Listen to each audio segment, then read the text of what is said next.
Hello, this is your host, Adam Graham, from Pretty Much the Present. This compilation contains podcasts from the final 2 weeks in 2010, with the 2 Christmas episodes not included and scheduled to be released in a compilation along with our 2009 Christmas episodes in December. As always, these episodes are old and offers contained in them are not valid unless currently reflected on our Great Detectives website. Now, on with the podcast.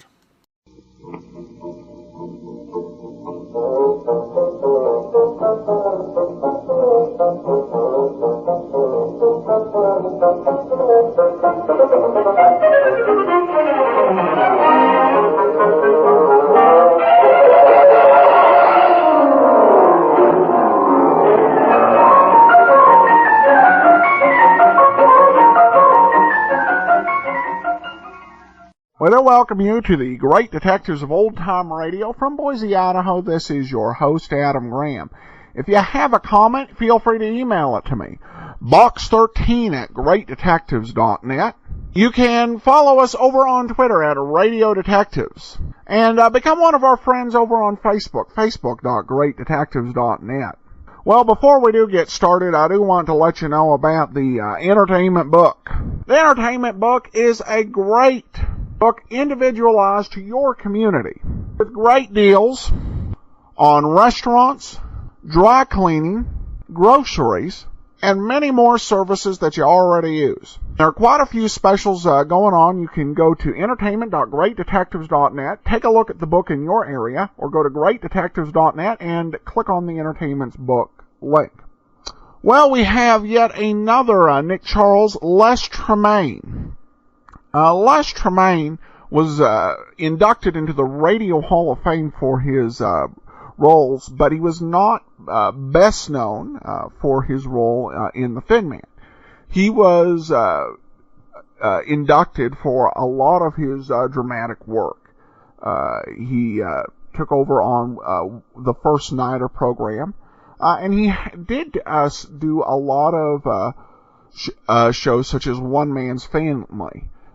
In addition to that, he did a couple of talk shows that were pretty well known. The Jackie Gleason Les Tremayne Show, and also he did one, The Tremaynes. There's a case where there's not, for just the huge body of work that he had in his career, there's not a whole lot in existence. But here he is kind of fortunate that people remembered him without having to hear the work. But this episode of The Thin Man is from 1945. It's the last wartime episode and the last pre-1948 episode of The Thin Man. So let's go ahead and take a listen to The Boogie Woogie Murder.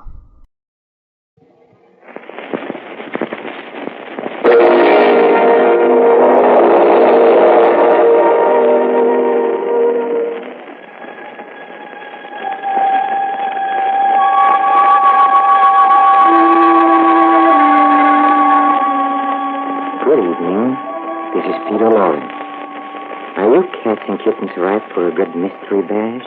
Are you ready for a fine crime kick? A solid hunk of horror with a Dixie beat? Would you like to dig a mellow murder or two, huh? Then, my friends, latch on to the Mystery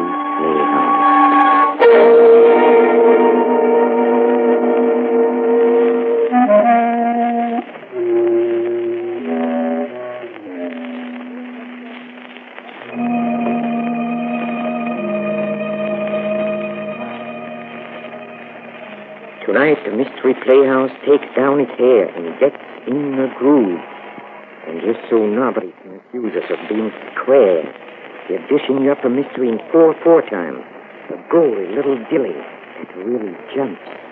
Yes, it's murder. And it all started when Nick and Nora Charles of Thin Man fame went out to buy some records. So stash your frames while Nick, Nora, and Cass shoot you the lyrics of Murder in a Record Shop.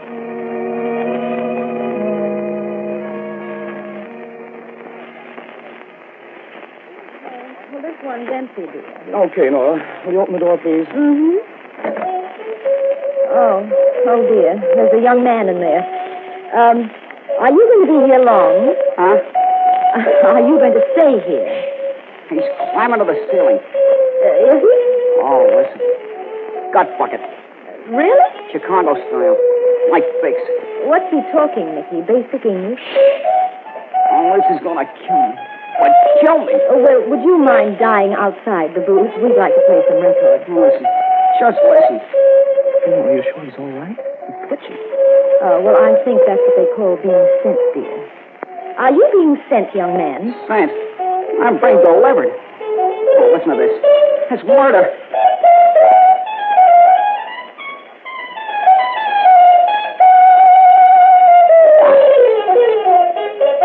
Oh.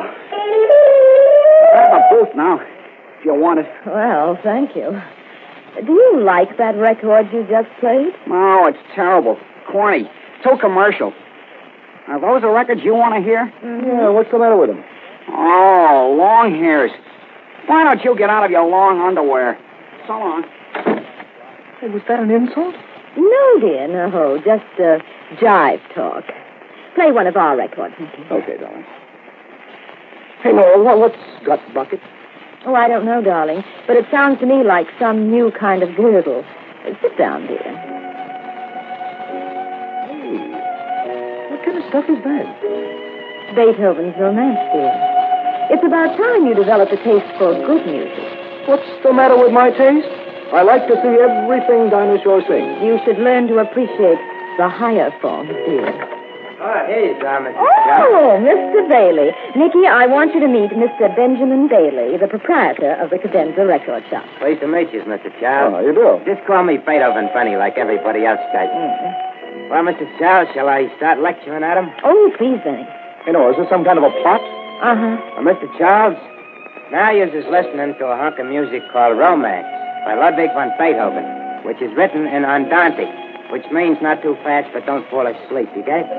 Hey, Benny, where'd you learn about music? Well, in my youth, I was a first piccolo player in the Sing Sing Philharmonic Orchestra. Now you take that album there, Shostakovich's Sixth Symphony. Shostakovich was influenced by Prokofiev, Stravinsky, Rachmaninoff, Rimsky-Korsakov, Glazunov, Mussorgsky, and Tchaikovsky. So what happens? So Shostakovich makes with the notes, and if you spend an ear, it sounds a little like Prokofiev, Stravinsky, Rachmaninoff, Rimsky-Korsakov, and Tchaikovsky. Now, they're not to be confused with Beethoven, Bach, Brahms, Mozart, and Papa Haydn, who are of the German school, as against the Russian school. Two nations which are at war today. Which is something to think about, ain't that, Mr. Charles? Oh, yes. Yes, it certainly bears thinking about. So to get along with my suppression, now Beethoven was carrying the torch for a hot little tomato called Countess Guicciardi. Now, hark ye, how the great violinist Buddy Fatkin plays this passage. It's sheer perspiration. Well, what's the matter with Freddie? Did he run out of perspiration? No, the record stopped. Something messed up his phonograph. Oh, won't it go? No, it's dead. Well, help me push it away from the wall, Benny. Well, what killed it, Nicky? Fradkin's playing? No, baby. It was murdered. Oh, phonographs don't get murdered. They die natural death. Well, here's the bullet, Nora. It smashed the motor. Well, now, who'd want to murder a phonograph? Must be some torpedo who hates music. The bullet came through that wall. There's the hole. What's on the other side of this wall, Benny? Another boot like this. There's just a thin partition of expensive soundproof junk between the boots. Someone in that other booth fired that bullet. Come on. I bet it's one of my competitors trying to ruin my business. Well, there's the door to the other booth. Oh! Steady, baby. Oh, look, Nicky, look, that woman. Benny, turn off that record. All right. Is she dead? Uh-huh. 3 bullet wounds in the head. Benny, you better call the police. Yeah, I'll phone right now. Nicky, do you think the killer's still around? No, darling. If he was smart enough to turn on that record to cover the noise of the shots, he's smart enough to make a quick getaway. He must be a very queer killer, dear. He left his lipstick behind. What do you mean? This lipstick I just found. It's called, Passion Smear. Oh, but that probably belongs to the corpse. It's a different shade. You see? They don't match her lips. Yeah. Hey, listen, no, you wait here. Where are you going? I want to speak to headquarters. This looks like a case for Inspector Gallagher. I'll be back in a minute. I wonder if... Oh, I didn't notice that before. This is interesting. Nicky, did you... Oh, who turned off the lights? Oh, let go of me! Let go of me! Help me! Someone is the killer! Nicky!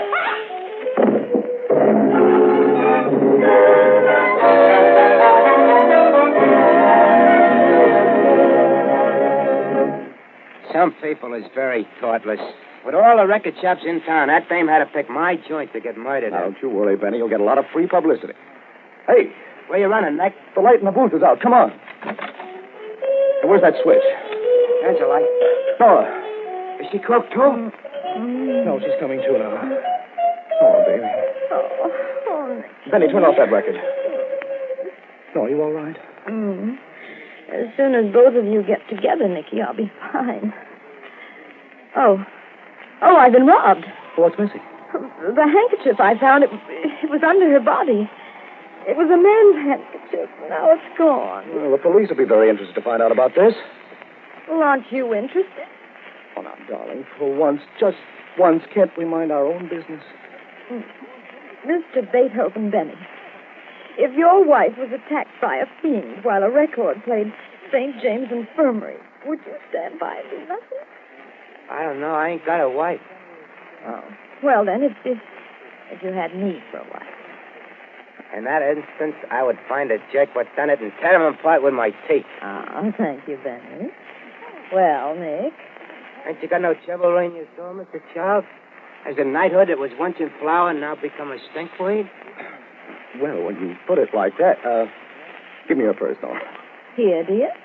Oh. Has she got anything interesting in it? Mm-hmm. A pair of nylon socks? Nylons? Oh, give me. Darling, you've just got to find the person who murdered her. I want to thank him. Nick told me you found a lipstick. That would make the murderer a woman. It couldn't have been a woman, Benny, or she'd have taken the nylons for herself. Yeah, I'm afraid it was a man, Benny. Look at this letter. Dear Margaret, meet me in booth 4, Cadenza Record Shop, 5:30 p.m. We'll settle this matter once and for all. John Marty. It's typed on rather expensive stationery. What's her full name, dear? The envelope says Mrs. Martin Curtis. She's married to the guy who wrote that note. Do you know where he lives, Nick? Yeah, it's in her address book. Martin Curtis, 2065 West 86th Street. Nick, you think it's a crime of passion? With her figure, Benny, it has to be. Let's go, Nicky.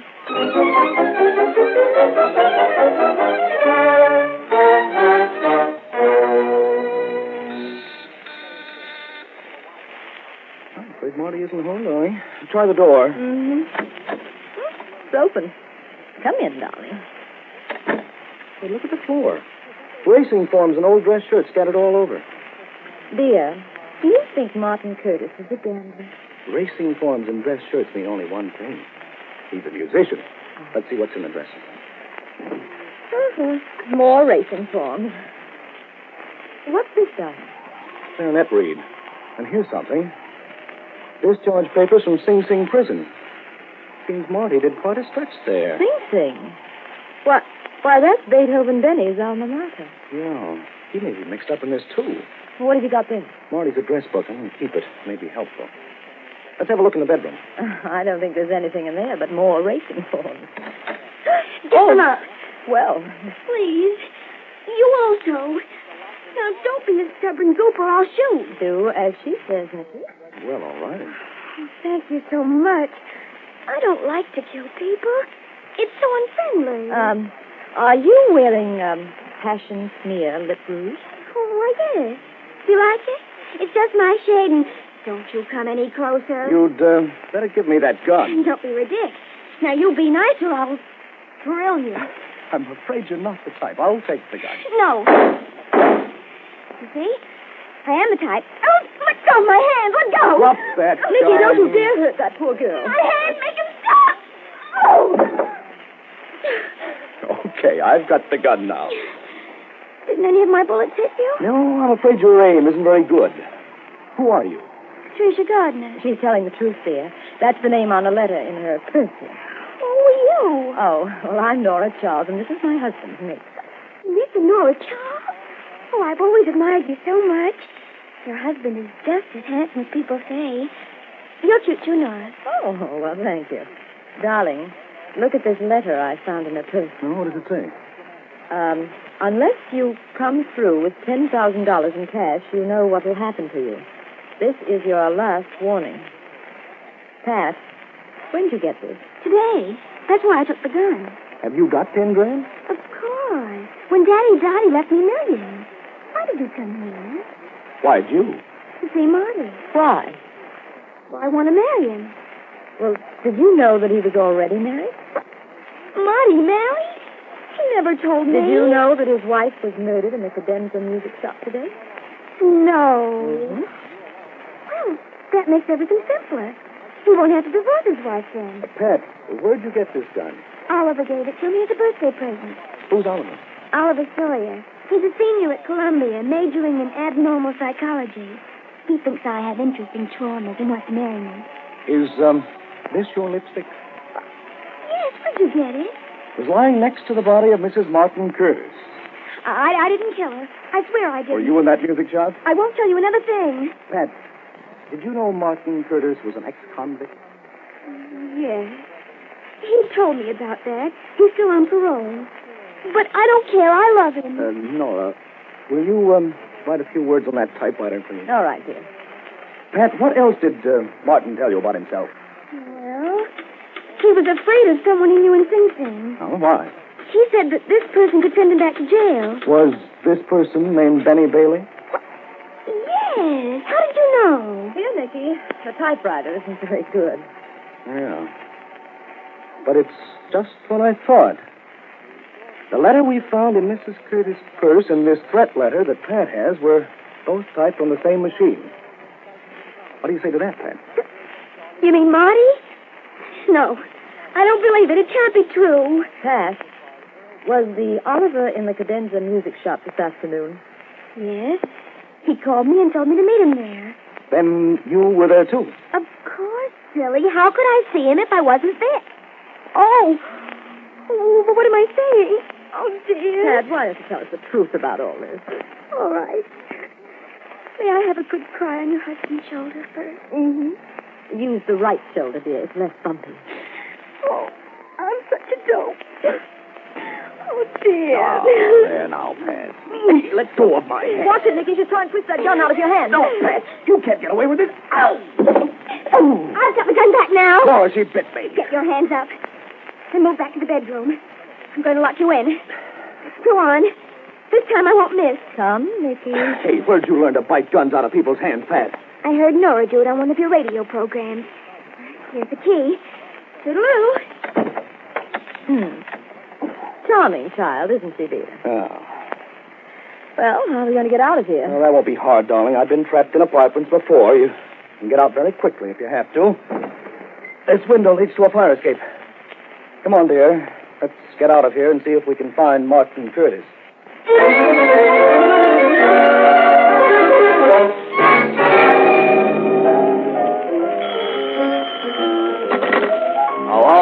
Hello. Is this Ivory Ike, the hot pianist? It is indeed. This is Nick Charles. Do you know where I can find Marty Curtis? Try Joe's on 52nd Street. If he ain't there, ask Big Lip Larry, the trumpeter in the band, where you can find him. Well, thank he you will much. know. Maybe I can do you a favor someday. You can do me one right now. You know a hot horse in tomorrow's 7th to Jamaica?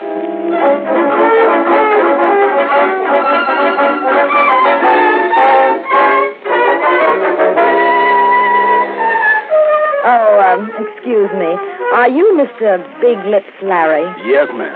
Well, we don't want to interrupt you, but can you tell us where we can find Marty Curtis? Oh, yeah. He was here about an hour ago. He says he's going to Woogie Gilbert's joint in the village for a jam session. Well, thank you, Mr. Larry. Say, maybe you know it's a good horse in the 7th to Jamaica.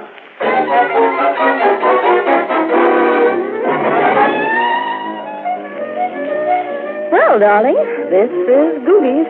Yeah. Hey, wait a minute, baby. Look who's there. Oh, the jitterbug who was in our booth in the music shop. And I want to talk to him. Come over to his table. Uh-huh. Hello there. Oh, the long underwear kid. You are Oliver Sawyer, a friend of Patricia Gardner and student of abnormal psychology at Columbia, right? How you know? Never mind, Oliver. What are you doing here? Research. I'm writing a paper on the influence of jazz on post-adolescent youth. You're schizophrenic, aren't you? I wouldn't be surprised.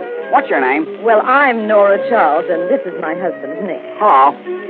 You're a manic depressive. Am I? That's very unusual in a beautiful woman. Uh-huh, thank you. Can I study you sometime? Not just now, Oliver. You see, my husband's a detective.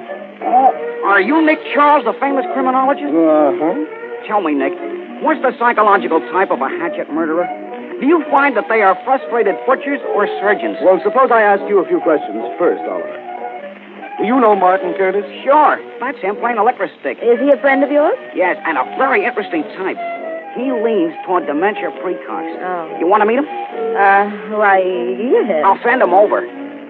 Nicky, do you think he may be mixed up in this? I don't know, darling. Well, I think it's Marty Curtis. It's obvious. He had a chance to marry a rich little cat, and his wife wouldn't let him go. Be quiet, he's coming over. Oh. I'm Marty Curtis. You want to talk to me? Oh, yes. Oliver told me you was Nick Charles, the dick. What's up? Did you see your wife in the Cadenza record shop today? What about my wife? She's been murdered, and... Okay, don't move. I got you covered. What do you... Oh, a gun. You or your guy tries to stop me, you'll get plugged. Well, did you murder her? You ain't gonna get anything on me. Just sit where you are. Goodbye. Nicky, he's going toward that back room. Don't get up, darling. He means business. He'll shoot to kill. What do we do, Nicky? He went into that back room. Shall we go after him? Nicky, that was a shot. Open that door. Come on. All right. Oh, Nicky, look. He's dead, baby. Bullet in his brain. There's a gun in his hand. He's the killer, Nick. He knew the game was up, and he committed suicide. No, there's a payphone on the wall there. Phone Gallagher at police headquarters and hurry. All right, then. Look, where are you going? I'll be back in a minute. There's someone I want to see. Oh. Oh, dear. Hello? Oh, Inspector Gallagher, please. Mm-hmm. Hey, hello, Inspector. Well, this is Nora Charles. Mm-hmm. We've just found Martin Curtis. Mm-hmm. Suicide. Nicky? Oh, well, just a minute. Here he is. He just came back. He wants to talk to you, dear. Oh? Hello, Gallagher. So what bullet? Yeah, I see. No, Inspector, I'm afraid Nora made a little mistake. Curtis didn't commit suicide. He was murdered. Take this down, Gallagher. It's the name and description of the killer.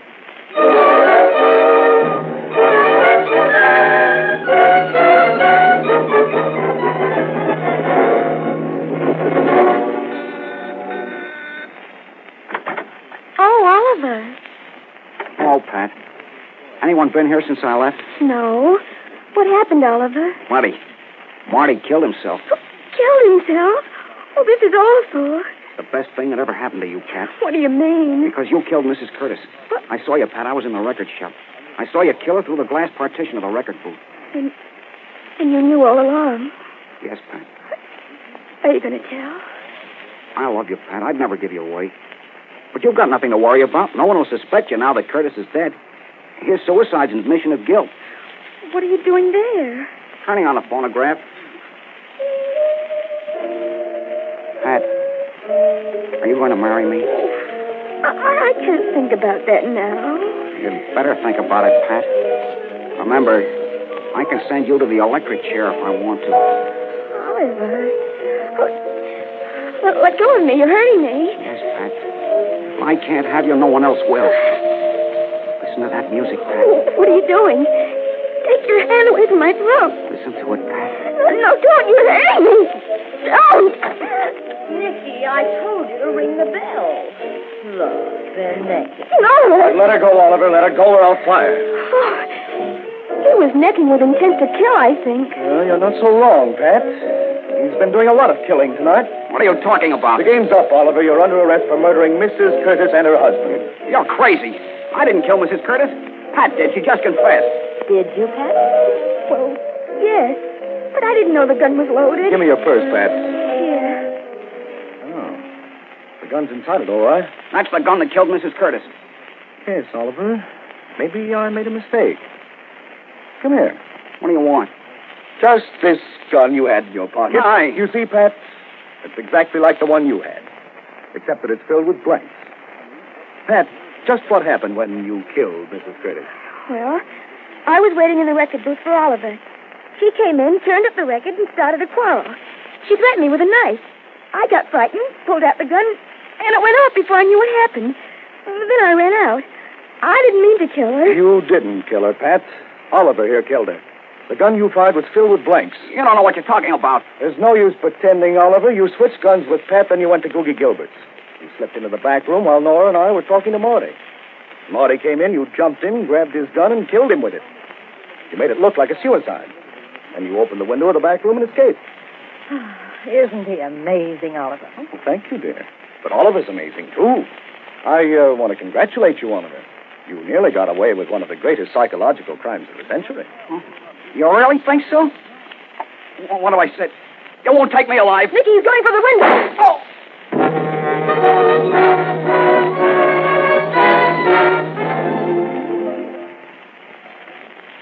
Is Nick coming here today, Nora? Mm-hmm. On his way back from police headquarters. Hello, darling. Hello, dear. Oh, Benny, how are you? Fine. I'm ready to give out with my lecture where I left off. Oh, not yet, Benny. I'm going to turn that record off. All right, now, Nicky, tell me how smart you were. Okay, dear. See, Oliver was in love with Pat. Mm-hmm. His problem was to get rid of Martin Curtis. So he bumped off Mrs. Curtis. Well, why? Did he hate the whole family? Well, he knew that Curtis was an ex-con and would be under suspicion.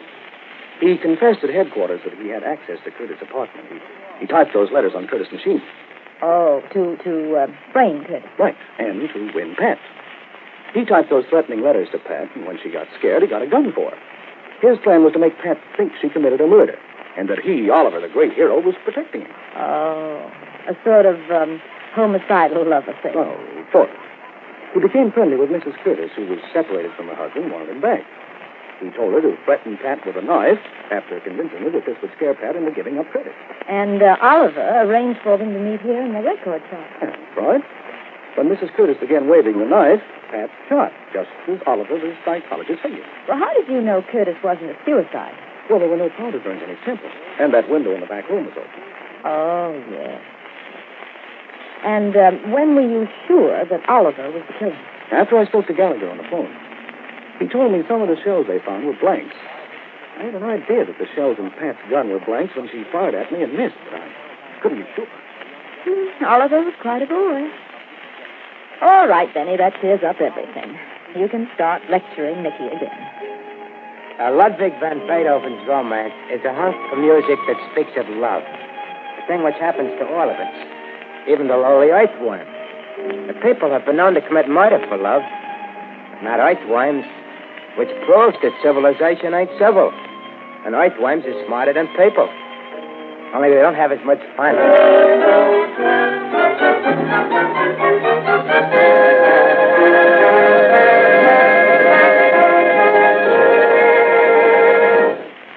And so we leave Nick and Nora Charles to the tender mercies of their musical guide Benny, both apparently untouched by what should have been an enlightening experience. Nora and Nick, I hate to say this, but I'm afraid you're hopelessly square. Oh, no, don't go yet, my friends. We haven't visited the green room, where the players are rehearsing our next performance. Come with me, please. Come.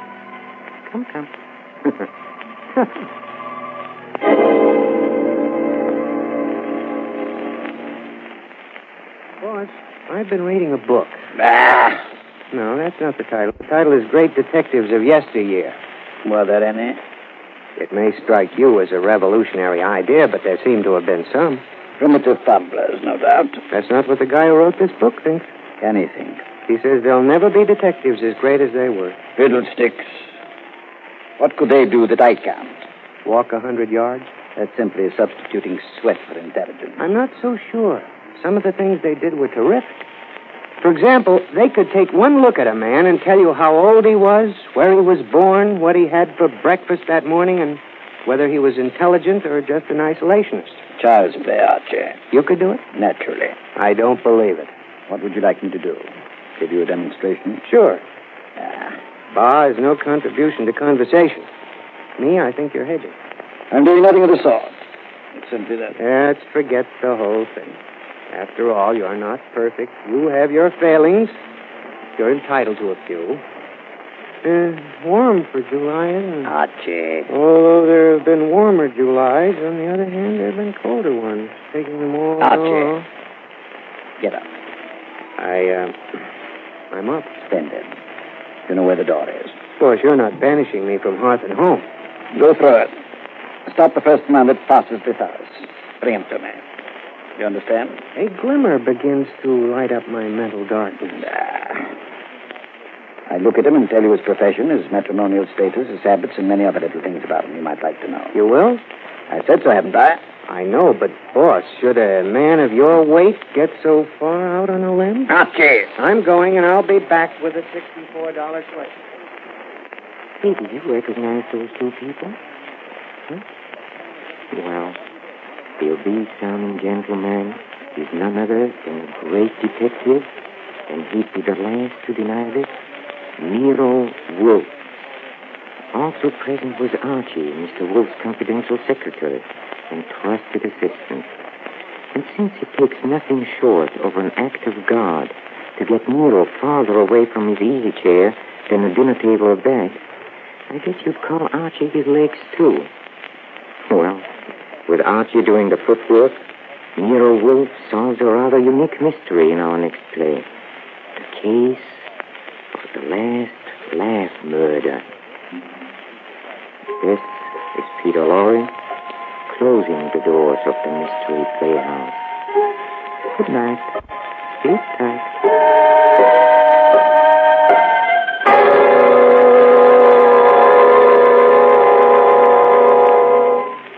This is the Armed Forces Radio Service.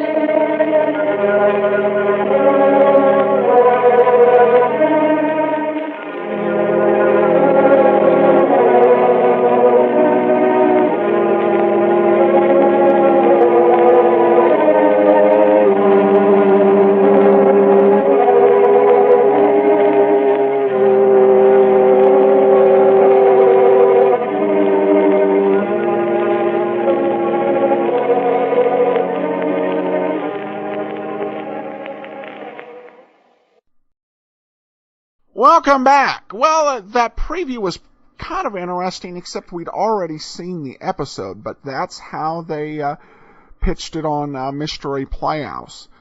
I do have to say that, as a whole, the only people who are more suspected of being potential murderers than by mystery writers, other than other mystery writers, are students of psychology and a psychologist. Of course, we don't have a Christmas episode of The Thin Man to play for you, but that doesn't mean there weren't episodes made.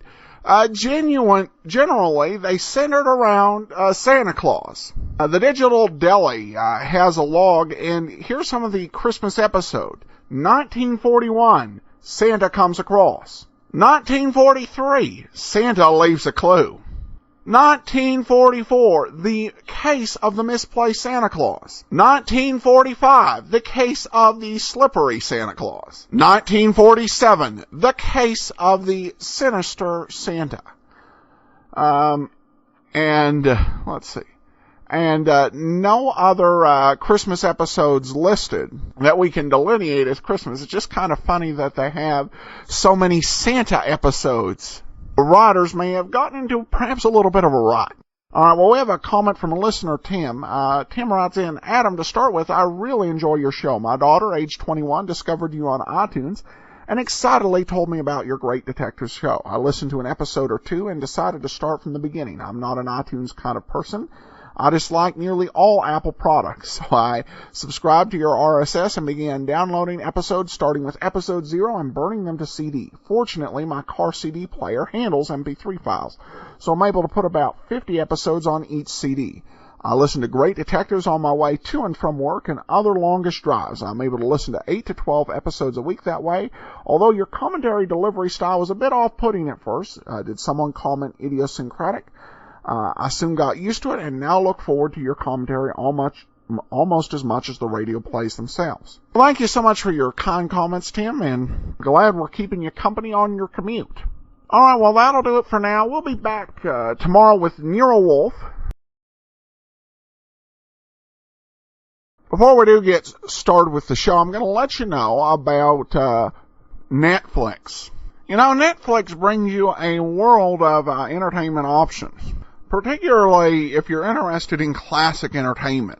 Recently, I've been watching Burns & Allen TV episodes over the Netflix streaming service. I got some Red Skelton, and then, of course, you know I've got quite a few mysteries. If you're interested in classic entertainment, Netflix is great. Your house doesn't become full of DVDs, and you can watch them and just send them back. You can try it out at netflix.greatdetectives.net. Or go to greatdetectives.net, click on the Netflix link. Tom Conway, after Basil Rathbone announced he wasn't going to come back as Sherlock Holmes, Tom Conway was tapped to play the role. Sherlock Holmes actually shifted networks. It went from Mutual to ABC, where it had started out earlier, back when ABC was known as the Blue Network. It also got a new sponsor. So those who don't like wine ads, no worries. Tom Conway's Sherlock Holmes voice, as well as the voice of Alfred Shirley, who would step into playing Holmes in 47, both had very strong traces of Basil Rathbone, as if the actors were trying to mimic Rathbone, which gives you an idea, particularly for American audiences. Rathbone was Holmes, and if you wanted to sound like Holmes, you wanted to sound a little bit more like Rathbone. Tom Conway is a very distinguished actor with a long career. His most famous role on screen was as the Falcon for 10 movies. He also played Bulldog Drummond for a couple films, and he was the narrator of the movie Peter Pan. Conway had such a reputation in Hollywood that one young comedic actor actually had to change his name because his name was Tom Conway, but that name was already an established brand in Hollywood. Instead, he became Tim Conway. That said, let's go ahead and listen to today's episode of Sherlock Holmes, The Adventure of the Stuttering Ghost.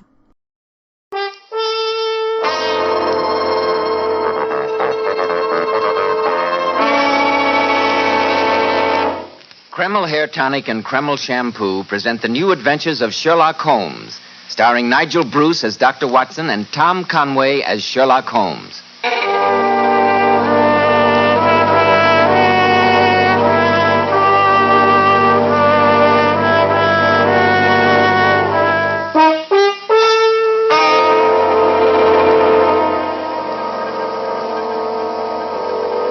Now, once again, it's time to renew our weekly visits with that genial host and incomparable storyteller, Dr. Watson. And here he is, waiting for us in his comfortable and familiar study. Hello, Dr. Watson. It's mighty good to see you again. Good evening, Mr. Bell. Good gracious me, it's a long time since you last dropped in to see me.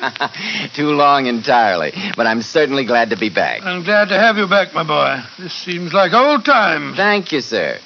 By the way, I heard you had quite a trip this summer. Went back to England, didn't you? Yes, Mr. Bell, I must say I had a very delightful time renewing old friendships. Incidentally, I think you'll be particularly interested in one visit that I made.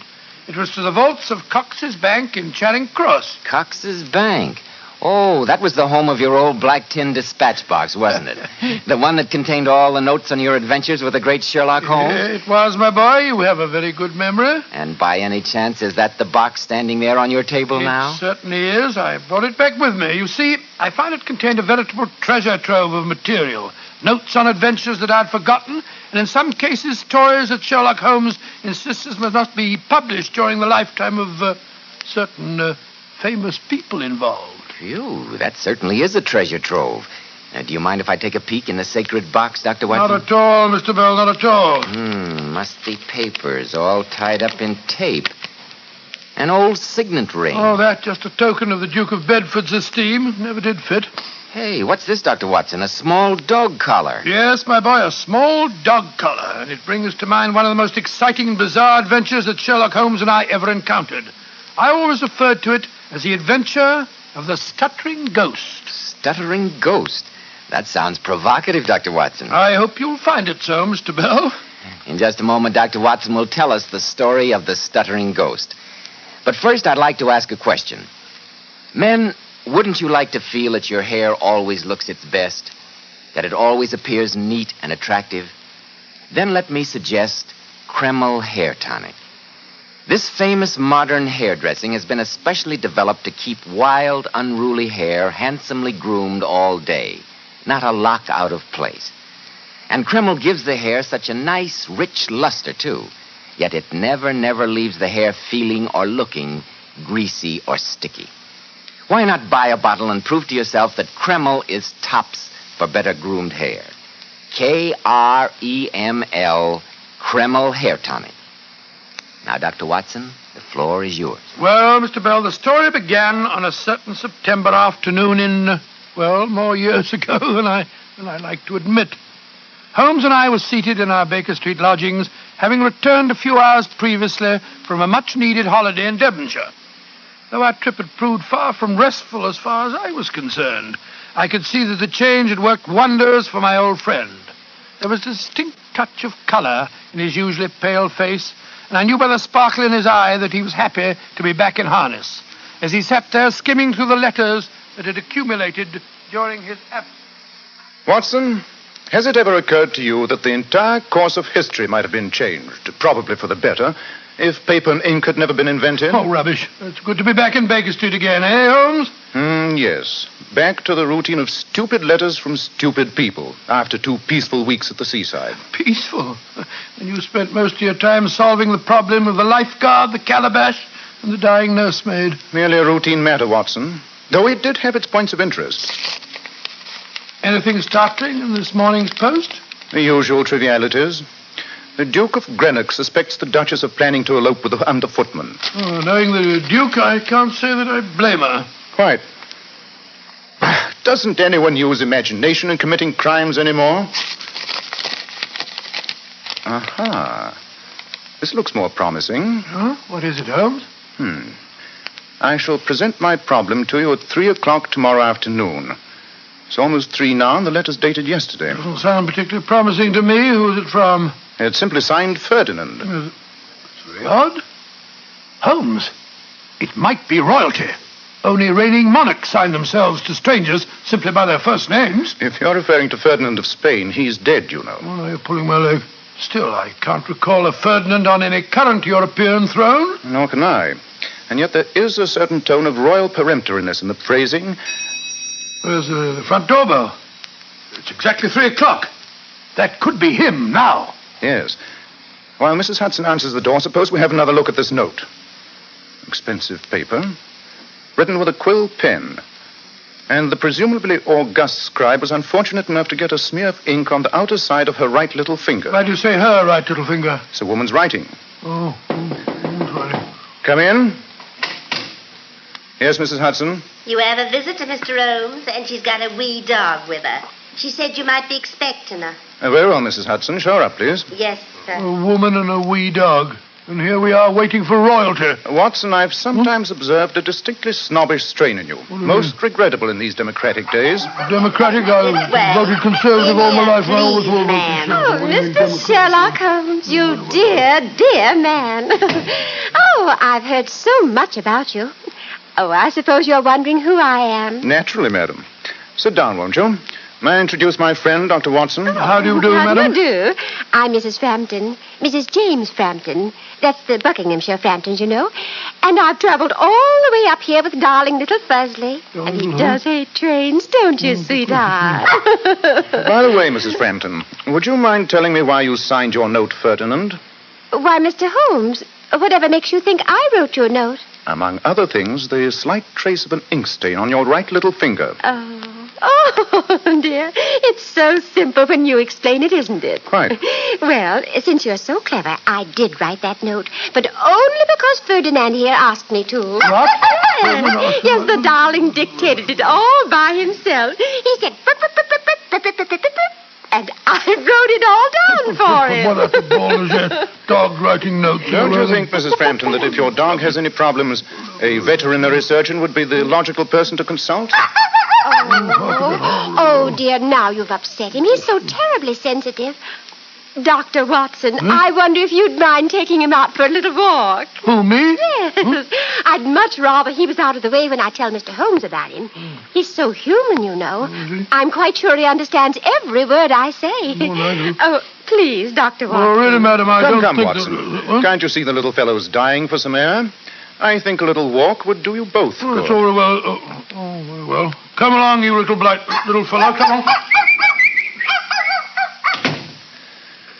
And now, Mrs. Frampton, may I ask what has brought you to see me? Well, Mr. Holmes, 2 weeks ago, one of Ferdy's gold collars was stolen. And a week after that, he was sent back to me with a very strange note. You have the note with you? Yes, it's here in my purse. Put your hands up, Mr. Holmes. Well. That's right. Do you mind pointing that revolver another way, Mrs. Frampton? I have no intention of pointing it another way. Furthermore, you'd be astonished at my skill in using it. Not at all. Oh? When a woman has the audacity to call on me with the outline of a revolver plainly visible through the side of her purse, I naturally assume she is able to use it. You knew I was armed, and yet you I didn't... regret to say that sometimes my curiosity overcomes my caution, and I was very curious as to the purpose of the ridiculous rules of the letter-writing dog. I still am. You'll very soon see. Go and sit in that upright chair by the desk there. Mr. Holmes, I assure you I won't hesitate to use this revolver. Go over to that chair. Very well. Sit down in it, with your back to me. That's it. I was admiring these handcuffs on your mantelpiece. They'll do very well to fasten you to the chair. Put your hands behind you. Thank you. What's the game, Mrs. Frampton? Daylight robbery? Yes. Or murder, if you don't help me. You realize that my friend is liable to come back at any moment? Oh, no, Mr. Holmes. That beastly dog was a deliberate device to separate you and your friend. A colleague of mine will see that Dr. Watson is taken care of as soon as he gets outside. And now, Mr. Holmes, I do hope you're not going to be too difficult.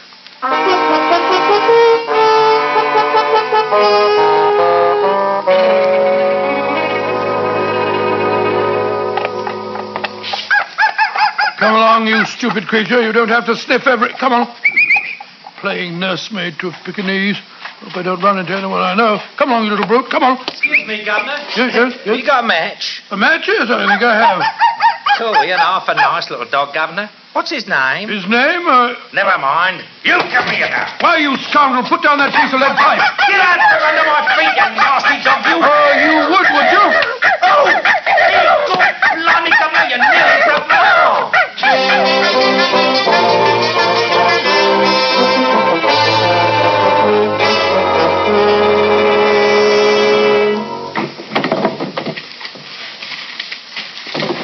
Madam, if you'll just tell me what you're looking for, I'll be delighted to tell you where to find it. There's no sense in messing all my files up. I want your records of the Rothier case. In the third drawer of this cabinet. Oh. Well, here we are. N-O-P-Q... Randall. Rothier. Well, thank you, Mr. Sherlock Holmes. Ah, there's the rescue party. But it can't be Dr. Watson. Alfie was to take care of him. Dr. Watson has resources that might surprise you. Sometimes they surprise even me. Well, I've got what I came for. Holmes, I had the most amazing experience. Yes, you were set upon by a ruffian in the street. Fellow asked for a match and then... How did you know? Elementary, my dear Watson. Huh? Now, please get the key off the mantelpiece and unlock these handcuffs. Good heavens. Who trussed you up like that? Mrs. Frampton, at revolver point. You see? If you hadn't made me go out with that silly little dog, She would never have revealed her purpose in coming here. Watson, the whole thing was a plot to gain access to my files on the Rothier case. I say, the Rothier case? Why, that Hurry up with that key, will you, old chap? Yes, of course. There you are. I say, how did that woman get out? Obviously down the back stairs, as you didn't pass her on the front. I assume her accomplice got away, too? Yes, he wouldn't have if I hadn't tripped up over the dog leash. I left the silly little beast downstairs with Mrs. Hudson. Suppose we see if our caller took anything of any consequence. But, Holmes, why should anyone go to such fantastic lengths to steal the file on a criminal case that happened years ago? That's what we have to find out. You recall the Rothier affair, Watson? Yes, I could do. Something to do with a jewel robbery, wasn't it? Yes. Rothier and his English accomplice, a gentleman known as Stuttering Steve Hacker, Stole the famous Shrewsbury emerald. Yes, of course. The jewels were never recovered, but I was instrumental in bringing the men to justice. I remember it now. Rothier was killed resisting arrest, wasn't he? Yes, and Stuttering Steve Hacker was sentenced to 7 years in Dartmoor. By George, Watson, I recall reading a small item in yesterday's paper that told of Hacker's death in prison. That's the answer. You mean that on his deathbed, Hacker might have told someone the secret of where the jewelry is hidden? Precisely. And the key to that secret must lie in these files. Let me see. Yes, I recall the case vividly now. There was a small piece of paper found on Rothier's body. An apparently meaningless series of numbers and figures. It was here in the file. And now she's got away with it, Watson. I deserve to be kicked from here to night. Holmes. Now listen to me. I was going through the file a few weeks ago, making some notes for my stories, and I remember coming across that slip of paper. I copied the figures down in my notebook. Bravo, Watson. I don't know what I'd ever do without you. Thanks, sir. Just a minute. Here they are. Here we are. Here are the figures. T2N302S50. What the deuce does it mean, Holmes? I don't know, but I think I may have a glimmering. Get your coat and hat, old chap. The game's afoot. Where are we going? To Scotland Yard. And then I hope we'll be on the track of the Shrewsbury emeralds.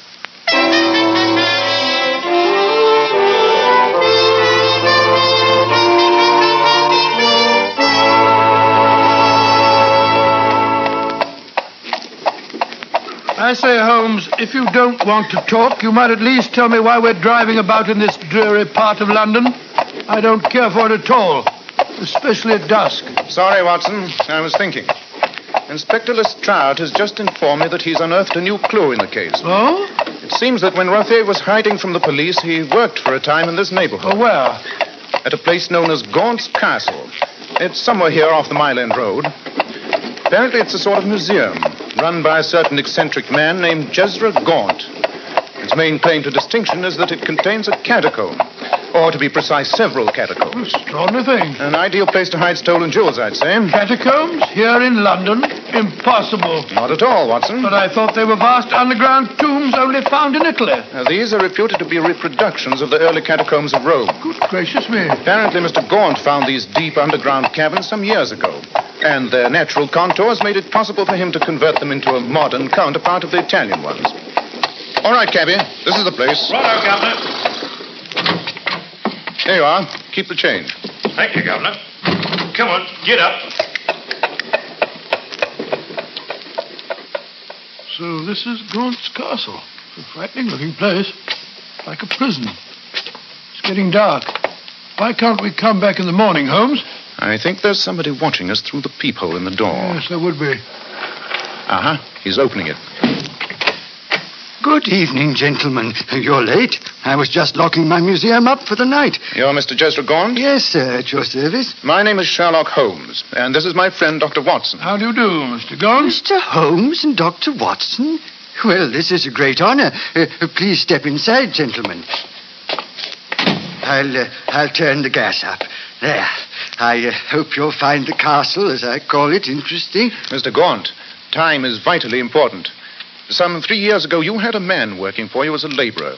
His name was Rothier. I can't recall any man of that name, Mr. Holmes. He was a Frenchman, Mr. Gaunt. Does that mean anything to you? Oh, I'm sorry, but in this part of London, there are many foreigners, and many of them have worked for me. But, This man, Rothier, was a jewel thief. He is known to have hidden some very valuable emeralds, and it seems quite possible he may have hidden them here. Dear me. Stolen jewels in my catacombs, Mr. Holmes? Oh, no, I want you to give us your permission to deduct a detailed examination of your caves and to take some measurements. Yes, of course. What an extraordinary coincidence. Coincidence? Yes. A man and a woman were here a little while ago. I didn't pay much attention to them as they entered, but I happened to observe them later in the catacombs. They were taking measurements. By Jove, Holmes. Go on, Mr. Gaunt. When they saw I was watching them, they were very evasive and left after a few moments. Until you mentioned taking measurements, the whole incident seemed unimportant. It was far from unimportant, Mr. Gaunt. They're desperate. We must work fast. May we start our search at once? Well, of course. I'll go and light the gas. Extraordinary business. Holmes, Mrs. Frampton, that accomplice who attacked me, must have come here straight from Baker Street. Yes, and they'll be back. Probably tonight. It's a race against time. Well, so far they apparently haven't succeeded in deciphering the code. And neither have we. Watson, it's a battle of wits. Oh, really? They won the first round. Let's hope we can win the second.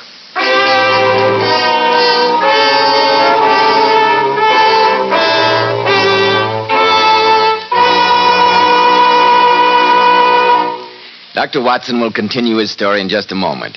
In the meantime, I'd like to say, and just see if you don't agree with me, any man who wants that modern, prosperous appearance should certainly use a hairdressing. And men, I'm right here to tell you I wouldn't use anything else but Kreml hair tonic. Do you know why? Because Kreml is one hair tonic I've been able to find that really keeps my hair well groomed. Every hair neatly in place. Yet it never has that greasy, plastered down look. Kreml always feels and smells so clean on your hair. In addition, Kreml does lots more than just keep hair looking handsome. It relieves itching of dry scalp. It removes dandruff flakes. Kreml actually helps condition the hair, in that it leaves it feeling so much softer, easier to manage. Why not ask for an application of Kreml at your barber shop? Buy a bottle at any drug counter. Just see how attractive looking it keeps your hair. That's right. It's spelled Kreml. Kreml Hair Tonic.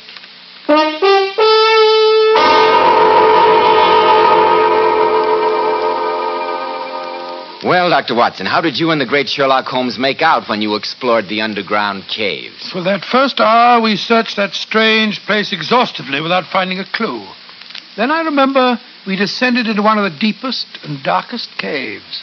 Must have been a weird picture as we stood there, our voices echoing hollowly. A vast black chasm yawning in front of us, and a feeble flicker of gaslight throwing a pool of light on the piece of paper which Holmes held in his hand. Watson, I'm certain the figures on this paper are the clue to the missing emeralds. But why can't I get the code? T2N3O2S50. They might be pacing directions. Obviously, but beginning where? I don't know, but 2N could be 2 places north. Still, how about T and O? The T being the first letter is presumably the starting point. But what does it stand for? But, of course. Here's the answer. Look here on the wall. You mean that colored tablet? Yes. It's a common early Christian symbol known as St. Anthony's cross. And it's also the Greek letter T. This is our starting point. T is the first letter in this code. And then comes 2N. Let's try it. 2 paces north. So. Then comes the letter O. It could mean 0. Yes, it could, old chap, or it might be... No, I have it. Remember that Rothier was a Frenchman. What's that got to do with it? The French word for west is ouest, spelled O-U-E-S-T. French compasses have an O where ours have the W. 2 paces north, 3-O, 3 paces west. See if Gaunt will lend us a spade, Watson, dear chap, will you? We're getting warm. We're getting decidedly warm.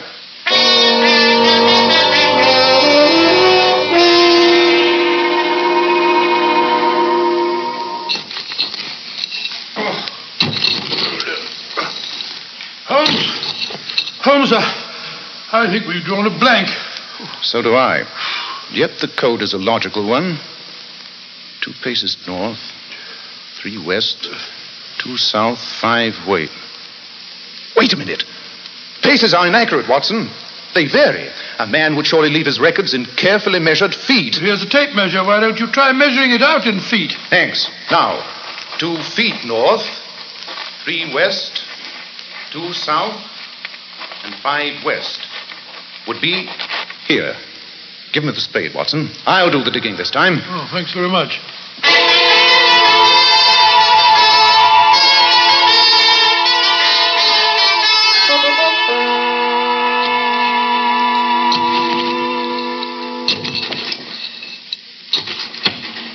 Holmes, if you dig any deeper, you'll come out in Australia. And yet I know we're basically on the right track. What an unmitigated idiot I am. Watson, look on the other side of this tape measure. What's on it? It's marked in meters. Rothier was French. Now we have the answer, Watson. 2 meters north, 3 west, 2 south, and 5 west. Give me the spade again. Here. If I'm wrong this time, I'll retire from my profession. What's that? It's a metal box. Watson, unless I'm very much mistaken, we've found the Shrewsbury emerald. Great Scott! Box is a little tarnished, a little rusty, but its contents are undamaged. Look at these emeralds, Watson. Aren't they exquisite? In this gaslight, they look just like liquid jade. Quite a poet, aren't you, Dr. Watson? Oh, hello, Mr. Galt. You quite startled me. We've found the treasure. I'm so glad, gentlemen. You've done the hard work for us. Look out, Watson, it's a trap. Come back here, Holmes. Drop that revolver, Galt. I missed your friend, Dr. Watson, but I won't miss you. Stand where you are. In any case, Mr. Holmes can't get away. Fortunately for us, he's run into a cave from which there is no exit. Gertrude, Alfie. Here we are. Did you find it, Joseph? Yes, my dear. Clever of them, wasn't it? I doubt whether we could have solved the code without their help. Scoundrels, I wish I'd get my hands on you. Dr. Watson, surely you're in no position to threaten. The three of us are armed, and your friend can't help you. Mr. Sherlock Holmes, come out of that cave with your hands up. We've won the final round. Not while I have the emeralds, you haven't. All round him out of there, blast him. It seems to me, Dr. Watson, that Mr. Holmes is being unusually stupid today. Be careful, Holmes. What? Got me. Holmes! Holmes! Dear me, I'm afraid your friend's been injured, For Doctor. heaven's sake, let me go to him. I'm a doctor. I'm afraid I can't trust you. However, I'll tell Alfie to drag his body out here. Alfie! Never mind about Alfie. I just conked him one before I shot Mr. Holmes. That voice. It's Stuttering Steve Hacker. But it can't be. Steve Hacker's dead. That's what you think. But he ain't dead. I bribed the prison doctor in his kite. Remember, I'm in the dark. You can't see me, but I can see you. You're standing in the light. So you better do like I say. Dr. Watson? Yes, Hacker? What is it? I remember you. You ain't a bad sort of a tax assistant. I trust you more than these rats. If you don't want me to shoot, you'd better drop your revolvers at Dr. Watson's feet. I'll trust him. Go on, drop them. You better do as he says. I think he means business. All right, Hacker. Here. Now yours, Gertrude. There. Pick him up, Dr. Watson. I've got him. Splendid, Holmes. Then hand me one. But Holmes, where's Steve Hacker? Aside from the fact that he's dead, I've no idea, old chap. I took the liberty of impersonating him, or rather his ghost, temporarily. You shot Alfie? Certainly. He was about to shoot me. But he is not quite dead, unfortunately. And now, Watson, old chap, I think it's about time we turn this unsavory little gathering over to the police.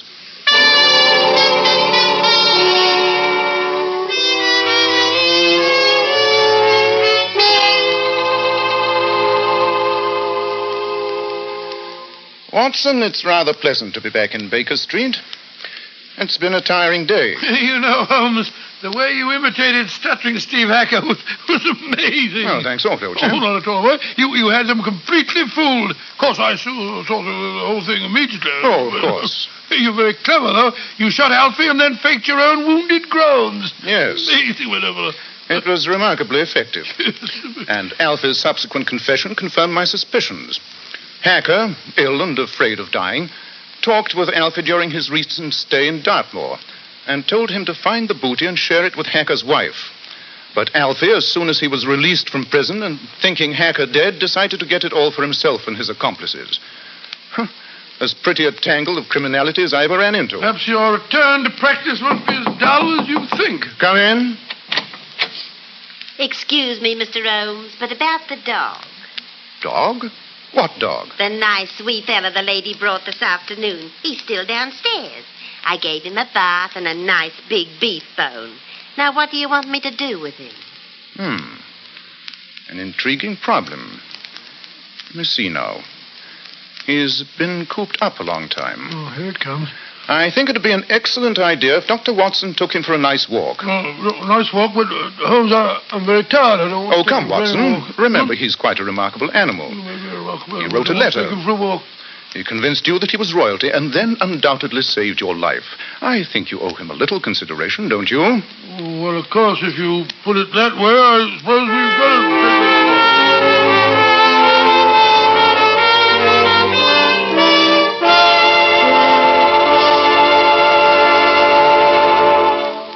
And that's how you acquired this little dog collar, eh, Dr. That's right, Mr. Bell. I had that wretched little animal on my hands till it died of old age. I got quite fond of it, as a matter of fact. I see. And what story are you going to tell us next week, Dr. Watson? Well, now, next week, I think I'll tell you a story I call The Adventure of Black Angus. I always think it was one of the most gruesome and macabre experiences that Sherlock Holmes and I ever encountered.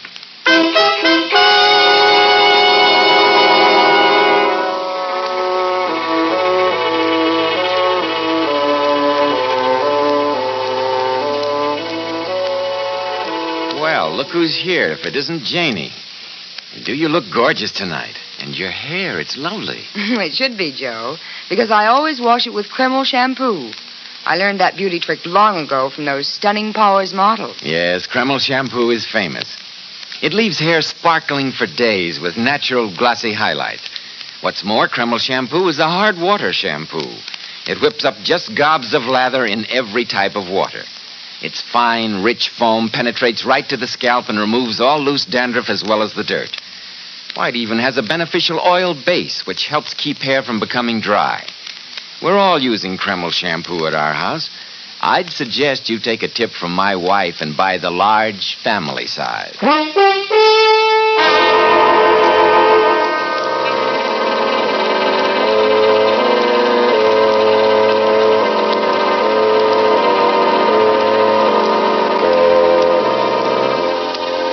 Tonight's new Sherlock Holmes adventure was suggested by an incident in the Sir Arthur Conan Doyle story, The Adventure of the Noble Bachelor. Nigel Bruce appeared by permission of California Pictures, and Tom Conway through the courtesy of Eagle Lion Pictures. This is Joseph Bell speaking for Kreml Hair Tonic and Kreml Shampoo, and inviting you to be with us next week at this same time when Dr. Watson will tell us the adventure of Black Angus.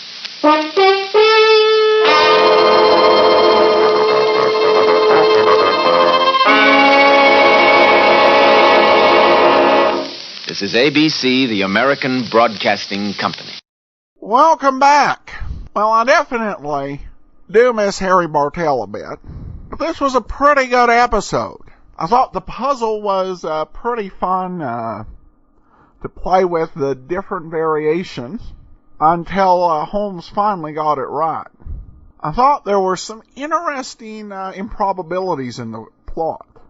It did seem that the bad guys had pretty well decided they were going to use Holmes to get at the treasure.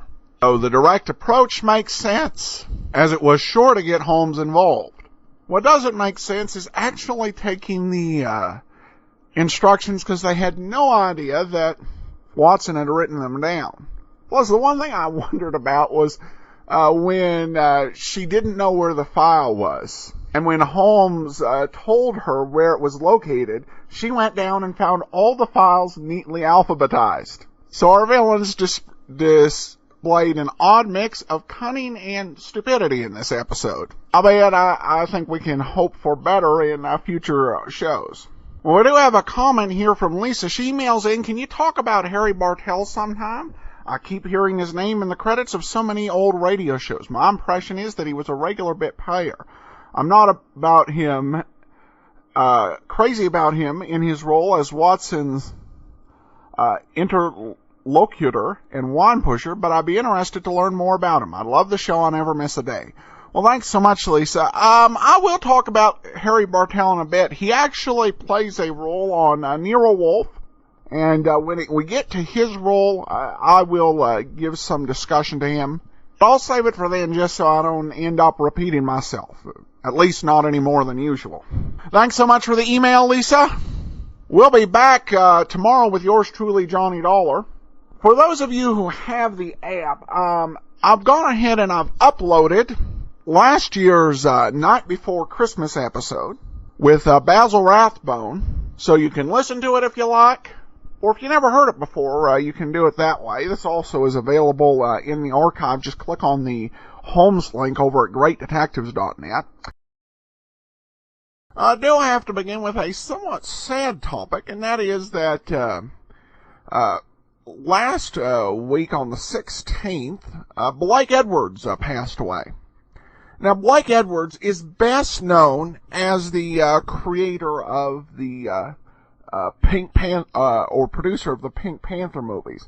However, He also played a key role in a lot of old-time radio shows, particularly detective shows. Barry Craig, Confidential Investigator, was involved in that.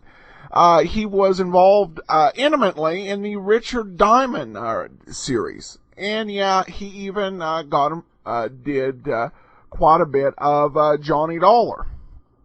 In fact, he wrote a lot for the show in 1953. First script would not appear until 1951, but during both the O'Brien and, in particular, the Lund series, he wrote extensively for Johnny Dollar. And he also produced an unaired TV pilot on Johnny Dollar. Didn't make it on the networks, but he produced that in 1962 as the radio show was winding down and going off the air. Well, before we get into our show, I got a question for you. What do Santa Claus and Johnny Dollar have in common? They both have to fly. But if you don't have a team of magic reindeer or an unlimited expense account, be sure to get a good deal. Go to JohnnyDollarAir.com, where you can either name your own price on all your travel reservations or choose from several published specials. And it helps to support the great detectives of old-time radio. Well, let's go ahead and we will get into today's episode of Johnny Dollar, the Joan Sebastian Matter. From Hollywood, it's time now for Edmund O'Brien as... Johnny Dollar. We're ready on your call to Boston. Go ahead, please. Hello? Yes? Mr. Semplin, this is Johnny Dollar. Johnny Dollar? I don't believe I remember you, Mr. Dollar. Well, we've never met. Your company hired me here in Hartford to investigate the Joan Sebastian death. Oh? It's odd that they didn't advise me. Well, they probably will. I called you to find out the name of the officer in charge of the case, if I could. It's Lieutenant DeRosa. DeRosa. Do you happen to know what their theory is, if any? Theory? I don't think they've arrived at a definite theory. Still a toss-up between murder and suicide, huh? Okay, Mr. Semplin. I'll be in touch.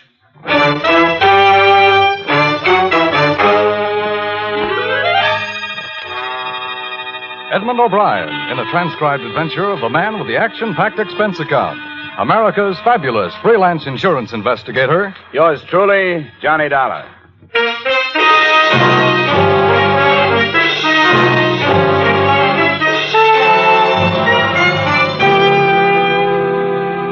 Expense account submitted by Special Investigator Johnny Dollar to Home Office, Corinthian Life Insurance Company, Hartford, Connecticut. The following is an accounting of expenditures during my investigation of the Joan Sebastian matter. Expense account item 1, 175 phone call to Boston, advising your manager there of my assignment.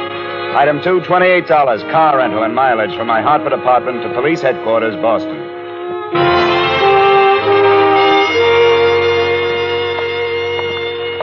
What's the matter, Dollar?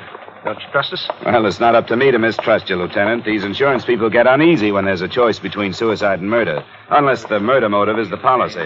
And you don't think there's a chance of that? I wouldn't say definitely not, but the Sebastian girl made her mother her beneficiary, and her mother's an invalid in a rest home. Did you know the mother has taken up with an old flame? No, I didn't. Oh, yeah. Goes to see her 3 times a week. Crazier things have happened. I'll get the file for you. Sit down.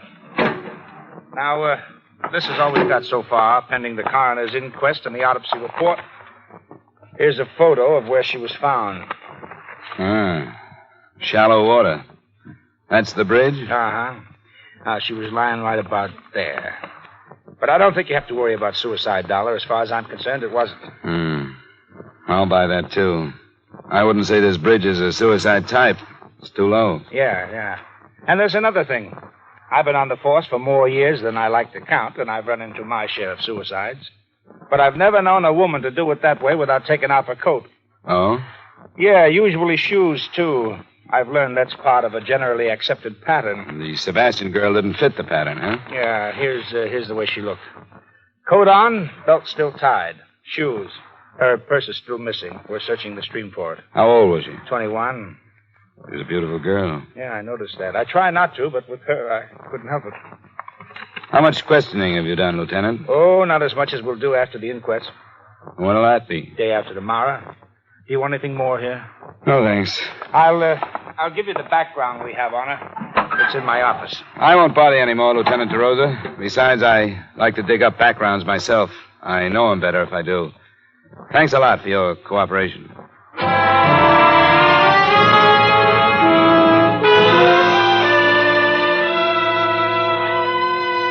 I drove out to the stream where they'd found the girl's body, and they had chalked up another point against her death being a suicide. The bridge from which she had dropped was a good 4 miles from town. On the assumption that she'd been brought there in a car, the placement of a body in regard to the 2 lanes on the bridge made it look as if the car was going toward Boston, not away from it. 5 minutes later, I was heading the same way.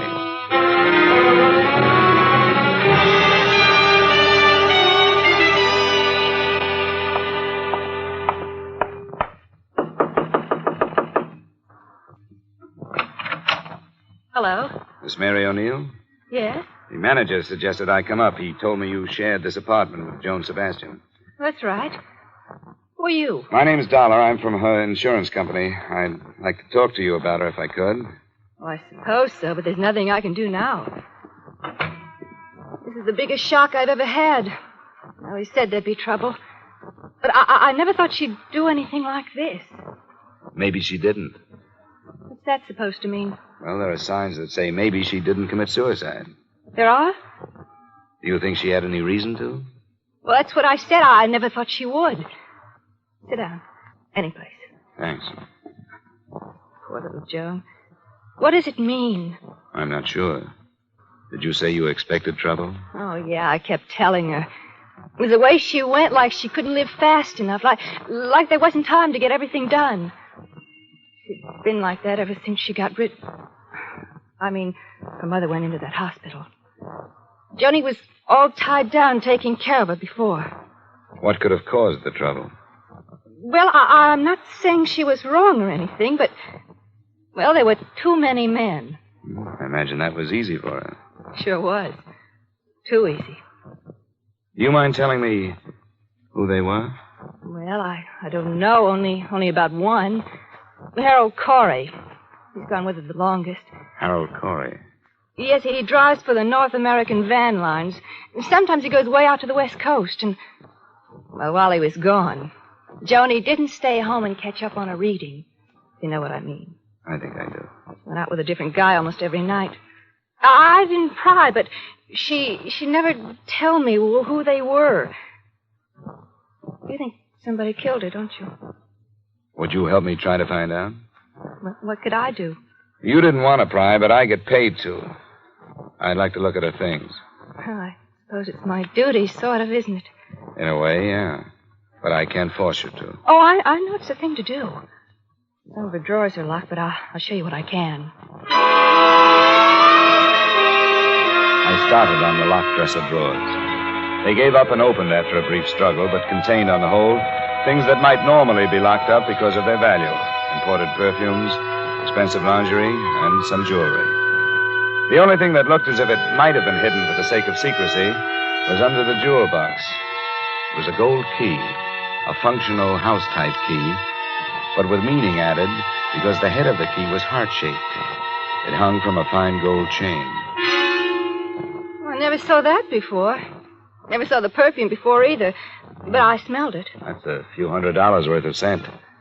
And the rest of it was Joan used to such expensive things? Well, not that I know about. Harold Corey sure couldn't shell out that kind of money. Heart-shaped key. It's cozy. I'd like to keep it if I could. Oh, I don't know about that. After all, it isn't mine. I might get into trouble. You won't, I promise you. I'm working with the police on this thing. I want to find out where it was made if I can and who ordered it. Oh, I get it. Sure, I wouldn't stop you from doing that, even if I could.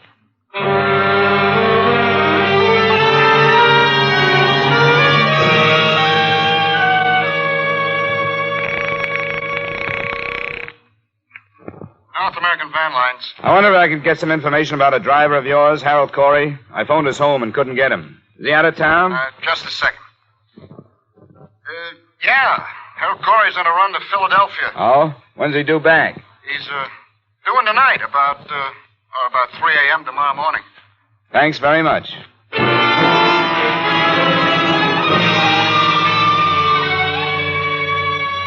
Expense account item 3, $7, drinks and dinner after I checked into the Bristol Hotel. Item 4, a nickel, phone call to Joan Sebastian's employer.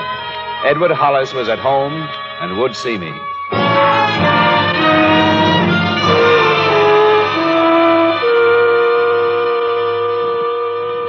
Come into the living room, Mr. Dollar. You may as well be comfortable. It's nice of you to see me, Mr. Hollis. I thought it'd be better to do it this way rather than bother you at work. Of course, and I appreciate it. The atmosphere at the office has been gloomy enough.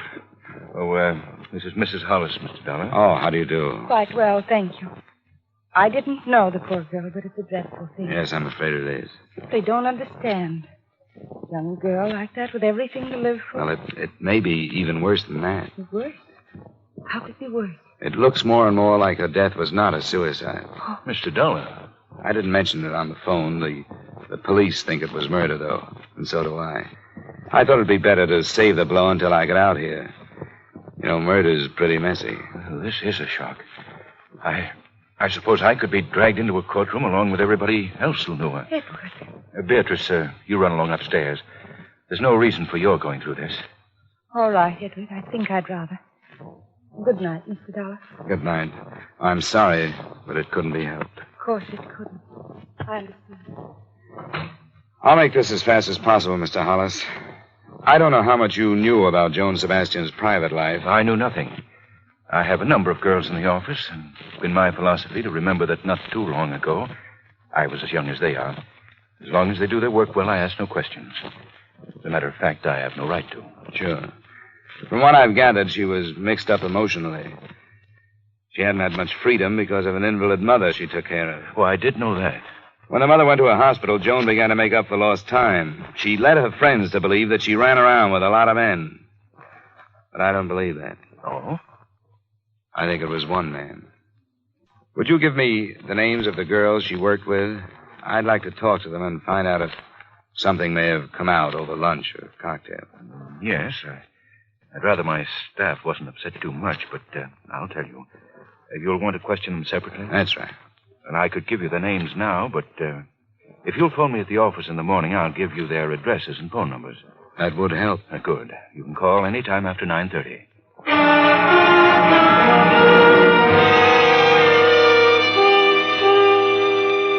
I called the next morning and got a list of 6 feminine names, which I pocketed for later reference.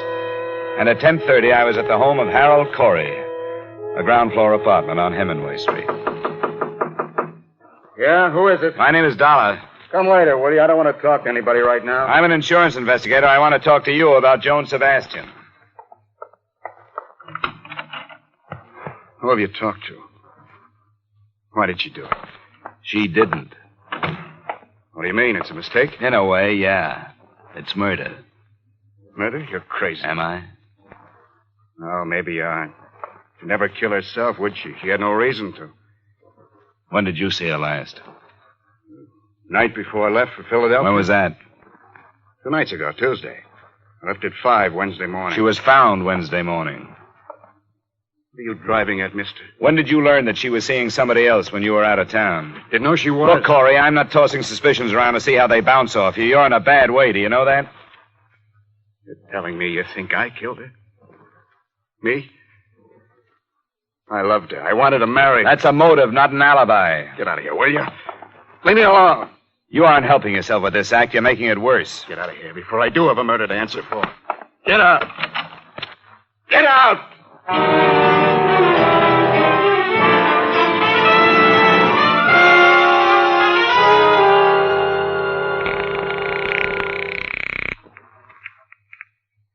Lieutenant DeRosa. This is Dollar, Lieutenant. Hey, I've been kicking myself for not getting your hotel yesterday. Well, I didn't have one then, but I got a few things to pass along to you now. Well, if it's the Sebastian thing, save him. What do you mean? It's suicide after all. How come? Autopsy report. There was concussion from that drop from the bridge, but that wasn't the cause of death. Now, wait a minute. Cause of death was from carbon monoxide. It looks like she pulled the suicide where it would embarrass somebody, and they tossed her in the creek to get her out of the way. Hello? You still there, Dollar? Yeah, I'm still here. This is where I came in.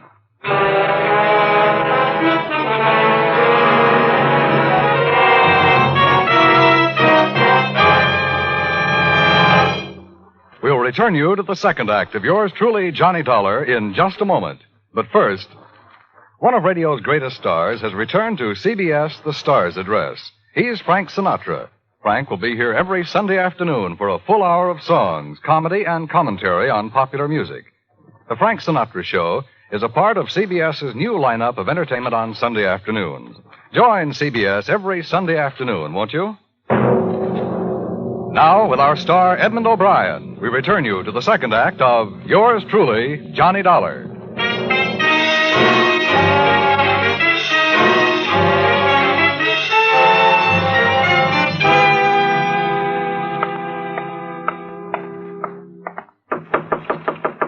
Come in. Desk sergeant said you were waiting for me. Oh, yeah. I told him you'd be showing up. Sit down, Dollar. You didn't seem to like the latest development. Well, I've been working from other directions. Give it to me again, will you? Well, here's the autopsy report. Death by asphyxia caused by carbon monoxide, agent unknown. Probably automobile engine exhaust. That's the most popular these days. Do you believe this, Lieutenant? I believe what's on the report.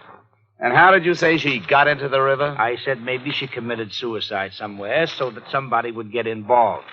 Maybe in the driveway of somebody who didn't want to get involved. To get rid of her, she was probably moved to the stream. What's the matter? Don't you like that? What else does the report say? Symptoms of severe concussion. I thought you'd be happy with this suicide evidence. The insurance company hired me to dig up facts. If it was suicide, all right. But if it wasn't, they want to know that, too. And I don't think it was. Why not? Well, from what I've learned, she wasn't the type. She liked to be alive, and she played it hard enough to leave some motives lying around. Jealousy, for one. That boyfriend of hers? Ah, you know about him, then. Yeah, Corey, isn't it? A truck driver? That's right. And then there's this. Look. What's this unlock? I wish I could tell you. It was given to her by somebody. I'd like to know who. Would you put a couple of men on it, find out where it was made? I could do it, but I think the police can get it done faster. All right, Dollar. I'll stick my neck out that far. I'm under orders, you know that. I have to be assigned before I can investigate. Yeah, sure. But I'll take your story upstairs and see what the chief says. Let me know what else you find. I will. Say, do you have the address of the old flame you mentioned? The mother's friend? Still like to settle for fraud, wouldn't you? The desk sergeant will give you his address. His name's Paul Anderson.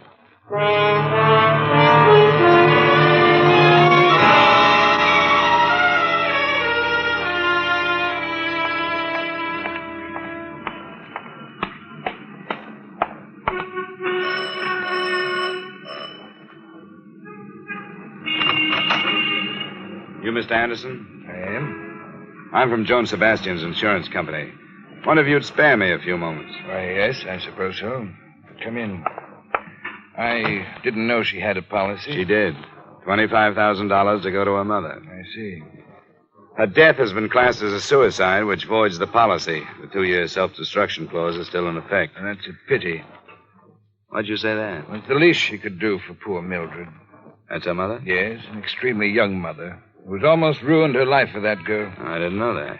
Daughter was born when Mildred was only 17. She was left to care for the child herself. I have helped as much as I could. How well did you know the girl after she grew up?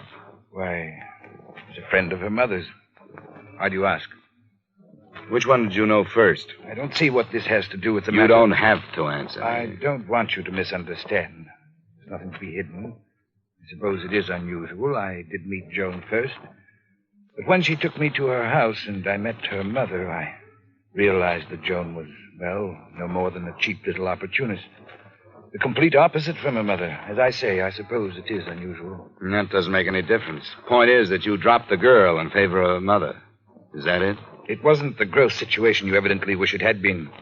I realized Mildred's condition and the lack of care. I knew she needed someone, and I did what I could for her. Did you send her to the rest home? I did.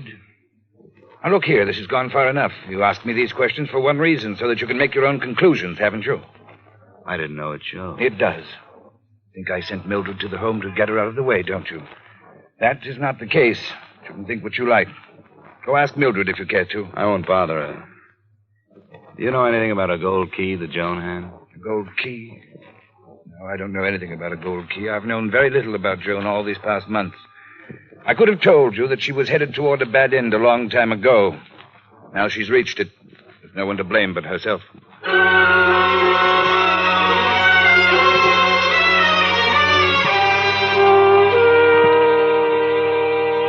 p.m. then, and at 5, I was standing in front of the North American Van building on Columbus Avenue as Harold Corey backed a big rig into a parking area and headed for a quick-order restaurant.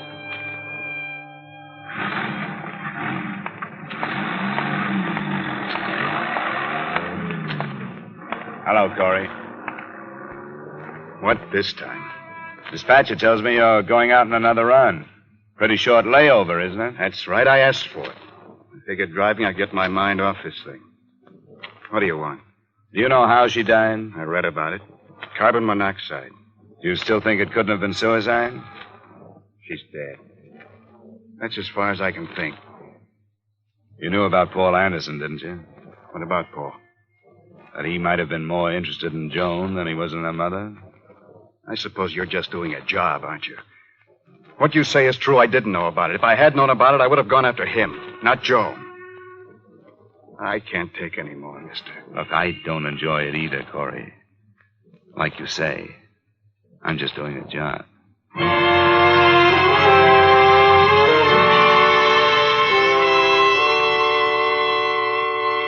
After questioning the 6 girls who had worked with Joan Sebastian, I was still nowhere.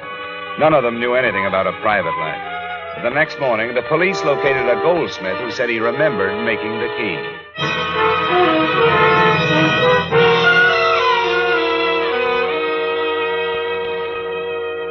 The police told me you might come in, Mr. Dollar. No trouble at all. Happy to oblige. Good. You've seen the key? Yes, the officer showed it to me. Oh, friendly young man. I have it with me. You're sure you made it? Oh, yes, positive. See here, I'll admit to a quaint conceit. You see here? Part of the scroll? See the letters?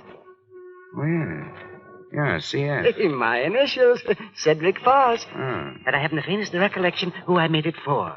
I told that young officer that, too. I don't even remember when. Oh, there's so much work, you know. Well, maybe I can help you. It would have been between 7 and 8 months ago. You keep any kind of record? Oh, of course I do. I'm bound to. A matter of law. 7 or 8 months should... let me see. That would be November, October, September. 7 would be March. 8 would be February. Oh, yes, of course. Here we are. Frankly, I'm intrigued. How many of my items may have been involved with tragedy? Who knows? Perhaps I'm a curse. I was hoping you'd be a cure for this one. Well, I hope so. You wouldn't know what week or day? Oh, I'm afraid not. Oh, my. February wasn't a very good month, was it? Post-holiday slump. Reset, change rings high, set opals. Dreadful stuff. What? No. It's much too small. Key for a jewel box. Well, let me see. March. Yes, engraved spoon. Reset, repair, bracelet. Here it is. Door key in gold. March 17th. What name? Do not deliver. Will call J.E. Carter. J.E. Carter. Does that help? No, not a bit. Do you remember anything about him? No, paid in cash. Wait, now, that was the day Mrs. Brand brought the baby shoe in for placing. She's the councilman's wife. I remember that. It was snowing. That was the day it was ordered, Yes, Now, wait a minute. It was modeled from a plain old cast house key. Uh-huh. I cannot picture him. But I'd done some apartment keys, and he said this was for a cottage. Outside of town? It was a surprise for his wife, someplace on the bay. I remember that because of the hideous weather, and I could just feel that wind coming through one of those summer cottages. Now, do you think you'd recognize him if you saw him again? Well, I can't say until I do. I could try. Well, we may have to call on you then. Thanks. Thanks a lot. I think you've helped.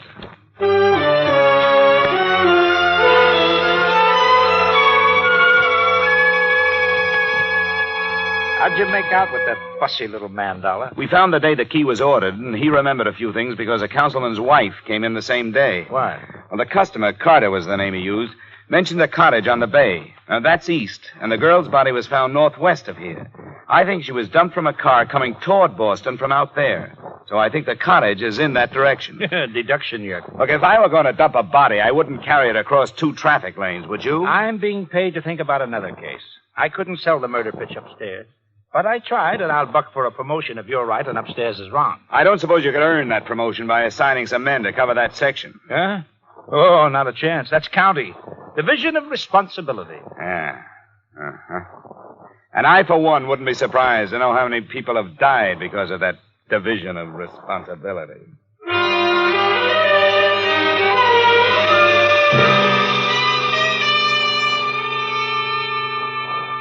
Expense account item 4, $35 mileage covering a 2.5-day search of real estate offices northwest of Boston. Object, a cottage rented a few days before March 17th by a man possibly using the name J.E. Carter. It was morning to night legwork, but on the afternoon of the third day it paid off. I found an agent who had rented a cottage to a J.E. Carter.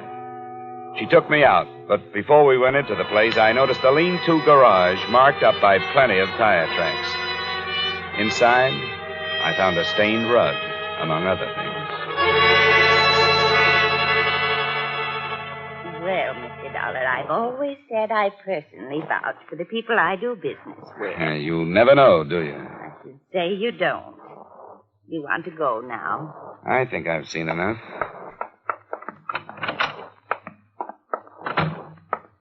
Let me lock it. I want to see if this key fits. It does fit. Yeah, it sure does.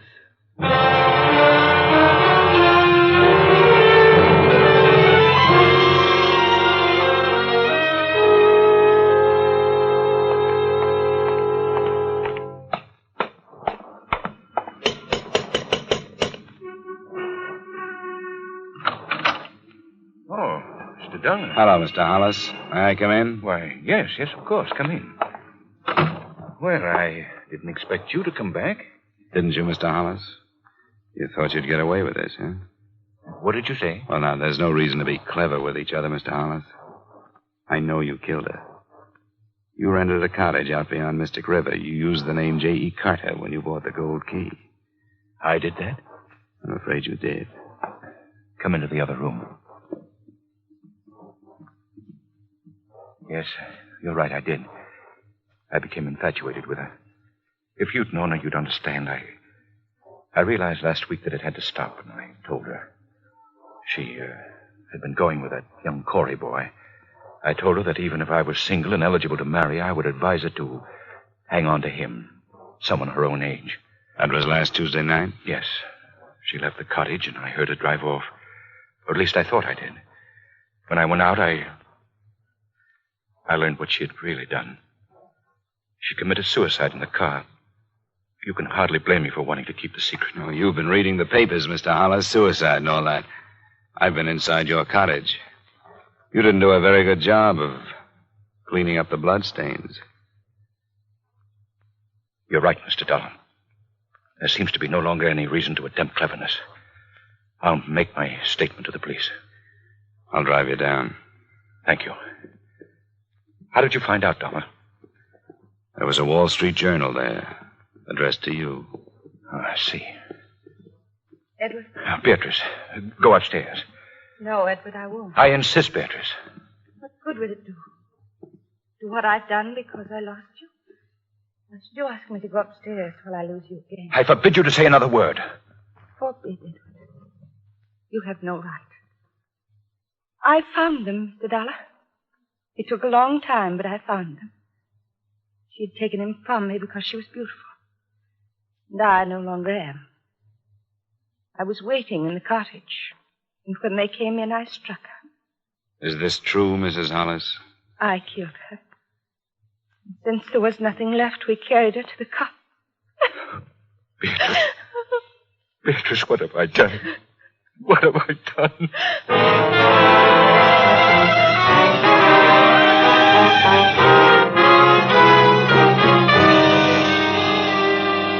Expense account item 5, $110 final bill for car rental.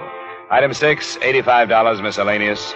Expense account total, $356.75. Remarks? I don't know what sticklers the Massachusetts law courts are, but Joan Sebastian was not killed by the wronged wife. She was unconscious but alive when Hollis put her in his car trunk. She died there by carbon monoxide. Yours truly, Johnny Dollar.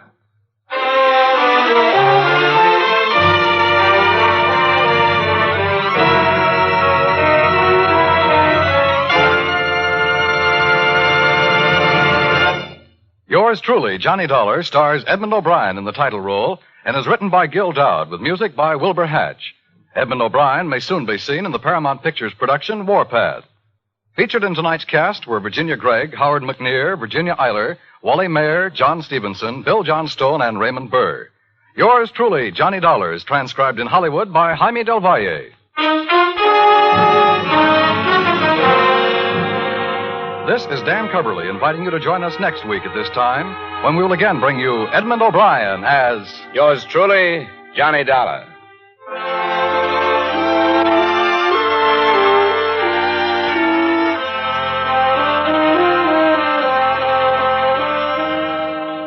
Stay tuned for Vaughn Monroe's Caravan, which follows immediately over most of these same CBS stations. This is CBS, where Hopalong Cassidy rides every Saturday night, the Columbia Broadcasting System.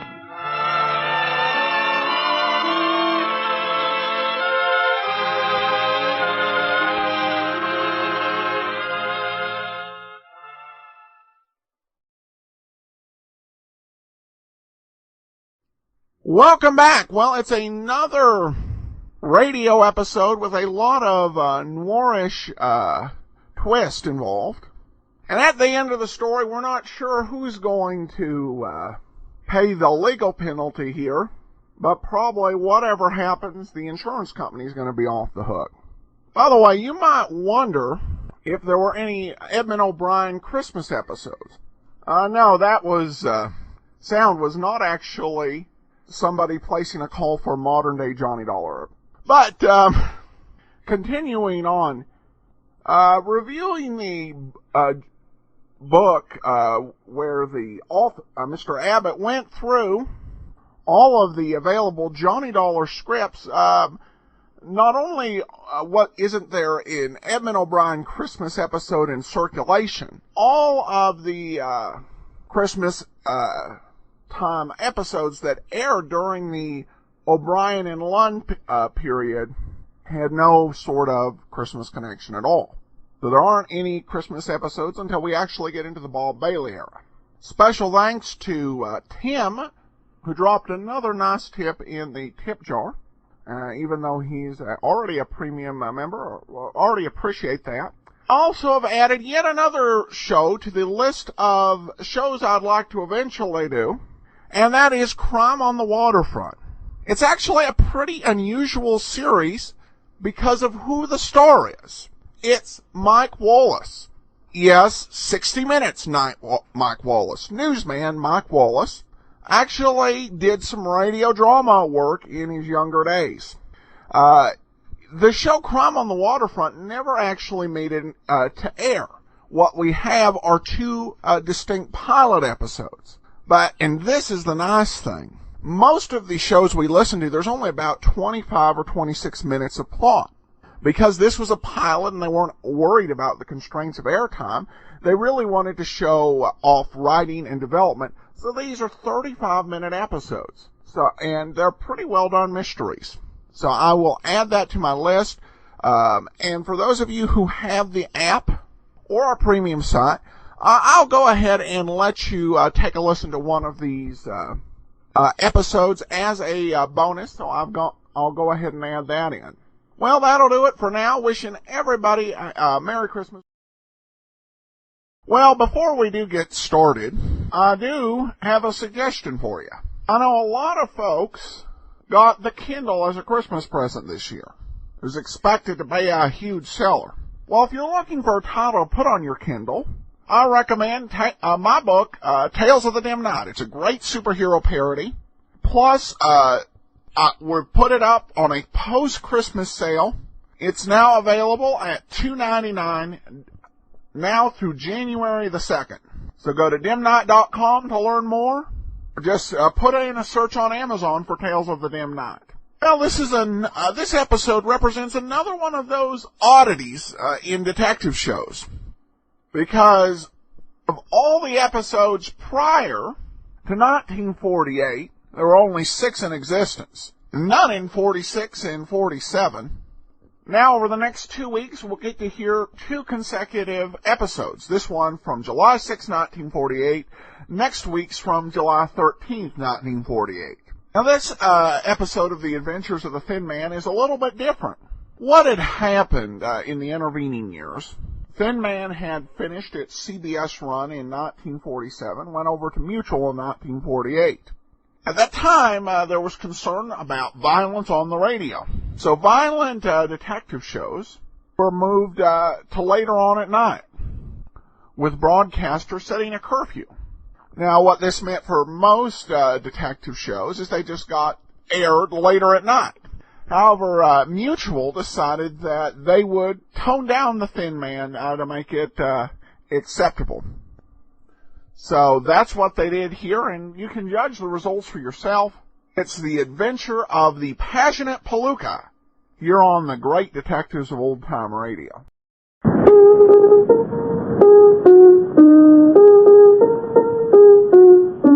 No, Nicky, darling, that's not it. It isn't, Nora? No, it goes like this. 33 fine brews blended into one great beer.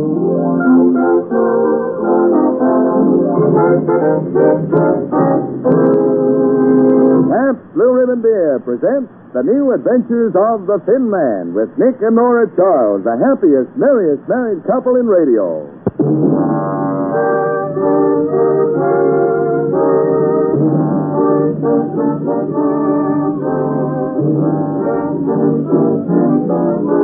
Tonight and every Tuesday night at the same time, that international favorite Pabst Blue Ribbon Beer proudly presents the finest in summertime entertainment. So sit back, relax, and pour yourself a tall, foaming glass full of splendid Pabst Blue Ribbon. While you listen to the stars of our show, Claudia Morgan as Nora and Les Tremayne as Nick, in tonight's adventure of the Thin Man, entitled The Adventure of the Passionate Palooka.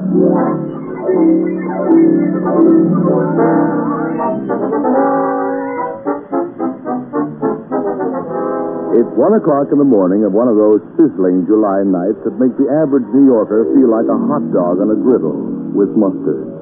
We find our hero, Nick Charles, tossing restlessly in his bed and mumbling to himself. I wonder if I ought to get Nora to hit me on the head with one of my old blackjacks. Oh, no, she'd enjoy that too much. Oh, Still nuts. Of course, Nora is twitching away in her bed, too. And when she notices that Nick's managed to close his eyes and doze off, she mumbles sweetly to herself. He can't do that to me, the big goon. What right has he got to sleep in a night like this and leave me alone in my misery? And so, with genuine wifely devotion, she gently wakes Nick up. Nick, there's a fire! What's that? Fire? Yes, a fire. How? When? Where? On my feet, and I'm cooking. Will you sleep? Yes. I thought so. Is that why you woke me? Well, you had no right to do it without telling me how. Do what? Fall asleep. Well, dear, I thought of hundreds of people diving into swimming pools. Female people. Why, yes. They were all beautiful. They all looked like you. Oh, nice. Maybe I'll think of hundreds of you jumping into a pool. Well, that's a great idea. Makes me feel cooler already. You're making your first leap. You're diving. I look like a swan, huh? You land flat on your tummy. You must be thinking of someone else, Nora. I never dive like that. Now you're under the water. What stroke am I doing? You've disappeared. Hey, wait a minute. Don't I come up? No, I can't see you. Well, Nora, get me out of here. I'm drowning. I'm diving in after you. The crowds are applauding. Hurry, will you? I'm fishing around for you. I'm over here. I got you. Hey, let go. You're pulling my hair. Be quiet. I'm rescuing you. Nora, baby, you're being carried away. You're pulling me out of bed by the hair. That's the way you rescue people, you goon. But I haven't got that much hair left. Cut it out. He dragged you to the shore first. I'm on the floor, Nora, dear. Or is it the shore? It's the shore. Everyone is pinning medals on me and saying, what did she ever want to rescue him for? Oh, nuts. Now you've just about ruined all my chances of ever falling asleep. That's a fine thing to say to a wife who just saved your life. Who wants to speak tonight anyway? And what do you think we should do? Let's go out. Go out? Mm-hmm. At this hour? Nora, do you want me to become the kind of a bum I used to be? Mm-hmm. Just for tonight. Okay, baby. Nick the Dick prowls again.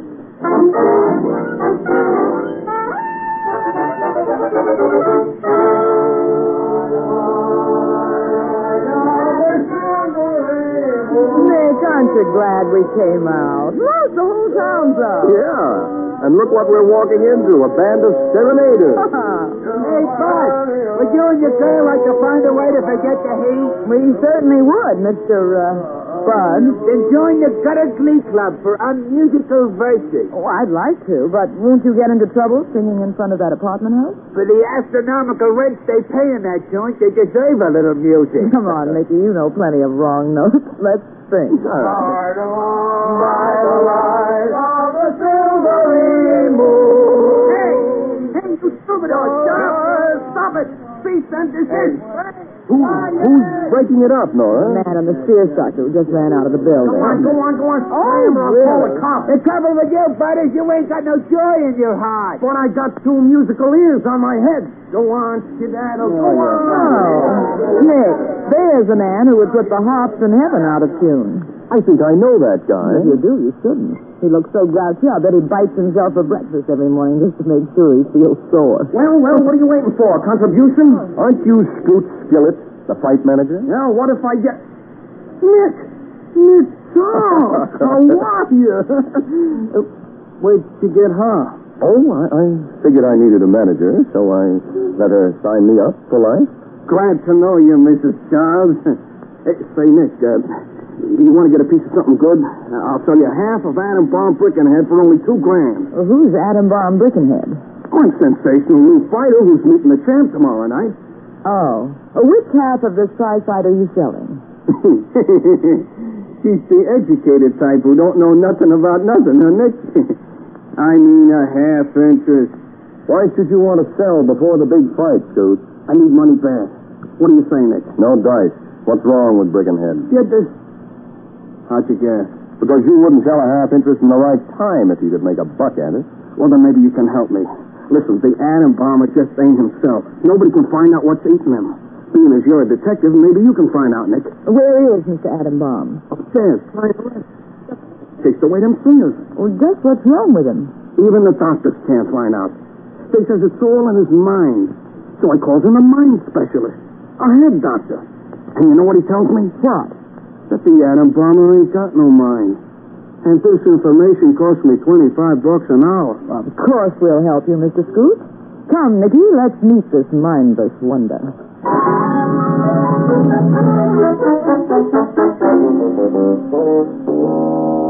Hello, Scoot. Hello, sunshine. Bomber, I want you to meet Nick and Nora Charles. Oh, cheers. Hello, Mr. Adam Bomber. What's this cheers business? I heard it in the movie. It seems so debonair. Oh, I'm so unhappy. Bomber, suppose you tell us what's bothering you. Nothing.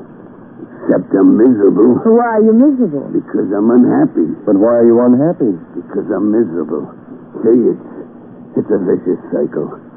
Oh, me. But, Bomber, there must be some reason why you're groaning like a sick cow. I wish I was a cow. Well, you got the voice for it, but your figure's wrong. Yeah, there's a catch to everything, ain't there? Just a second. Why do you wish you were a cow? Why not? I wish I was anything as long as I ain't me. But what's wrong with you? Nothing hurts me nowhere, Doc. Listen, no mind. These ain't doctors. They're detectives. I thought they might help you. Well, nobody can help me. Not even Betty Gray. Detective? Did you say detective? Why, yes. Detective. Look, Nick, he's coming to life. He don't look dead no more. He looks dumb, like he used to be. Dude, leave me alone with these two people. I gotta talk to them alone. What's the matter? You don't trust me no more? No, but I'm temperamental. I'm trained to a fine point. Nervous and high-strung. Like an underbred thoroughbred. Yeah? I know I am because I read about me in tonight's sports page. Now, leave me alone with him. Okay, Bomber. Nick, Nora, you're the only two peoples in the world who can help me. Can we? I didn't want to tell no one before because no one thinks I got any brains, which is true. You see, Nick, it's JoJo. I love JoJo. Well, what happened to JoJo? She's gone. She left me. Why? I don't know. I always treated her good. I never even kicked her. Not even once. How sweet of you. I never even kept her chained up. Hey, maybe I should have chained her up, huh, Nick? Well, there are two schools of thought about that, but it's good for some females. Yeah. Whenever she got hungry, I always threw her a bone. How generous of you. What's that? What kind of a dame are you in love with? A high-class kind, of course. Who eats bones? Lulu don't eat bones. She eats caviar. Lulu? But we were talking about JoJo. How many people do you love, Mr. Attenbomber? Just three. Me, JoJo, and Lulu. Now, let's take them one at a time. Who's JoJo? Just the most beautiful mongrel dog I ever found in an alley, that's all. And I love her. When did the dog disappear? And the night I fought with Lulu. Oh, Lulu's a prize fighter. No, but she should be with the right she's got. Lulu is a girl. JoJo is a dog, and me, I'm a rare phenomenon. You are? That's what the doctor said I was. Nick, Nora, promise me you won't tell nobody what's wrong with me. Not even Scoots. Why? Well, if everybody knew how I felt about JoJo, they'd think I was dumber than I really am. Can I help it if I love dogs? We'll keep your secret. And now, will you find JoJo for me? How can I win the World Championship tomorrow night, knowing JoJo is walking the street with no one to scratch her fleas? Look at me. Take pity on me. I'm wallowing in woe. I'm crying. We'll find your doggie, Mr. Attenbomber, before tomorrow night. Mrs. Childs, you're a dear, sweet person. Almost as sweet as JoJo.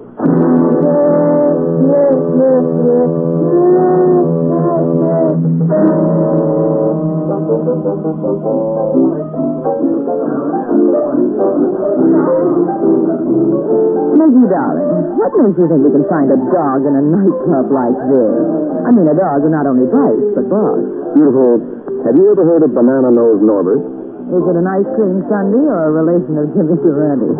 He's the guy who owns this dive, and he practically runs the underworld of this town. We became friends when I sent him up the river years ago. Nick, you promised me that we were going to live in the upper world from now on. I was afraid you'd object. That's why I brought you here before I told you the reason. Nora, baby, it isn't as if this was a detective case or something, but do you think that dog disappeared by accident? You mean the poor pooch is the victim of dog snatching? Well, do you think smart gamblers would stop at stealing a dog if they knew the effect it would have on the atom bomber? Hello, Nick. Wait a second, you wanted to see me. Oh, Banana Nose. This is my wife, Nora. Well, wonders never cease. You're the first guy who ever came into this joint with a beautiful tomato that he was actually married to. Why, thank you, Mr. Banana Nose. You don't mind that I called you tomato, Mrs. Jones? No, if you don't mind my calling you Banana Nose. Banana Nose and tomato. We ought to get together and open a vegetable store. It's funny. Listen, Banana Nose. I'm looking for the pup that was stolen from Atom Bomb Brickenhead. Oh, yeah? Why? We promised to return him. Without that dog, Mr. Atom Bomb is so depressed he'll hardly be able to fight tomorrow night. Oh. So that's why the odds went down against him. You know, Nick, a few weeks ago, the experts figured him to beat the champ. He will beat the champ if he has his doggie. If he does, someone named me can clean up a load of loot. Nick, your worries are over. They are? Just tell me what the pooch looks like, and by tomorrow morning, you will have that dog in your apartment for breakfast.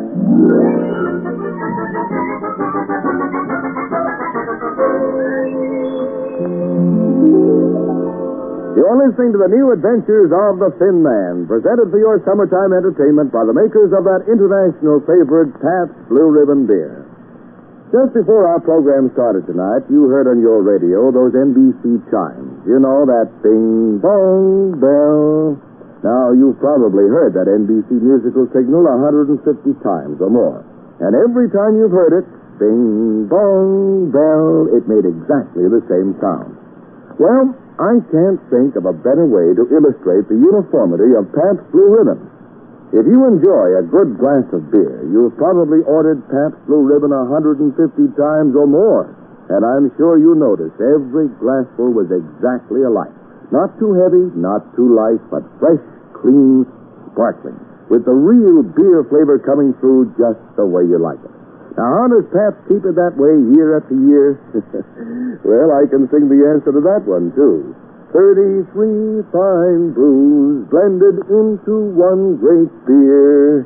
Yes, that Pabst blending process is costly, and it takes infinite patience, but the result, Well, I'll leave it to your sense of taste. Why not order a few cans or bottles and learn why millions the world over have settled down to blended, splendid Pabst Blue Ribbon.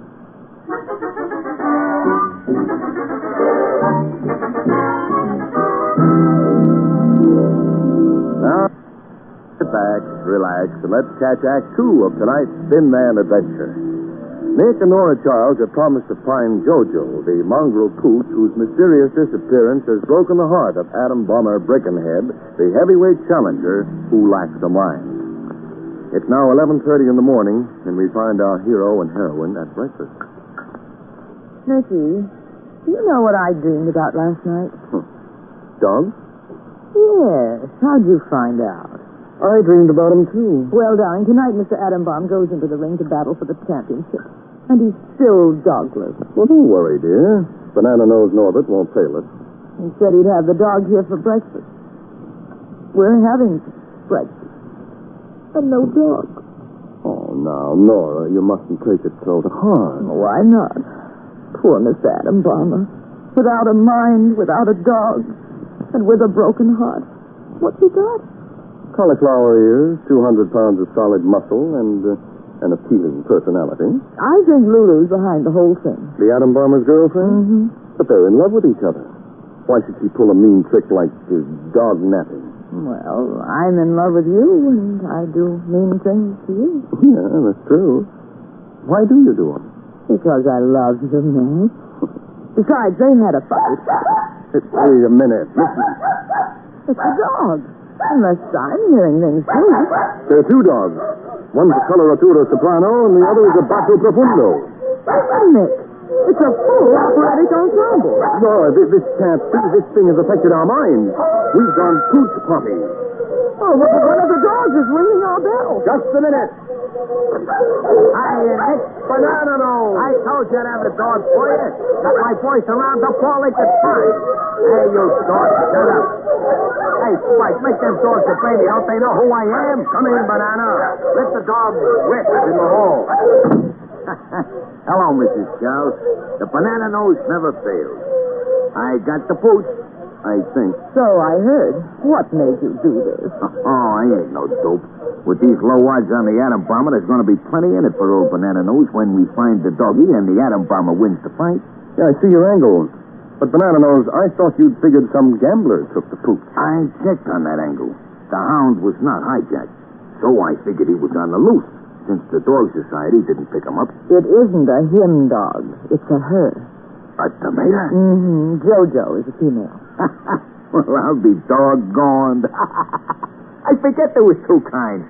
I told them to pick up all the black and white mongrels they could find, no matter what kind of personalities they had. Yeah, well, we'll bring the dogs in, and I'll have the Atom Bomber come down and see if he can identify one of them. Are you going to bring that mob of mongrels in here, Nicky? Well, what can we do, Nora? We've got to be good hosts. Well, you can stay here with them, Nick. I know what I'm going to do. Where are you going, Nora? To investigate my own angle on this dog napping. I'll call you up, darling. I'll seek out the back way. Goodbye. Nora! Well, Nick, shall I bring him in? I guess so. Okay, you mug. Send in all the girl dogs.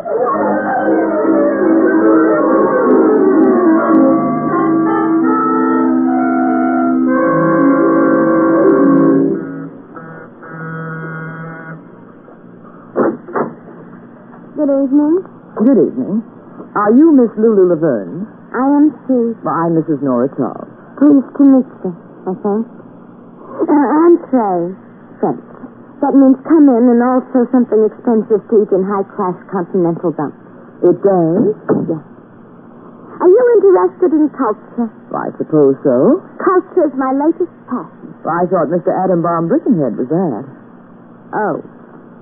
What do you know about it? He told me about you, Lulu. He did he? Mm-hmm. Well, whatever he said, it's a foul and delicious canary. You mean malicious canard? Oh, trying to out-culture me, are you? No, Lulu. I'm just trying to find Mr. Atom Bomber's dog. Well, what did you come here for? Do I look like a dog tit? Don't answer that. Lulu, all day long, poor Mr. Atom Bomber's been trying to identify his dog. Hundreds of dogs have been brought to my house. So far, his hasn't turned up. Not even one of them pooches is Jojo? Not one. If he goes into the fight without Jojo, just be killed. That's great. I know you took the dog. Oh, so I'm a dog thief now. The doorman of this apartment house saw you with the dog. And after the tip I gave him for Christmas. But he didn't see me with Jojo. He saw me with my own dog, Kiki. He saw you with two dogs. That must have been the night he seen me with the atom bomber. The atom bomber isn't two dogs. He is so. You don't know him as good as I do. Lulu, you just say those things because you had a fight with him. Sure. Can you give me a better reason? And on the day you had a fight, you took the dog out for a walk, and you told him she ran away. She did. Why? Because we girls just didn't get along together. And besides, no man should love another female as much as he loves that dog, even if she has got a better pedigree than I got. Lulu, you're jealous of Jojo. Me? Jealous of a pup? What's she got? Dog skin. I got meat. Lulu, you know where that dog is, and I'm going to see that you return her. You can't scare me. Hey, who are you calling? My husband. He'll make you confess. That's unfair. You can't turn a man loose on me. You can see I'm the type that men can melt. Nick. Good heavens, who answered the phone? Nick. Hello, Nora, baby. I thought the dogs answered the phone for a moment. Well, they've done everything but that. Banana Nose and his boys keep bringing them in by the dozens. Hey, get down. Have you found Jojo among them? No. The atom bomber's here. He's dazed from the dogs and dared to go into the ring. Hey, don't fight. Nick, come up here to Lulu's place right away. I'm sure she's got the dog. Okay, Lulu's place. Wait a minute. The atom bomber's going to rush to the fight now. Hey, Bomber, you want to say something to your girl, Lulu? Yeah. Hello, Lulu. I love you, Lulu. I'm glad to hear it, Mr. Bomber. But this is Nora. Lulu, come here and say something nice to him. He's got to rush to the fight now. Encourage him. I sure will. Hello, Bomber? Lulu, I'm so miserable. Yes. And my best wish is that the champ should lay you in the first round. Lulu, what a wish. What are you complaining about? If you're croaking round one, you won't have to finish the fight. Goodbye.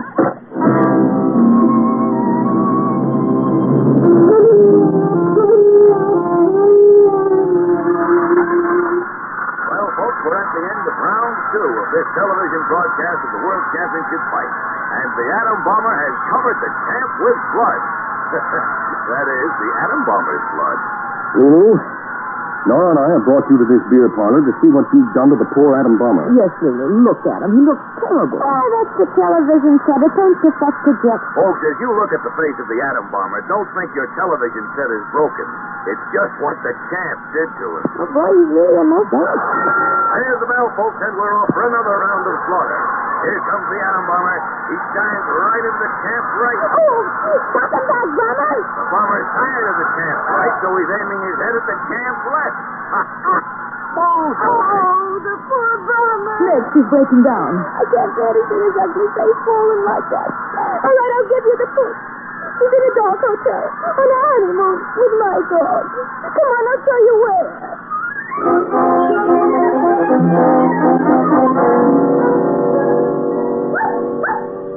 Here's Jojo. Thanks, Doc. Nick and Nora, can we still get to the fight on time? Yes, Lulu. Scoots has some ringside seats for us, right near the atom bomber's corner. So this is Jojo. How'd you like being a bride, Jojo? Come on, you three gushing girls. We've got to rush.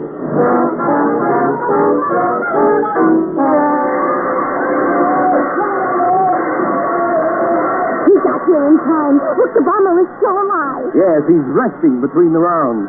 Nora? Yes, dear. You sit here with Lulu. I'm going to take Jojo to the bomber's corner. All right. Hey, Scoot! Bomber! Look what I've got here! Hey, Scoot! Nick, don't bother me. We're trying to keep him conscious. I've got something that'll make him win the fight. Look, Nick, I ain't got time. This boy of mine needs everything but a blood transfusion. Scoot, I'll buy that half interest in your boy for $2,000. Sold. I'll sell you the half above the waist. That's completely dead wood. It's a deal. Now let me talk to my half of my boy. Okay, here. Bomber, look what I've got under my arm. Jojo. My little doggy Jojo. Yes, your girl Lulu had her. She took her because she thought you loved her more than you loved her. That ain't true. I love my dog just as much as I love my child. And Lulu loves you, too. And there she is. She came here to watch you win the championship. Lulu? Oh, boy, I'm gonna kill that champ. I'm gonna murder him. My fighting spirit is returned. Nothing can stop me now. Okay, I'm going back to our seat. Go in there and win, Bomber. Nick! Nick! I'm coming, baby. Did you tell the bomber what happened? Yes, Nora. Did it do any good? Good. You just watch, Lulu. As soon as he saw you and the dog, he was practically resurrected. Resurrected? Is that good? It's going to be sensational. There's the bell. Look at him go. Stop him in the head, Bomber. Give him the old one, too. Oh, boy, there goes the bomber. Look at him swing. Yes. Look at him, Nick. Look at him receive that wallop from the jam. Look how nicely he falls. Get up, bomber. That's right, Bomber. Stay there and take a nice rest. Take a rest, Bomber. He isn't resting, Nora. He's Don't unconscious. be silly, he's being smart. Get up, Bomber. Jojo, bark at him. Inspire him. Nora, he was knocked out. But that's impossible. He did everything like they do in the movies, and it never ends this way. It's a foul. Foul!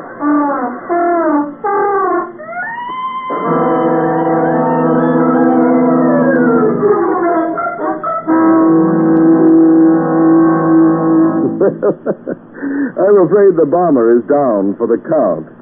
Now, if Nicky and Nora are smart, they'll go on home and have themselves a cold, refreshing bottle of that blended, splendid Pabst Blue Ribbon. The beer with the fresh, clean, sparkling flavor. You know, Pabst Blue Ribbon is quite a home favorite with happily married couples. Just to mention a few, there's Mr. and Mrs. Gregory Peck, Mr. and Mrs. Bob Hope, Mr. and Mrs. Lawrence Melchior, and Miss Gladys Swarthout and her husband, Mr. Frank Chapman. Now, these people can certainly afford the best of everything. And the fact that Pabst Blue Ribbon is served in their homes is a tribute to its quality. I could tell you about Pabst's 104 years of leadership in the art of brewing and explain how Pabst developed the science of blending. Yes, blending 33 fine brews to keep the same identical Blue Ribbon flavor and quality in bottle after bottle, year after year. But I'd rather you'd simply taste it yourself. By tasting, by comparing, you'll understand why millions the world over have settled down to blended, splendid Pabst Blue Ribbon.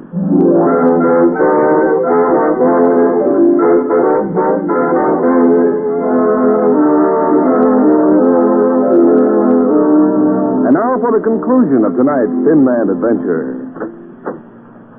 Hello, Nicky, darling. Where have you been? To see Scoot and pay him for my half of the bomber. Oh. How is he? Very happy. He wishes there were more people like me in the world and less fighters like the bomber. That's not nice. The bomber really tried hard. Yeah, I know. The bomber says he would have won the fight if the champ didn't get in his way so much. I know. But is it Mr. Bomber's fault if there was another man in the ring? Anyway, I'm glad to hear he's going to marry Lulu. When'd you find that out? Oh, well, Lulu phoned a few minutes ago. Well, that's one match I hope he'll win. Nora. Nora, darling, what are you knitting there? Can't you guess? Why, it looks like a little garment.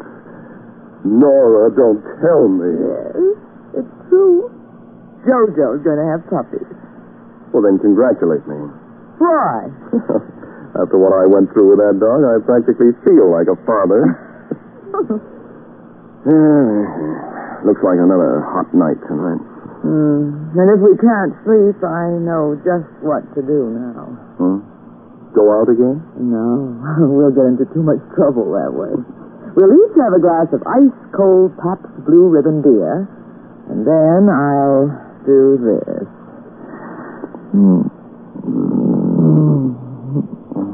And say, good night, Nicky, darling.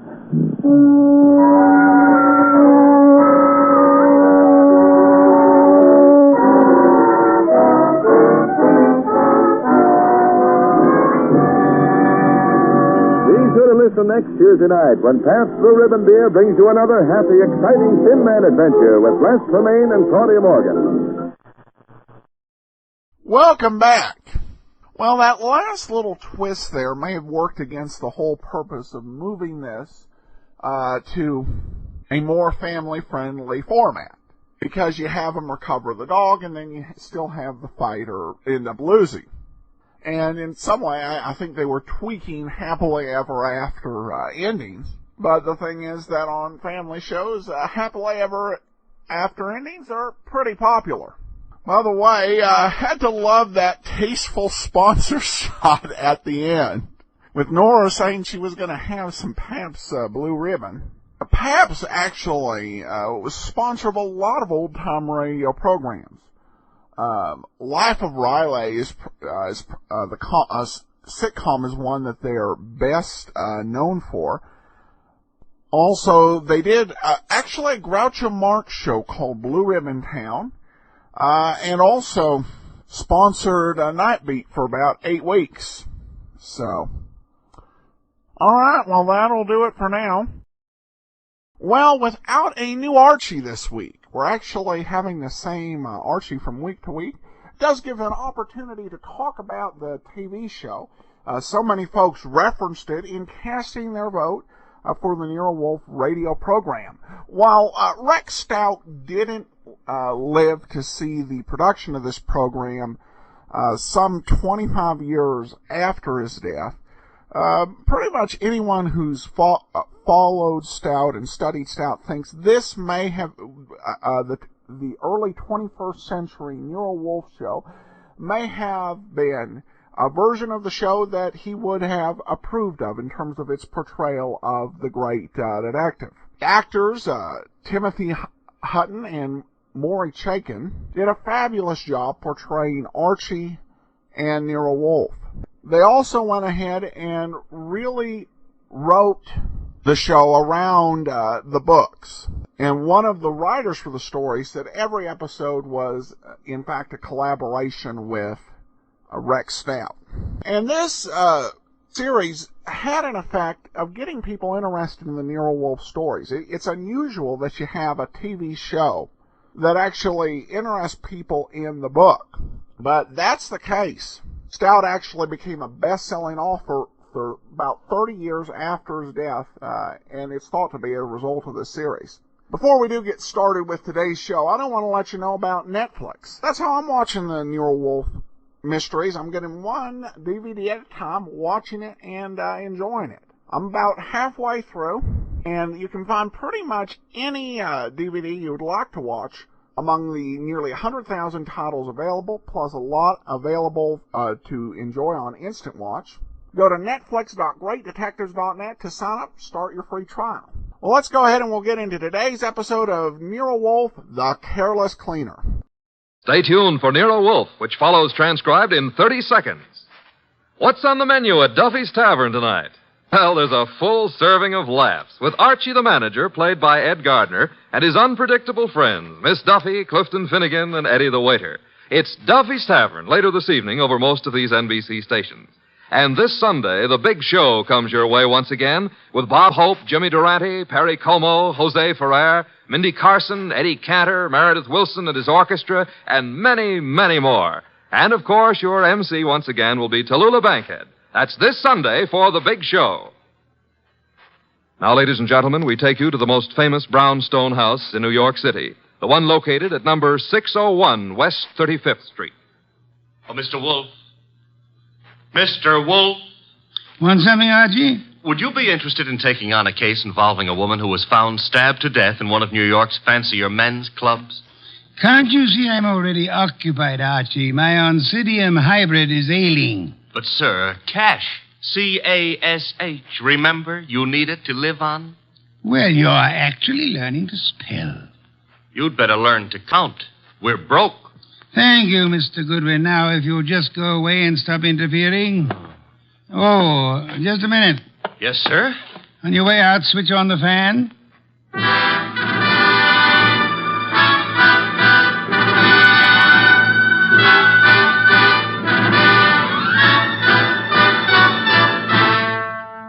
Yes, ladies and gentlemen, it's that one and only man of moves, the most famous detective in modern fiction, that corpulent, orchid-raising, beer-drinking gourmet who also happens to be a genius. Rex Stout's incomparable Nero Wolfe, starring Mr. Sidney Greenstreet. Tonight, Nero Wolfe's long-suffering assistant, Archie Goodwin, tells us of the case of the careless cleaner.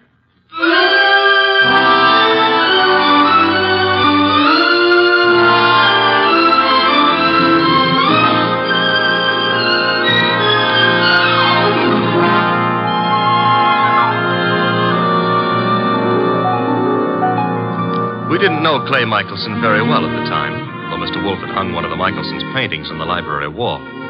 But then I guess we should have considered ourselves lucky not to have known him or his wife, Phila.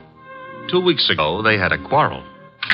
Oh, Clay, darling, I didn't expect you home so soon. I thought you were going to the museum to see the Van Goghs. I decided not to, Phila. Oh. Well, if you plan to paint this afternoon, I'll get out of the studio. I want to run some errands anyway. Why don't you make your phone call from here, Phila? Phone call? Who is he, Phila? He? Who were you waiting for this afternoon? Please, Clay, don't start that jealousy routine again. Don't try to kid me. You're being stupid, Clay. I'm stupid, all right, but I'm getting wise pretty fast. I'm through, Phila. I've had enough. I'm leaving you. So stay out of my way and keep your boyfriend out of my way, too, whoever he is, or I'll kill him.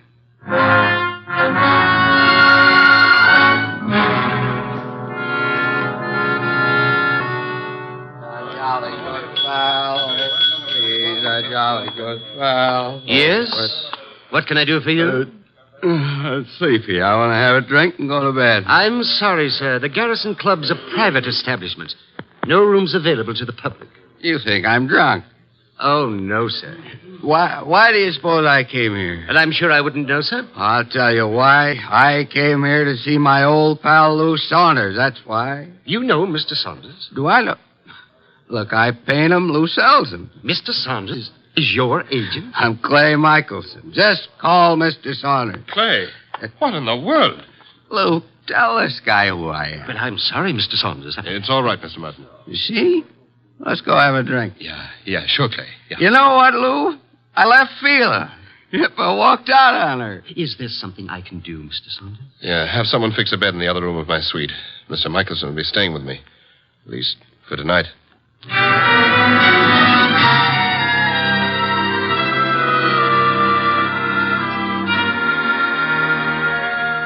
Mr. Wolfe? Yes, Archie? It's Friday. Good. Fish for dinner, then. Nope. I was not referring to dinner. You were not? I can think of nothing more interesting at the moment. Oh, I can.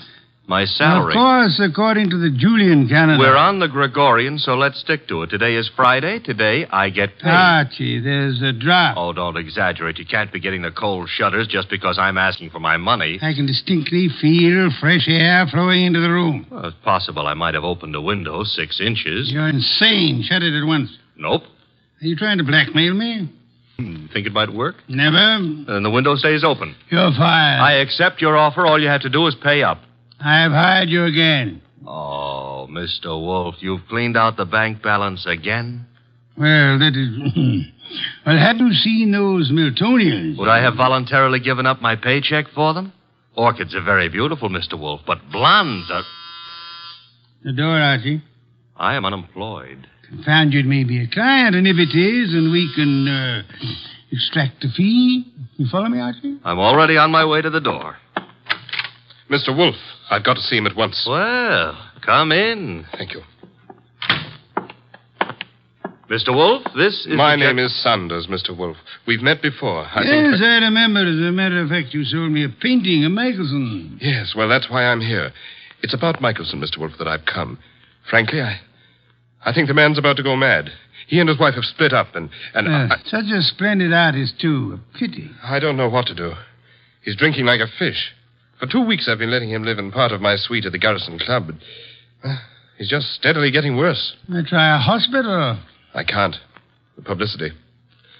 Mr. Wolfe, Clay admired you so that time we all had dinner after the painting transaction. I thought maybe you could talk to him. Maybe you could get him on his feet again. I'm not a doctor, Mr. Saunders. But I'm sure he'd listen to you. Excuse me a moment, Mr. Saunders.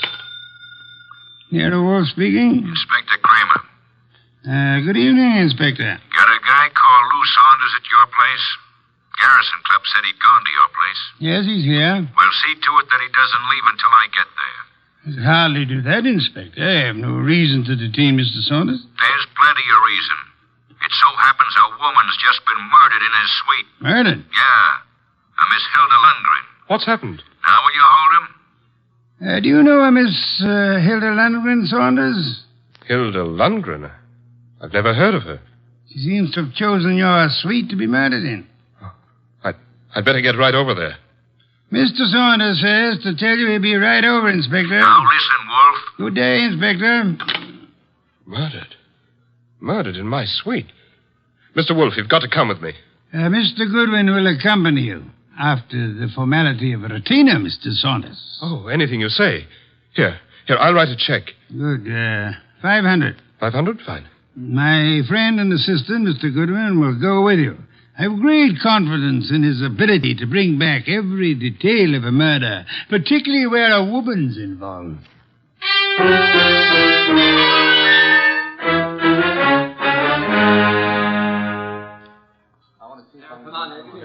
Okay, you photographers, picnic's over for tonight. Pick up your stuff and get out of here. You sound real mean today, Inspector Kramer. Well, if it isn't Nero Wolf's favorite stooge. What are you doing here, Goodwin? I got bored with my knitting. Look, I wasn't asking for humor. I'm Louis Saunders, Inspector. Saunders? Ever seen that woman before? Yes, I believe I have. I can't remember where, but the face looks familiar. Lovely-looking woman. Blonde and really built. Well, she ought to look familiar. She's one of the cleaning women here at the club. She is? Cleaning? Well, since when have gals like this been reduced to cleaning floors? What's happening to the world? There ought to be a law. Yeah, there is. She was killed with a knife, or haven't you had time to notice? That's not a knife, Inspector Kramer. That's one of Clay's Chinese letter openers. What was that? Well, nothing. Nothing at all. Yes, it is a strange knife. What were you saying, Mr. Saunders? Just said that looked like one of the letter openers belonging to one of my friends. Who is this Clay?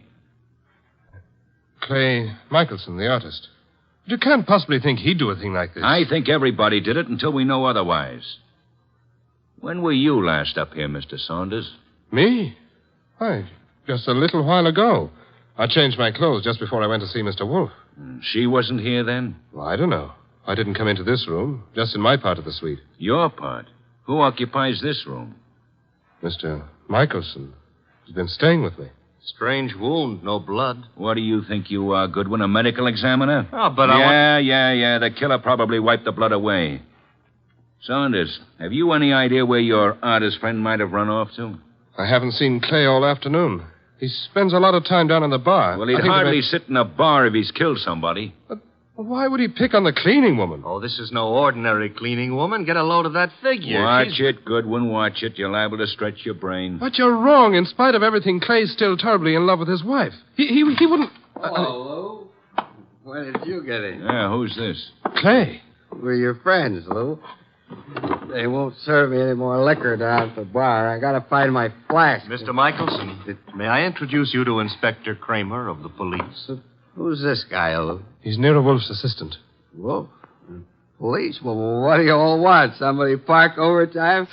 Where's my flask? The one with my initials. I just bought it this morning. Mr. Michelson, do you know that somebody was murdered here in your room? Murdered? Why don't you guys go away and joke with somebody else? Where's my flask? You better get hold of yourself. I said there's been a murder. Understand? You serious? Yep. And I wouldn't be surprised if Inspector Kramer here considers you top suspect. Me? They think I did it? You better pull yourself together, Clay. Yeah, because I got a lot of questions. Excuse me, the phone. Sit down, Mr. Saunders. I'll answer it. Hello? Hello? Hello? This is Fila. Who is this? This is Inspector Kramer. Hello? Hello? Who is Fila? Anyone know? Well, that's my wife. Your wife? I want to speak to her. Come back here, Michelson. Let me alone. You're not going anywhere. Now, stay back there. You're wrong, Inspector. I am going somewhere. Junior's got a gun. Yes, Inspector. You should be more careful about your gun when you shove people. Now, look, Mr. Michelson, I'll see Mr. Wolfe myself. Stay back, Inspector. You haven't a chance. We'll nab you before you get a block away. Well, then I'll just jerk these phone wires. There. And I'll lock the doors. That should hold you long enough. Good night.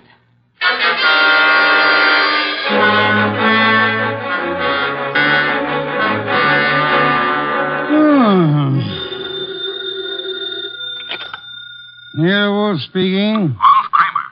Indeed. Clay Michelson may be on his way over there. Hold him until I get there. Hold him, why? Not more than 10 minutes ago, he held me up at the point of a gun. He carries a gun? It was my gun. Careless of you, Inspector. Goodbye. Come in. Mr. Wolf? Yes? My name is Clay Michelson. Yes, I was rather expecting you. You've got to help me. They think I murdered someone. You shouldn't have run away from the police. I've been drinking a lot, but I wouldn't murder anyone. Fela'd tell you that. Your wife.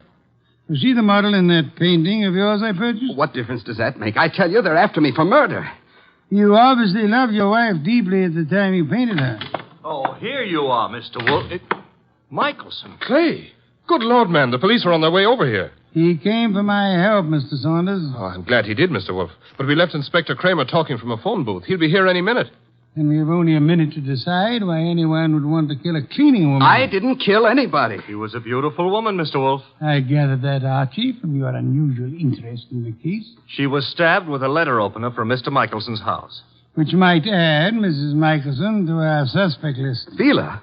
You can't suspect Fila. You're very gallant, Michelson.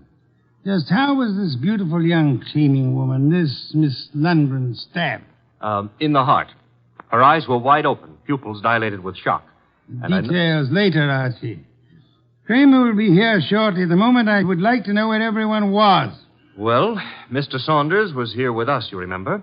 I don't know where Mrs. Michelson was, but I could go see her and find out. No, it won't be necessary, Archie. Mr. Michelson, where were you? Me? Why, I'm not sure. I can't seem to remember. That's hardly what we would call helpful. I was drunk. Maybe I went to Fila's. I've been over there lots this week trying to talk to her. Yes, I must have gone over there. Have you ever seen the murdered woman before? No, I never saw her before in my life. I've seen her before, Mr. Wolf. Indeed, Mr. Saunders. I seem to remember your earlier statement to the contrary. Well, I didn't know her name, but when I saw her, I remembered her. I understand she was quite an alcoholic. Unfortunate woman. Beautiful and... Well, look who's here, Inspector Kramer. Oh, here you are, Michelson. And as usual, you didn't have the courtesy to ring the bell, Inspector. And give you a chance to get this guy out of here? Nothing doing, Wolf. Now, come on. We're going to headquarters. Mr. Wolf, you can't let him take me. I didn't do it. I'm afraid there's not much I can do about it, Mr. Michelson. Come on. You come along too, Saunders. I got to get a statement from you. Of course. This way. Come on. Very well. All right. I just got an angle. Really, Archie? Sure, it's simple. Saunders been going for this beautiful cleaning babe. Clay worms in. Saunders kills her. Perhaps there was jealousy somewhere in this case, Archie. Nero Wolf speaking. Mr. Wolf, this is Fila Michelson. You don't know me, but you once bought a painting from my husband. I've got to see you, Mr. Wolf. You've got to help me.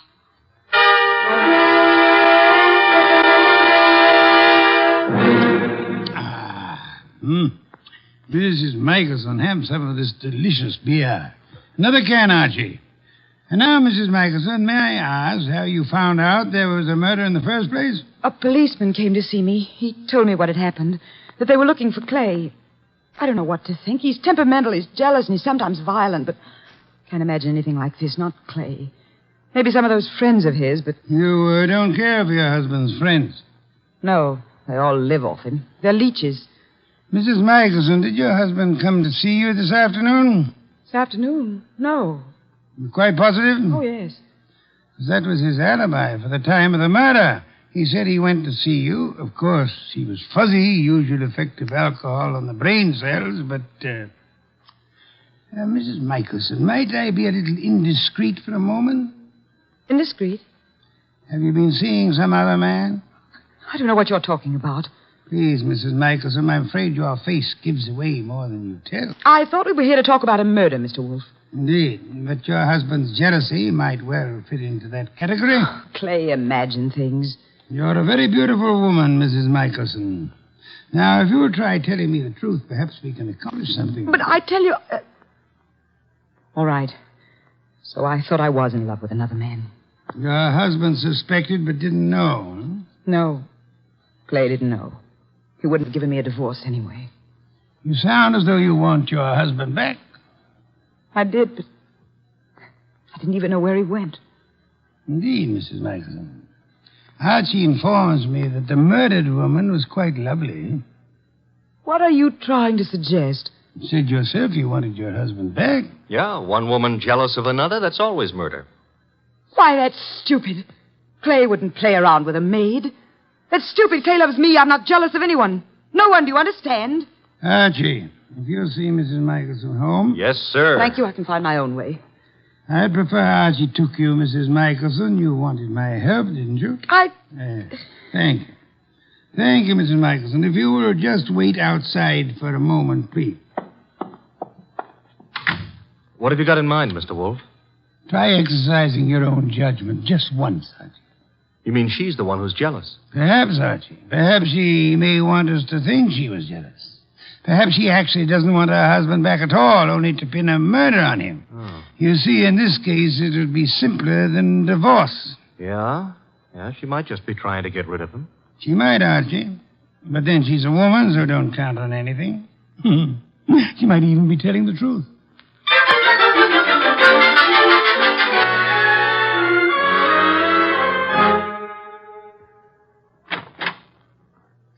This is where I live, Mr. Goodwin. Nice. Very nice. I like Greenwich Village. I'm trying to figure out why Mr. Wolfe sent you along with me. I'm a sucker for beautiful women. I wonder. Archie, Huh? does Mr. Wolfe believe me? He hasn't made an official statement yet. Nice furniture and things. You sound like an appraiser or someone looking for something. That's because it's November. Mr. Wolfe sent you to search my apartment. You could be wrong. I don't... Oh. What's the matter now? Thought you said your husband hadn't been here today. He wasn't. And what's his flask doing among these papers on the desk? Very prettily decorated with his initials. He was looking for it at the club. Flask? I don't know what it's doing there. Yeah, sure. You're trying to help, Clay. Right into the electric chair. His only alibi was his being here this afternoon, and you said he wasn't. Then what is his flask doing here?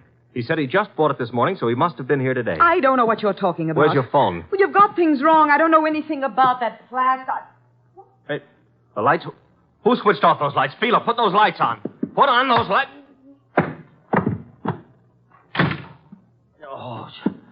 Oh, the lights are... Get to the lights. That flask... Gone.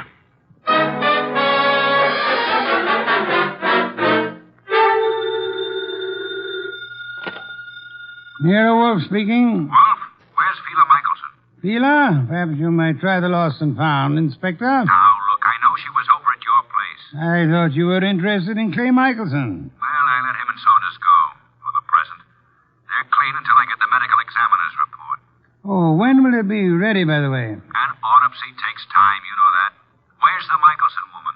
I believe she had a date with Archie. Why do you want her? I'm sure it never dawned on you, Wolfe, but this cleaning woman who was killed was some dish. Maybe Mrs. Michelson was the jealous one. Your thinking is beginning to bear an amazing resemblance to Archie's, Inspector. Also, it maybe never dawned on you that Fila Michelson hasn't offered an alibi for the time of the murder. You're right, Inspector. Yeah, you are. Come on, Wolfe, quit stalling. Where's Fila Michelson? What? Oh, I really don't know, Inspector, but perhaps as a last resort, of course, you might try her home. Good night, Inspector.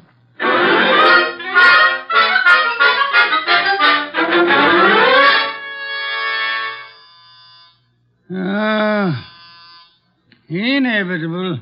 The moment I'm comfortable. Come in. Mr. Wolfe.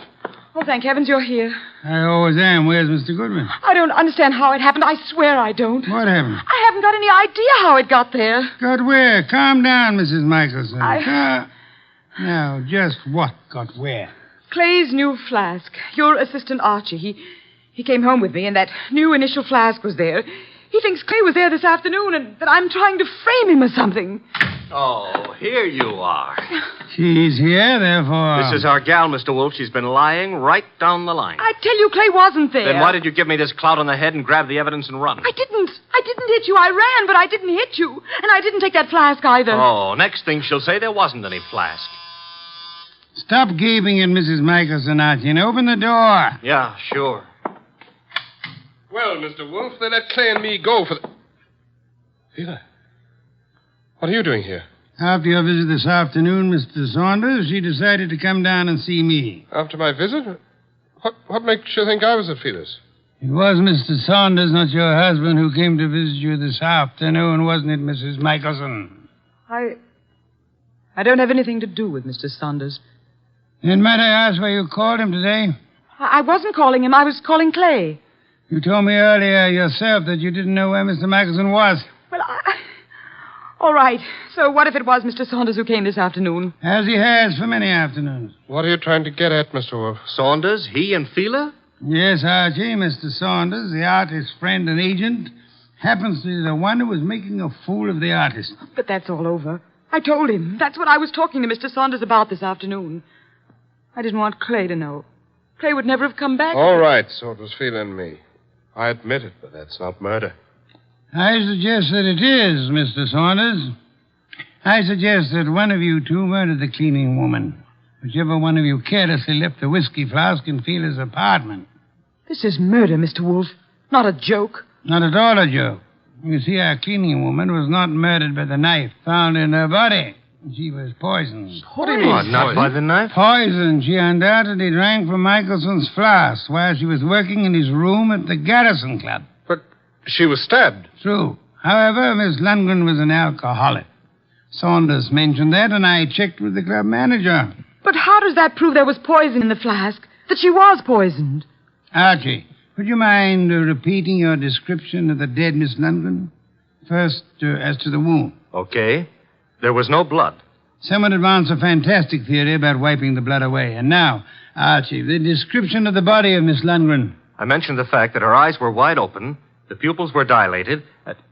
Hey, dilated pupils? Yes, Archie. The lack of blood had already made me wonder about the entire affair.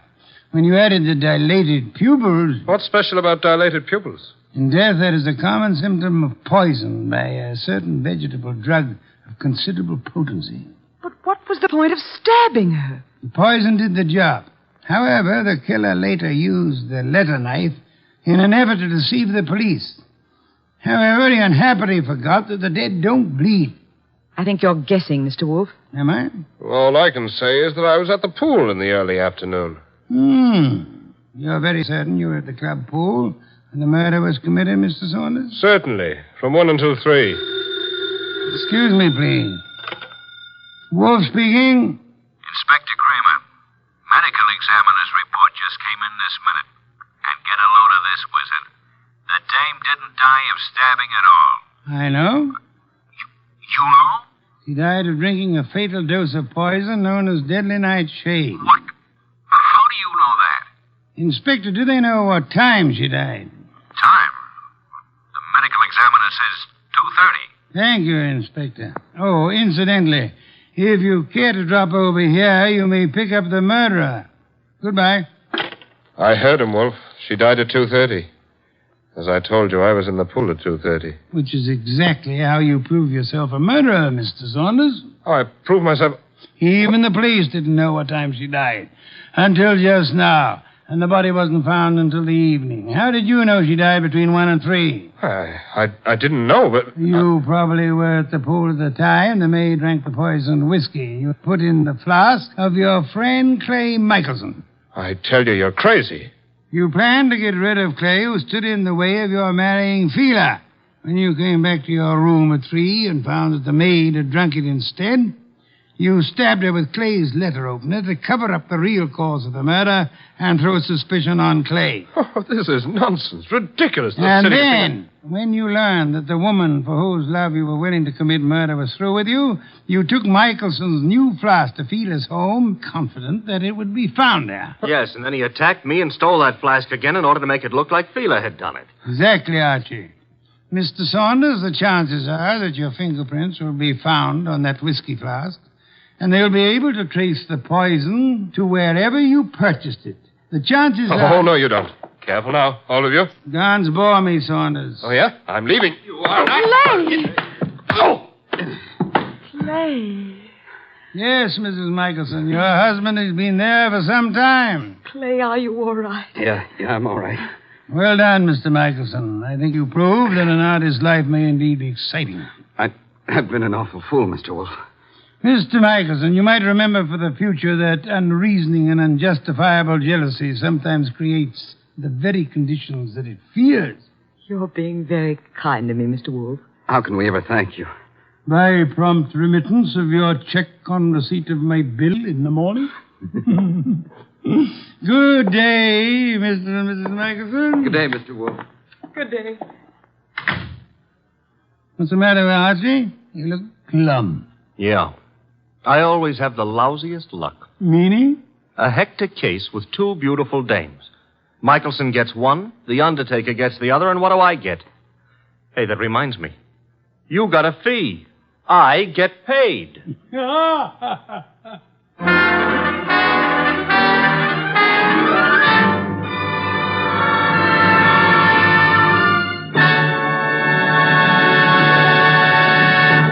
You have been listening to The New Adventures of Nero Wolfe, starring Sidney Greenstreet.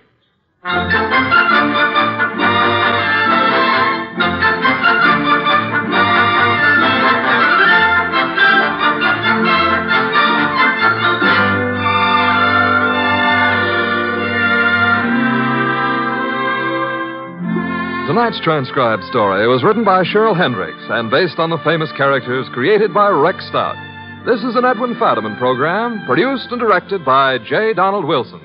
In the cast were Larry Dobkin as Archie Goodwin, and Betty Lou Gerson, Howard McNear, Dan O'Hurley, Vic Perrin, and Bill Johnstone. Next week at this same time, Nero Wolfe and Archie will bring you The Case of the Beautiful Archer. Don Stanley speaking.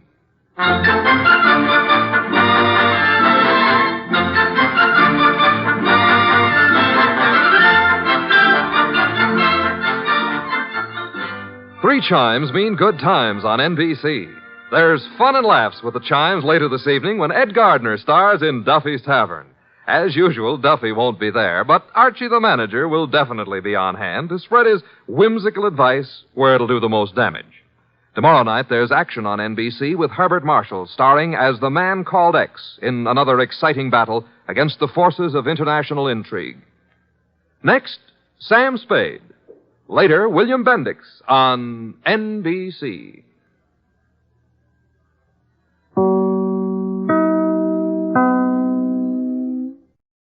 Welcome back. You know, the patented Sidney Greenstreet laugh is one thing he brings to the Nero Wolfe performance that's kind of unique. Greenstreet's laugh, of course, was first heard by most people in The Maltese Falcon. On Wolfe, it's kind of an added way in which he can play with Kramer as well as Archie. So it's a nice touch. This episode was actually brought to a pretty happy ending as far as detective radio shows go, and also as far as Nero Wolfe stories go. Well, we do have a couple quick comments here from listeners, so I'm going to go ahead and we'll get to those. Jack comments, just wanted to drop you a note and say how much I enjoy the podcast, especially the Greenstreet Nero Wolfe episodes. Keep up the good work. Thank you so much for your kind comment. We got this from Dion regarding The Man Who Was Thursday, our 300th episode special, says, if you didn't seem to be hiding, then nobody would hunt you out. Kathleen comments, regarding the same episode, I wasn't smart enough for this episode. Well, remember Mr. Wells' admonition at the beginning of that episode, that you may not get it. So it came with a warning label, I guess. Alright, well thanks so much, Kathleen, and thanks so much to everybody for their kind comments. We'll be back tomorrow with Let George Do It. A reminder, over at Amazon, our After Christmas special continues. Tales of the Dim Night is now available on your Kindle for just $2.95, or 99 cents, in the Kindle store. It's a great superhero parody that I wrote with my wife Andrea and has been published by Splashdown Books. Learn more information at dimnight.com. Alright, well we're going to get into today's episode of Let George Do It. The next to last guest.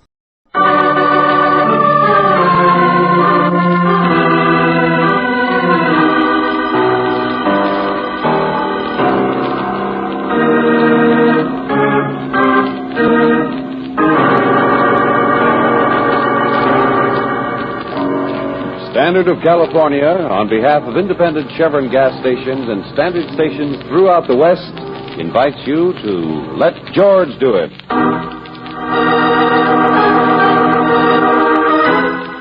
The next to the last guest, another adventure of George Valentine. Personal notice, Stanger's my stock and trade. If you're so touchy you can't stand to have the finger put on you, you got a job for me, George Valentine. Write full details.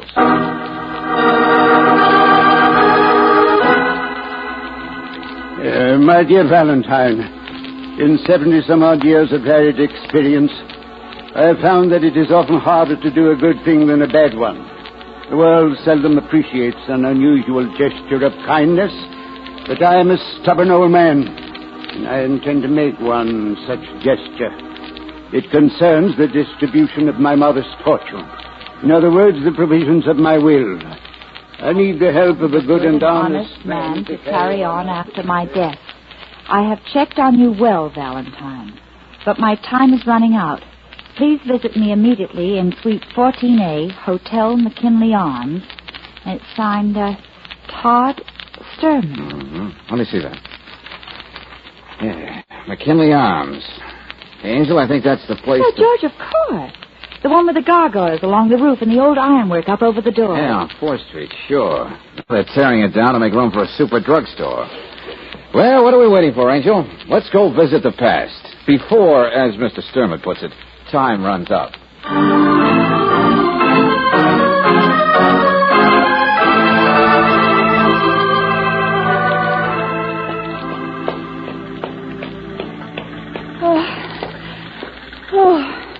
Oh, I thought at least the elevators would still be working. Chin up, Angel. 14A should be right down here. Well, exercise is for youngsters. Only how do you suppose an old man like Mr. Sturman... Maybe he doesn't, Brooksy. Maybe he just hibernates up here. Uh-oh. Uncle! Get out! Uncle, you don't have to throw things. I only said... Get out of here. You and your visit. It's my duty, Uncle. Like a ghoul or a vulture, come to see if the carrion started rotting yet. Well, I'm still fit.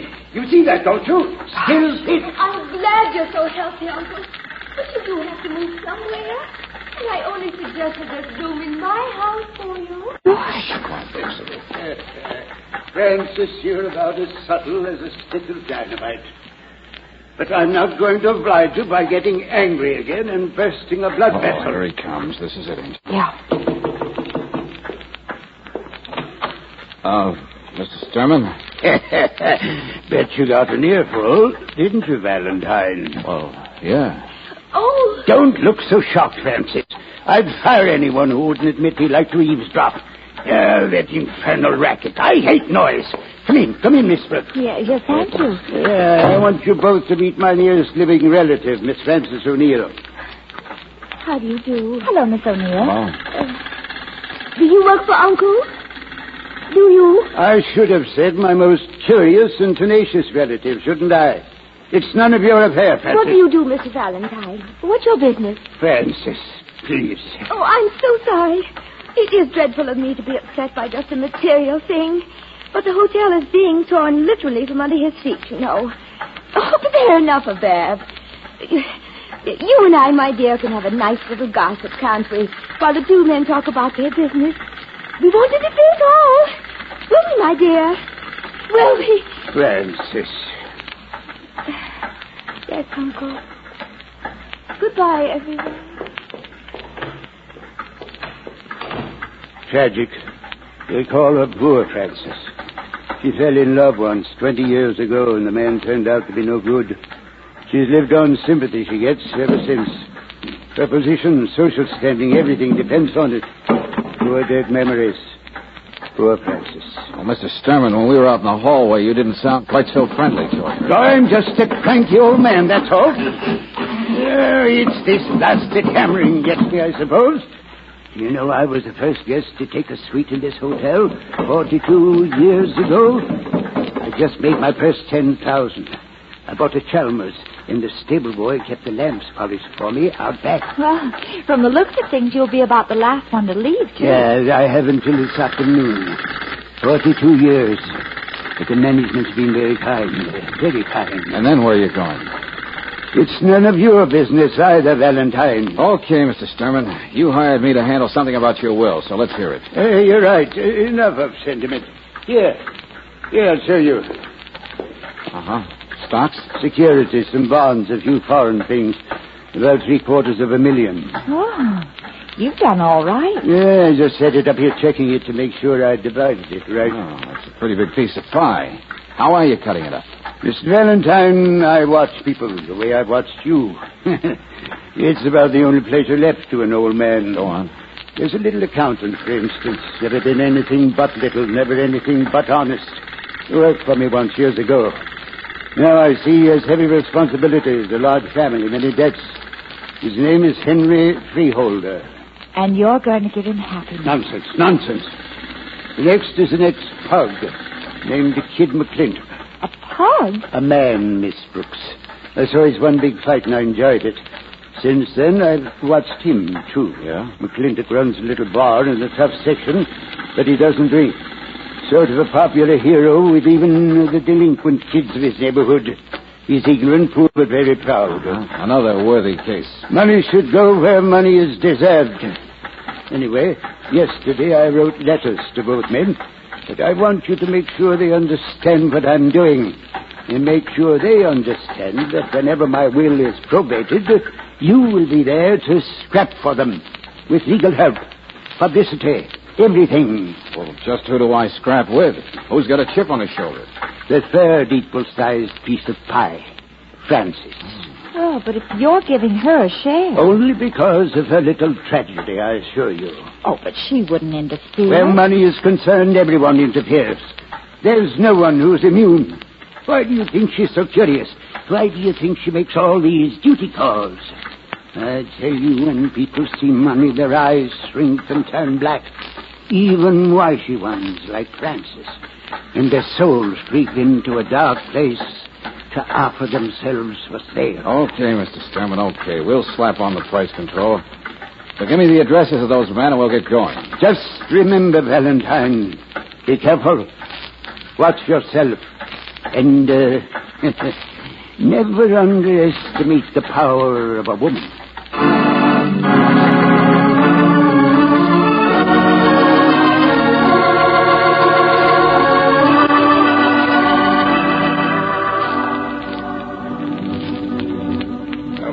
Busy, Jack, working on the books.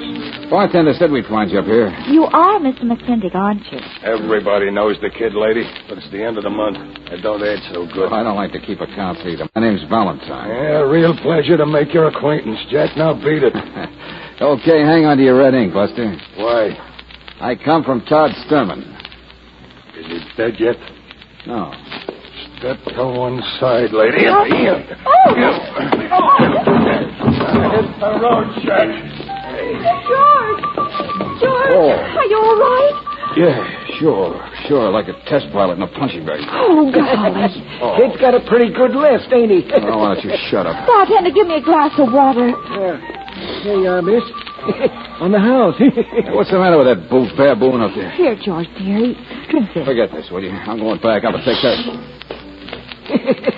You tell it, kid. The tourist here don't know his tonsils from his teeth. Get up, Okay, Buster, I'm ready for another waltz. Jack, please. I'm sorry. Don't be sore at the kid.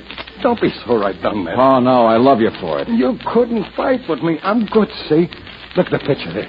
The one over the bar. That's Tiger Jensen himself, the champ. And I knock him out in 3 rounds, see? Everybody knows how tough I am. That temper must have done you a lot of good in the ring. I ain't got a temper. I'm a popular guy. Even the boys like me. They look up to the old kid. It's the money, that's all. Yeah, what about the money? Jack, did you ever need money and know you're going to get it some? Only you don't know when? You keep hoping, only you're a heel for hoping. You know what I mean? Maybe. Well, that's all it was, I swear to you. I'm upset, that's all, and now it's all over, see? And now, please, let the kid buy you a drink, huh? Come on, both of you. Set him up, Louis. Thanks. We got other business to attend to. Let's go. There's a free drink anytime in the house, Jack. Golly, George, what goes on? You come to talk to him about his getting $250,000. Oh, I don't know, Angel. But I wonder what an accountant thinks about that. Hey, somebody's in a hurry. Yeah, they've been parked here. George, it was a woman. was Francis. Yeah, Francis. Come on, Brooksy. We're in a hurry, too. Hey, what's that guy's name? Freeholder? Yeah. Hey, taxi!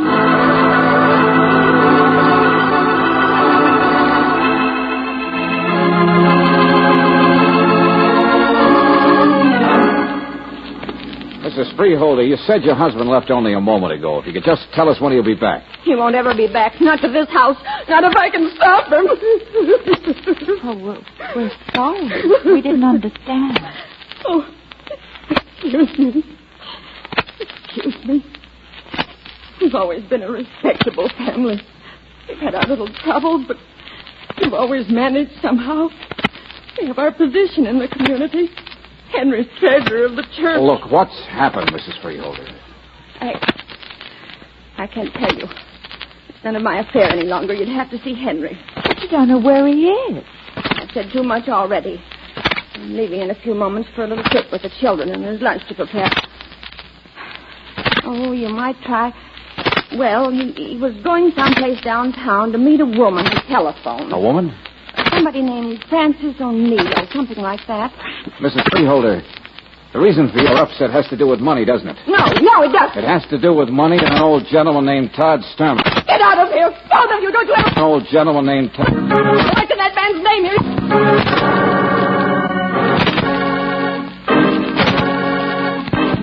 Moment. Tomorrow summer, according to the calendar. And if you'd like to get top summer, according to the calendar, better switch to that great Chevron Supreme gasoline. For it's tailored to the season of the year and to each different temperature tailored. When in the wet, blended for faster start, getaway in traffic, count on it to get the best out of your car. All the power your car was designed for. Supreme, you'll find you can't buy it to drive this summer. Go on Chevron compression engines. Ask engines what they say and better care of your car.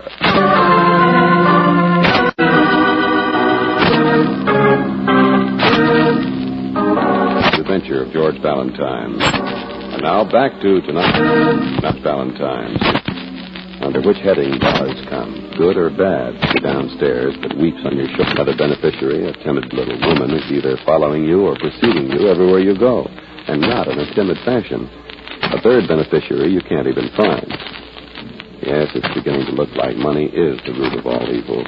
But if you're anything like George Valentine, you suspect that there may be other roots, too. Now, look, it's not such a big job, Lieutenant. Just check on the histories of these people, that's all. Look, Lieutenant, you've got the machinery. Your file boys can check their own stuff fast, and the records of the boxing commission are all... Okay, stop bribing me. I'm interested. Here's something that just came in. Huh? 1 o'clock from traffic, item 6. Dodge Coupe, Mason Street curve, 1245. Vehicle crashed through guardrail into concrete retaining wall. Estimated speed 50 miles per hour. Single occupant, Henry Freeholder, dead.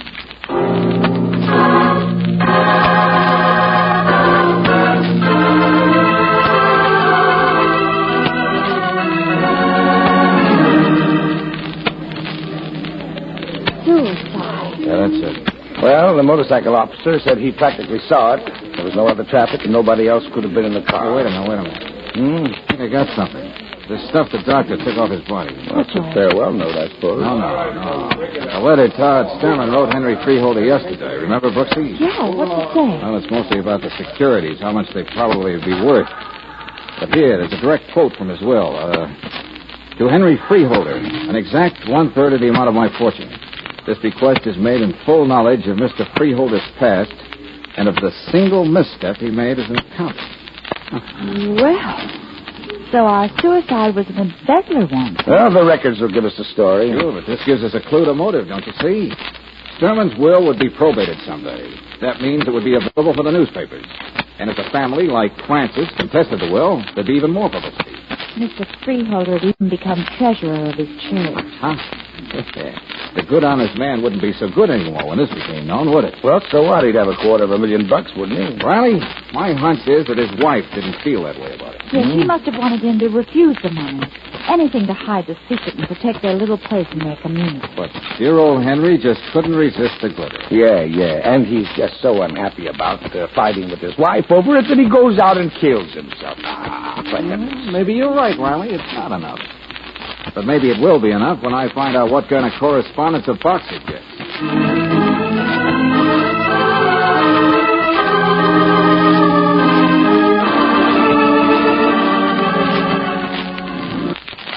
anything? Francis O'Neill's address. Yeah.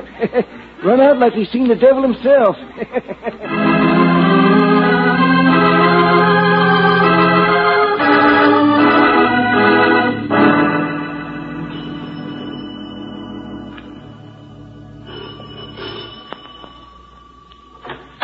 Oh. Hello, Miss O'Neill. Do you mind if we come in? Yes. Oh, thanks. I knew you didn't mind. Well, Mr. McClintock. Jack and Jill. Please, Mr. Valentine, there's no Get cause out of for you here. to... Get out of here, both of you. Look, he's wearing his chip. The lady don't want you here. Relax, Buster. Sure, like this. Stop, George. It's different, isn't it? You sucker for a jail. Oh, stop. Lick me. Stop. Stop. O'Neill. Miss O'Neill. Stop it. I can't stand violence. I can't stand. Come on, Miss O'Neill. George, I'll take her in the next room. Just because I'm out of condition, overweight. Maybe you never were such a great fighter. Maybe you never did knock out Tiger Jensen. What are you picking on me for? I'm not. I just want to know what kind of a paragraph you drew in old man Sturman's will. Hey, give me a third of it. Okay, keep talking. I can't. Miss Francis. It's all right. It's all right. We must tell them. Please, Mr. McClintock. It's about my big fight. It says I paid Tiger Jensen to take a dive. Huh? Your one big claim to fame is a phony, isn't it? George, there's something about Miss O'Neill, too. Huh? Well, she says she'll tell us if we promise not to repeat it. What is it, Miss O'Neill? 20 years ago, there was a young man. I cared so much for him. We had all our plans made. I had thought he was so nice. And then at the last moment, well, I was simply forced to reject him. And people were so kind, so sympathetic. Only in Uncle's will. Only in the will, it's just the other way around. You were the one who was jilted. Yes. And that's the way affairs was. Just like Mr. McClintock won his fight by crookedness. And Mr. Freeholder's embezzlement that everyone had forgotten. And you're the three people that Sturman picked to leave his money to. Yes. Now that you know, you won't tell anyone, will you? You will keep our secret. You will leave us alone. I didn't promise. You see, that's why we took you in our confidence. So you'd understand. There's something you don't understand, Miss O'Neill. A slight case of suicide on the part of one Henry Freeholder. Oh, no. But now I think I'll wait till later to find out why you were the last person to see him alive.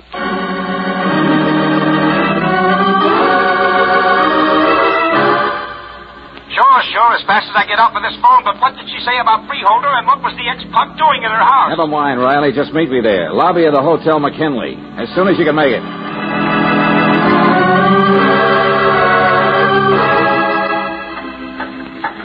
There he is, George. Lieutenant Riley. Oh, lobby. Lobby, he says. The place hasn't even got a lobby anymore. Just a pile of junk. Okay. The stairs are through here. Wait a second, Valentine. Listen to me. Listen. Before we go looking for eccentric millionaires, the file boys have finished their checkup. Yeah? And there's not one single whisper of embezzlement on the whole dull story of Henry Freeholder. What? Yeah, that's right. I know it. What?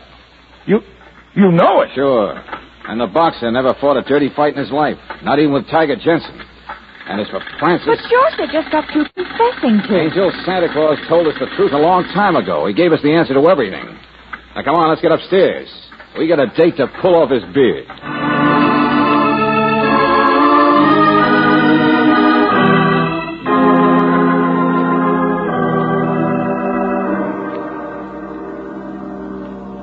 I've lived in this room 42 years.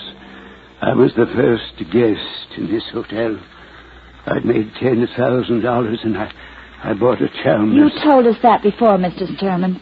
You better save your breath. The lieutenant's gone to get a doctor. Those flights of stairs were too much for me, I guess. My heart. But I couldn't live by myself after this hotel is gone. I don't see how you ever could have lived with yourself. What's that? I'm talking about that fancy deal with the will. Why did you hire me in the first place? I told you. to see the will would go through all right. You mean to make sure they understood their secrets would be publicized? Oh, I knew even if your sympathies were with the other people, Valentine, it wouldn't make any difference. You have your price, too. You think every man has his price, don't you? The idea isn't original with me, Miss Brooks. Listen to me, Sturman. You hate the will so much you made up those secrets, made up lies about people and put them in your will. If you want the money, you must accept the scandal. Your idea of a dying gesture was to play God. No, not God. But I did play devil, Valentine. That silly little accountant you say killed himself, freeholder, willing to sell a lifelong reputation for honesty. And the kid, the boxer, who willing to sell his pride and strength, pride in the one big thing he ever did. Frances, she lives on sympathy, doesn't she? Poor Frances. But you would have made a joke of herself for money. All for money. Every one of them. Haven't you ever met anyone who did anything just out of kindness? No. And if you had your eyes open, you'd see the same thing. It's always money. Look at these people. They've already told you the lies as though they were true. They already pretended for the sake of money. I just wish there was a law that'd make it legal to hang you. There isn't. Anyway, I'll die soon now. Very soon. My securities will be sealed in a box. My will, it'll be probated. Then the publicity. And someone else will know what it feels like to sell your soul for silver. Someone beside me. Uncle? Miss O'Neill. Uncle, is he all right? No, he's not. The last duty call. I really should increase your legacy, my dear. Stop it, Uncle. Mr. Valentine, I had to come. There's something I must tell you. I can't keep it a secret any longer. Frances. Oh, Uncle, I know. Of course I know. How could I avoid it when I've tried to help you with handling your things? Frances, you don't know. Better lie down, Mr. Stern. Get out of my way. Frances, you want money. That's all. That's all anybody wants, isn't it? Isn't it? Please, Uncle, please. I've only tried to humor you, tried to protect you. I didn't know you were involving anyone else in that will but me. Frances, but then you do like me. For myself. Oh, yes. And my whole life, I wanted somebody did care.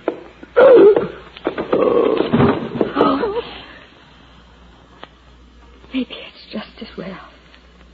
Georgie. Yes, Brooksy. Well, he wasn't the last guest. The next to the last guest. Well, Miss O'Neill, I guess I owe you an apology. What? It wasn't until 1 second ago that I realized why you've always been so curious. Why you'd followed us. Why you rushed around to see Freeholder and had the kid over at your house. Yes. I had to see them. I had to tell them. Uncle used to be wealthy, you know. But now those securities of his aren't worth a single penny. He thought of that. What's that? Yeah, Brooksy. The last joke of the man who played devil.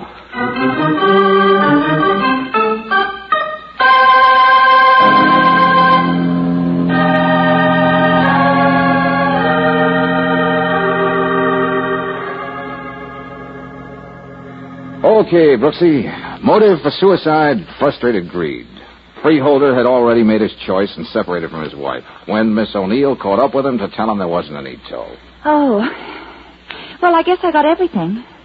Only what about Kid McClintock? He was all upset over taking the money. When Frances told him there really wasn't any, he stood by her, helped to pretend those lies in the will were true, helped to protect the old man. Protect him from what? The booby hatch. The old man deliberately made his worldly fortunes a nice round zero. The bonds were all defaulted, the houses mortgaged, all for one last thumb-to-the-nose joke. Oh.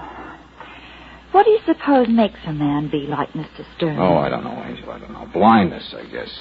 Not being able to see the nice people who are there all the time. People like Frances.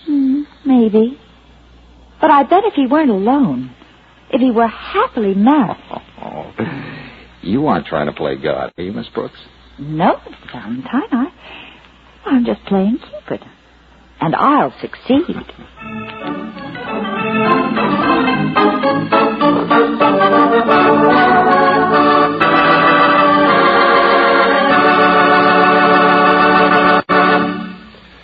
I don't believe anyone planning a vacation ever said to himself, now, let's see, I better figure 3 or 4 hours for engine trouble and repairs.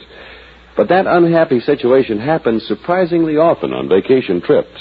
The best preventive I know is to start giving your car the extra protection of RPM motor oil tomorrow. This premium quality oil is compounded to take care of your car's engine as no ordinary oil could possibly do.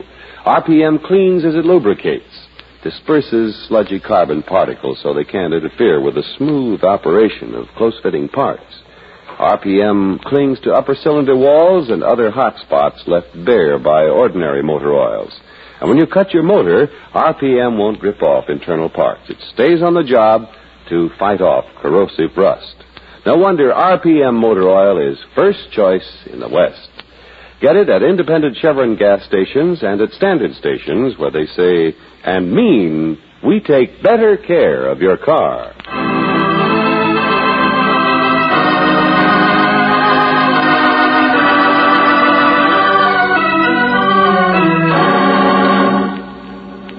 Next week, when George Valentine and Brooksy join Lieutenant Riley at the scene of a violent death, we'll hear... Valentine, did you ever hear of a perfect crime? Hey, wait a minute. Say that again. Well, this dame here got killed last night by a gas explosion. But the gas was turned off yesterday morning. George. Yeah. Maybe that writer wasn't so nutty after all. Didn't he mention an explosion? What's that? Just this, Lieutenant. There's a guy loose in this town who's wearing a brown suit. And it just so happens he's the lucky guy my client told how to commit a perfect crime.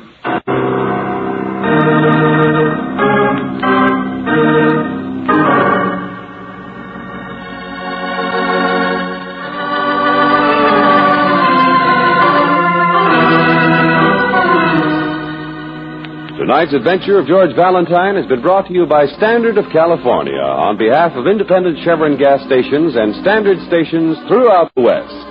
Robert Bailey is starred as George with Francis Robinson as Brooksy. Wally Mayer appears as Lieutenant Riley. Let George Do It was written by David Victor and Jackson Gillis and directed by Don Clark. Also heard in the cast were Francis X. Bushman as Sturman, Lorene Tuttle as Francis, Eddie Fields as McClintock, Ruth Parrott as Mrs. Freeholder, and Tim Graham as Punchy. The music is composed and presented by Eddie Dunstetter. Your announcer, John Heaston. Listen again next week, same time, same station, to Let George Do It.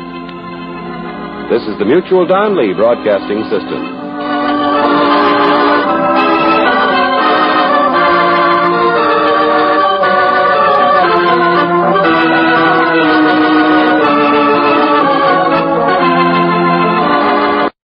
Welcome back. You know, I do believe that Let George Do It is very unique among radio shows of this era in terms of taking the story to a deeper level beyond that which we would see in a normal detective story. One challenge with detective fiction is after a while it can become too predictable. I think the element that they've got here in terms of some of the philosophical stuff working really makes Let George Do It an exception and allows it to kind of stand out. So this one was just had a lot of twist in it and a very surprising solution. We got another comment regarding the man who was Thursday from over on Facebook. Mr. Sutton comments, can't pronounce the first name. He said, did you ever see the Get Smart episode, Double Agent? Surprisingly similar. I have indeed seen that episode, and that's a great point.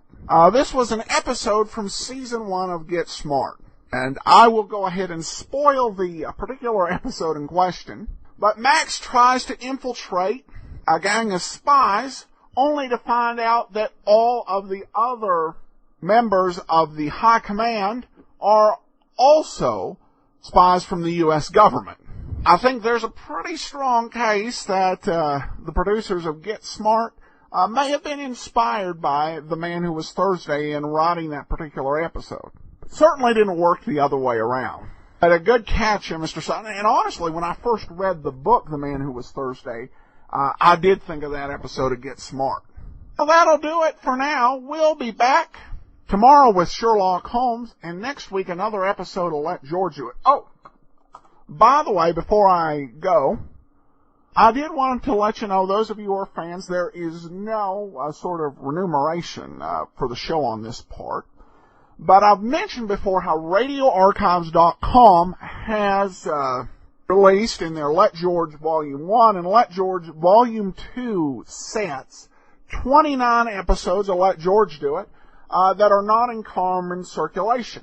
Well, they released their Volume 4 set this weekend, and they added another 2 episodes that aren't in common circulation. They're somewhat pricey sets. The first 2 were $29.99. The fourth one is $17.99. But the sound quality is excellent. So, for fans of Let George Do It, just thought I'd let you know.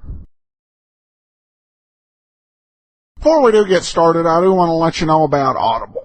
You know, a great world of audio entertainment is only a click away. There are tens of thousands of available titles on Audible, including bestsellers and classics, with a wide variety of different narrators to suit your needs and taste. Best part is you can try Audible out for free. Download a free audiobook and see if you like it. You can go to audiblepodcast.com/oldtimeradio to start your free trial. Well, let's get into today's episode of Sherlock Holmes, The Adventure of the Black Angus.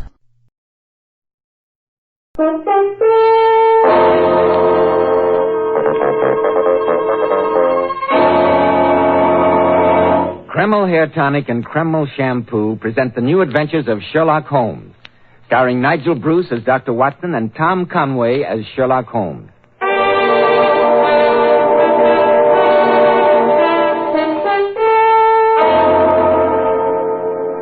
Well, once again, it's time to keep our weekly date with the Dean of Storytellers, Dr. Watson. I'm sure he's expecting it. I am indeed, Mr. Bell. Good evening. You're punctual to the minute, as usual. This is one doctor's appointment I'll never be late for. Oh, that's very nice of you to say so, my boy. Draw up your usual chair and settle down. That's it. Fire in the grate, the lights turned low, and a wind howling outside. It's a perfect setting for a Sherlock Holmes adventure. Which one is it going to be? Well, tonight I thought I'd tell you a most weird and macabre story. Concerns werewolves on the wild moors of Scotland and the strange happenings that took place in Mackinnon Castle. Dear, dear, werewolves and haunted castles. My hair's beginning to stand on end already. Please get on with the story, Dr. Watson. In due time, Mr. Bell, but first, haven't you a little business with our listeners? Business that also has to do with hair? Business? Oh, no, Dr. Watson. This isn't business. It's a pleasure. But thanks for the reminder. And I know you men will thank me again and again for this hot tip. Try Kreml Hair Tonic. Just notice how Kreml makes stubborn hair so much easier to comb. How your hair falls in place just where you want it and stays that way all day long. Now be honest, men. Did your hair ever look better? You see, Kreml gives even dull, lifeless-looking hair a rich, attractive luster. It makes hair look so handsome and alive. Yet Kreml never glues hair down. It never leaves it looking or feeling greasy or dirty. Just try Kreml Hair Tonic once, and you readily see why it's such a nationwide favorite. Now, Dr. Watson, how about the werewolf? Well, Mr. Bell, the adventure began innocently enough on a slate-gray November afternoon in Baker Street, just before the turn of the century. Holmes and I were seated comfortably on either side of a crackling fire when shortly before tea time there was a jangle on our doorbell, and a few minutes later a young girl, who Mrs. Hudson announced as Miss Victor, was standing before us. A young girl dressed in a wedding gown.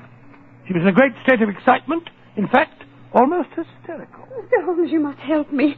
There's no one else to whom I can turn. I don't know what to do. There, my dear. Compose yourself. If you will just tell us the facts, Miss Victor.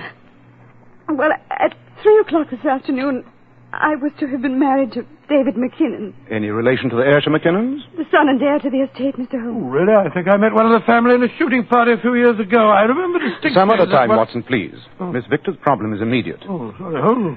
You say you were to have been married, Miss Victor. What occurred to prevent the ceremony? David just didn't appear. Oh, it was dreadful, Mr. Holmes. I waited and waited, and finally I knew he wasn't coming. You've had no word from him since? No, none. I went to his hotel as soon as I left the church. And what did you discover?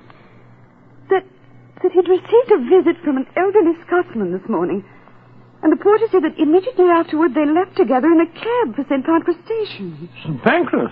Undoubtedly their destination was Scotland, Holmes. Quite. Oh, Mr. Holmes, you must find David for me. I know he's been kidnapped. Miss Victor, a man who is being kidnapped does not walk out of a hotel in broad daylight and order a cab. But something's happened to him. He wouldn't do a thing like this of his own volition. Are you quite sure that you didn't have some lover's quarrel, some little tiff in the last few days that might have made your fiancé change his mind? Of course I'm sure, Dr. Watson. We've never had any misunderstanding. Only something dreadful could have made him leave. I shall do everything in my power to find out what it was, Miss Victor. Oh, thank you, Mr. Holmes. Oh, Watson, get me the railway guide. Oh, there you are. It's on the table beside you. I knew you'd help me. I only hope you'll be successful. Now, Watson, if you'll pack a couple of bags and meet me at the station at 9:15 in time for the Scottish Express, I have a few simple inquiries to make.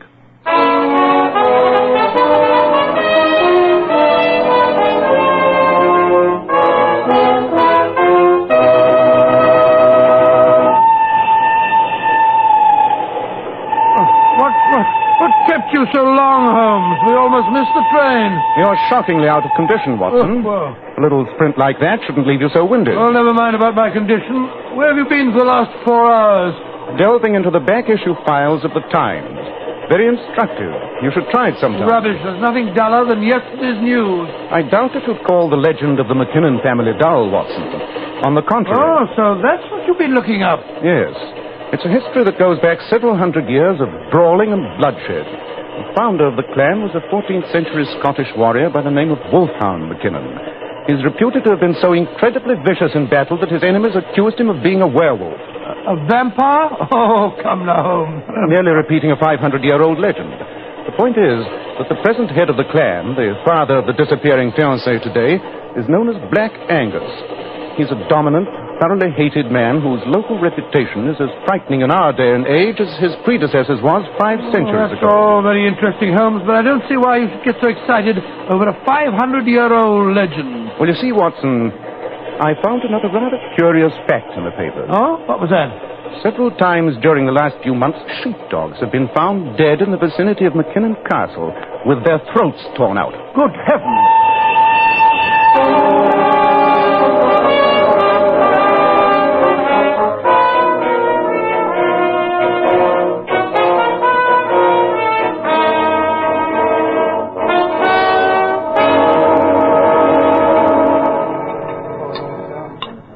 Thomas, you've lived in this village a good many years, I expect. All my life, sir. And this inn was my father's before me. We're interested in some of the local beauty spots, particularly McKinnon Castle. McKinnon Castle is no beauty spot, sir. Oh, really? Devil's Castle, we call it. There isn't a one of us in the village that wouldn't be glad to see the ground open up and swallow the place. Aye, and every McKinnon who lives there. Gracious me. Why are the McKinnons so hated, Thomas? They're no men. They're monsters. A McKinnon thinks that because he owns the land, he owns the air a man breathes, too. And Black Angus is the biggest, blackest devil of them all. Black Angus? You mean the present laird? Aye. And if he keeps up with his devil's work, he'll be the dead laird before long. Dear me, how bloodthirsty. What's been going on, Thomas? It's the sheepdog, sir. Hereabouts, a man's sheepdog is his living. And yet 6 more have been killed in the past 2 weeks. And all of the poor wee beast is lying there on the moors with their throats torn out. How can you blame McKinnon for that? Surely some animal... Aye, sir, aye. An animal that stands on 2 feet. What are you suggesting, Thomas? I'm suggesting nothing, sir. Except those dead dogs all had human teeth marks on their throats. You insinuating that Black Angus is a vampire? Oh, now. Really, my dear fellow. We've seen him at night, when the moon was high, galloping across the moors on his big black horse. And the next morning, there's always been a dead sheepdog. You've seen him yourself? Well, no, sir. But there are those that have. There's no mistaking him with his big coat flapping and his hat pulled down over his eyes. What an extraordinary business. Interesting. Very interesting. Do you see that gentleman that just came in, sitting by himself in the corner there, sir? The man in the grey overcoat? Aye. His name's Humphreys. He can tell you more about the McKinnons than I can. He's a cousin of the family. And even though he's related and lives at the castle, he's as nice a gentleman as you'd meet up with. Thank you for the information, Thomas. I think perhaps we'll go and have a chat with him. Come on, Watson. Right, thank you, Thomas, thank you. Glad to be of service, gentlemen. Excuse me, Mr. Humphreys. Aye? May we take the liberty of introducing ourselves? I'm Sherlock Holmes, and this is my friend, Dr. Watson. How do you do, Mr. Humphreys? How do you do? Oh, won't you sit down? Thank you. Thomas tells me you are a cousin of the McKinnon family. I am. Do you know them? We're particularly interested in one of them, Mr. Humphreys. Yes, in David McKinnon. David's a very fine boy. You knew he was to have been married in London yesterday? Aye, I knew that. Did you also know that just before his wedding he suddenly disappeared, Mr. Humphreys? Gentlemen, may I ask the reason for your interest in young David? That's a very fair question, sir. I have been asked by Miss Victor, David's fiancée, to try and find the young man. Oh, I see. It's a very unfortunate business. Mr. Humphreys, shortly before the wedding yesterday, David McKinnon had a visitor in his hotel. They left together, presumably to catch the express for Scotland. And poor Miss Victor was left stranded at the church. The little thing was heartbroken. She would be. Mr. Holmes, I wish I could help you in some way, but... You can, Mr. Humphreys. How? By telling us what message you delivered to David at his hotel yesterday. But I... Oh, come now, Mr. Humphreys. The man seen to be leaving the hotel with David was wearing a grey raglan coat, such as you are wearing. In addition, I observed as we sat down that you're reading yesterday's edition of the London Times. Even if you subscribed to it, it couldn't have reached you here in Scotland through the post this speedily. Amazing, Holmes. Elementary, isn't it, Mr. Humphreys? Well, I don't know about that, but your deduction is correct. Yes, Mr. Holmes, I did return with David from London yesterday. What was the message you were sent to give him, may I ask? The message that decided him not to go through with his marriage? I'm afraid I can't answer that question, Mr. Holmes. Though I may tell you it's a family secret of the gravest importance. Well, in that case, our only recourse is to go to McKinnon Castle and pursue our inquiries there. Yeah, I imagine that would be best, gentlemen, but frankly, I doubt if you'll gain admittance. Angus is a willful man with a terrible temper, and when he knows you want to see David... We've handled terrible men before, haven't we, Watson? Yes, indeed. I remember that afternoon in Baker Street when Dr. Grimsby Royal picked up the poker and was Yes, about... Watson. You can regale Mr. Humphreys with that some other time. But now I think we'd best be starting for the castle. Mr. Holmes, if by any chance you do see Angus, I must ask you not to mention that you've talked to me. If he finds out, there might be trouble. All right, Mr. Humphreys. Come along, Watson.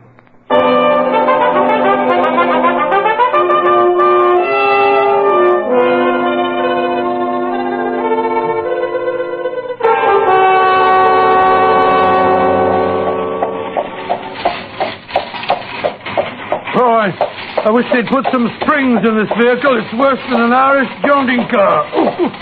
If Thomas's directions are to be believed, we should see the castle when we get to the crest of this hill. This Black Angus seems to be quite a lovable character. Even Humphreys, his cousin, seems to be terrified of him. The man was positively shaking. Yes, I noticed that. That must be the castle now. By George. Forbidding-looking place, isn't it? Yes. Watson, rein in your horse. We're back. What is it, Holmes? Look, lying by the side of the road. It's just a dead dog. Yes, a dead sheepdog. Come on. The dog's throat has been torn out. Yes. And look here, Watson. Look at these marks on the throat. Good heavens, Holmes. They look like... They are the marks of human teeth.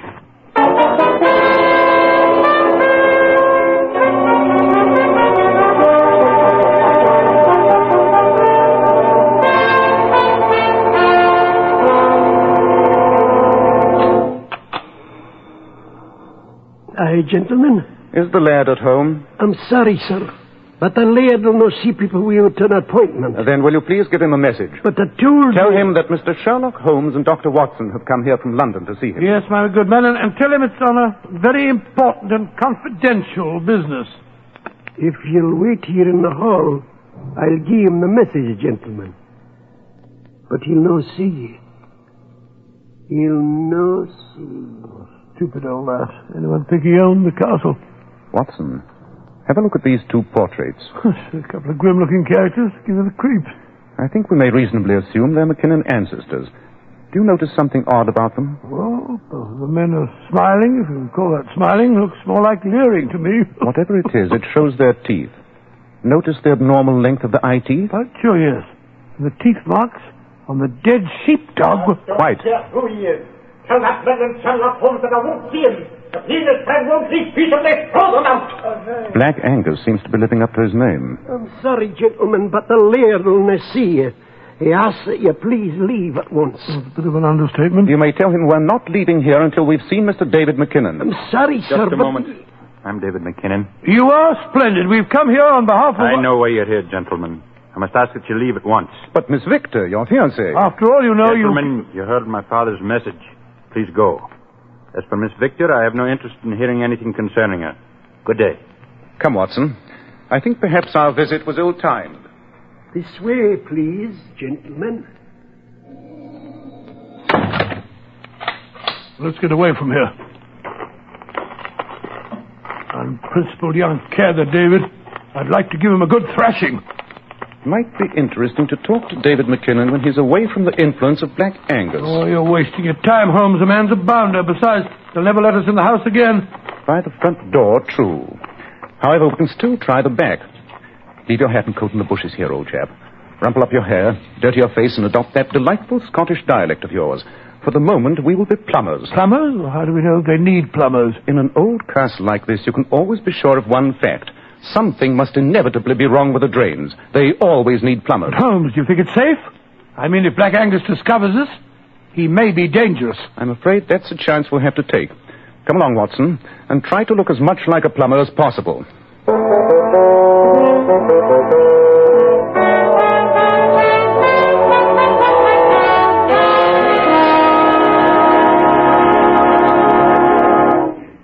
In just a moment, Dr. Watson will continue the story of Black Angus. But first, here's something which should certainly interest you men about Kreml Hair Tonic. Kreml is one of the greatest improvements ever made in the history of hair tonics. It's been especially developed to keep dry, unruly hair in perfect order all day long, always looking its best with a nice, rich luster. Yet Kreml never gives hair that objectionable, greasy, patent leather look.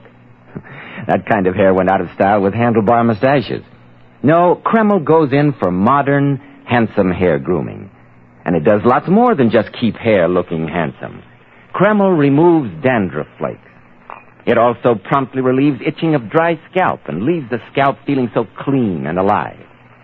May I suggest that tomorrow, when you're out for your Sunday walk or drive, you stop and buy a bottle of Kreml at any drug counter. It's spelled Kreml. Kreml Hair Tonic.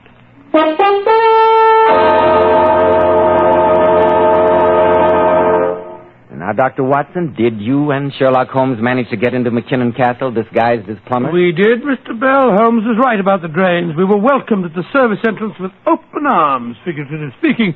Of course, we were shown down to the basement and left to our own devices. As soon as the coast was clear, I found myself following Sherlock Holmes as he stealthily mounted an old stone stairway. I must confess that my heart was in my mouth. This stairway should lead us up to the east wing, I'd say. By the way, Watson, you make a most convincing plumber. Oh, really? I always thought I was good at charade, you know. Quiet, Watson. The light under that door. The door's slightly ajar. Come here, Watson. We can see through the crack. A man seated in front of the dressing table, staring into the mirror. Candlelight's flickering, but I'll give you odds that's Black Angus. I don't like this, Holmes. I don't like it. Holmes, he's got a revolver. He's raising it. Angus McKinnon, put down that revolver. Who the devil are you? My name is Sherlock Holmes. I told Bruce to throw you out. This time I'll do it myself, you praying... Mr. McKinnon, I know what you were thinking when you raised that revolver to your temple just now. And believe me, you're wrong. You can't possibly know. I think I do. You are convinced that you have been killing these sheepdogs. You have been so preoccupied with the legends of your great ancestor, Wolfe.Old McKinnon, that you think that your brain has snapped and that you've turned into a vampire. You're right, Mr. Holmes. But how you found out is beyond me. You know about the dogs? The sheepdogs with their throats torn out? Yes, we know about them. In fact, we found one as we were driving out about a mile from here. I know. They brought me the news not more than 2 hours ago. It won't happen again. You're convinced that you are responsible for these killings? What else can I think? All the evidence, the bloodstains on my cloak. And I know those stains are not caused by human blood. You remember nothing? Nothing. But when I think of the heritage of the McKinnons, how can I doubt? Then that's the reason your son was recalled from London yesterday. It is. You suddenly had proof of what you thought to be your own morbid tendencies. And so you sent a message to your only son, warning him that he must not allow the woman he loved to marry into a family stained with madness. Holmes, you seem to understand my problem. But I will not discuss it with you. Go away, both of you. A McKinnon cannot go to his maker before strangers. Mr. McKinnon, give me your help and a few hours' grace, and I'm convinced I can prove to you that you're the victim of a devilish plot. A plot? I don't understand. Oh, come now, Mr. McKinnon. In this year of grace, it's a little hard to believe in vampires. But how can you disprove the evidence I've seen with my own eyes? The human teeth marks. It wouldn't be hard to conceive of an instrument that could simulate those marks, Mr. McKinnon. But who could think of such a fiendish plan? And what would be the motive? I have a suspicion. But what's more important at the immediate moment is to find the evidence. An instrument such as I've suggested would be damning proof. Therefore, it would be hidden in the most obscure hiding place in the castle. Now, what would be the most secret place? The cellars? Aye, we have extensive cellars. We'll search them. But another possibility occurs to me. In castles as old as this, there's often a secret room, or as they were sometimes called, a priest's hole. You're quite right, Mr. Holmes. We have such a hiding place here, though I haven't been in it for years. A narrow stairway leads down between the walls from an entrance behind that big cabinet. Splendid, Mr. McKinnon. You have a lantern? There, on the dressing table. I'll light it, Holmes. Thank you, Watson. I have a strong suspicion that the solution of the postponed wedding ceremony, as well as that of the mangled dogs, lies at the foot of that secret stairway.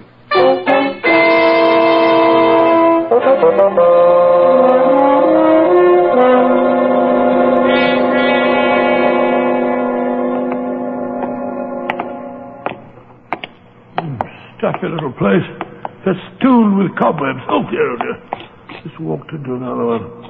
Nobody's been down here recently, Holmes. I'd swear to that. Give me the lantern, Watson, will you? There you are, fella. Thanks. Uh-huh. Look here in the dust on the floor. Footprints. Footprints leading to that old chest in the corner over there. Yes. Doesn't seem to be locked. Look, Mr. McKinnon. See this devil's instrument? What is it? It looks like a metal trap. It is, with jaws of steel and a powerful spring. Oh, good heavens! And you can see the recent bloodstains on it. This fiendish instrument gives us the answer to those poor dead dogs. You mean that this was used to tear up their throats? Undoubtedly. And look, more devil's work. Great Scott, a human jawbone, with the teeth intact. This must have been used to leave the prints of human teeth after the animals were dead. And to try and make me think that I was mad. The devil! Oh, where are you? Somebody shot the lantern out of my hand. You're too inquisitive, Sherlock Holmes. Humphreys! Yes, Angus, your cousin, Humphreys. We've found you out, Humphreys. I know what you and your meddling friends have found out, Angus. Thoughtful of you to put yourselves in my power. A priest dungeon will make a perfect coffin for the three of you. I'm going to lock and bolt this door at the head of the stairs. It's your only escape. I'm afraid death by suffocation and starvation won't be very pleasant, my friend. Humphreys, I'm coming back up those stairs. I want to get my hands on you. One step, Angus, and I fire. You devil, Humphreys! I warned you. Oh! Watson, where are you? Up here, Lieutenant. How is he? I'm all right, Holmes. I think the shot just grazed me. I'll strike a match. Yes. Just a flesh wound as far as I can see. Good. McKinnon, is there another exit from this room? There is, Mr. Holmes. Under that chest. The stone slides out. Gracious me, but Humphreys said... Humphreys knows nothing about it. Some secrets of the McKinnon family are only entrusted to those bearing the family name. Thank heaven for that. And I'd suggest we get out of here as soon as possible.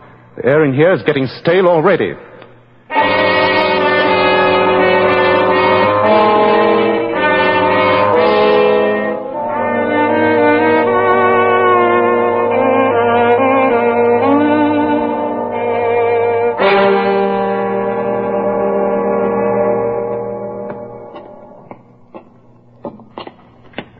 Lean on me, Mr. McKinnon.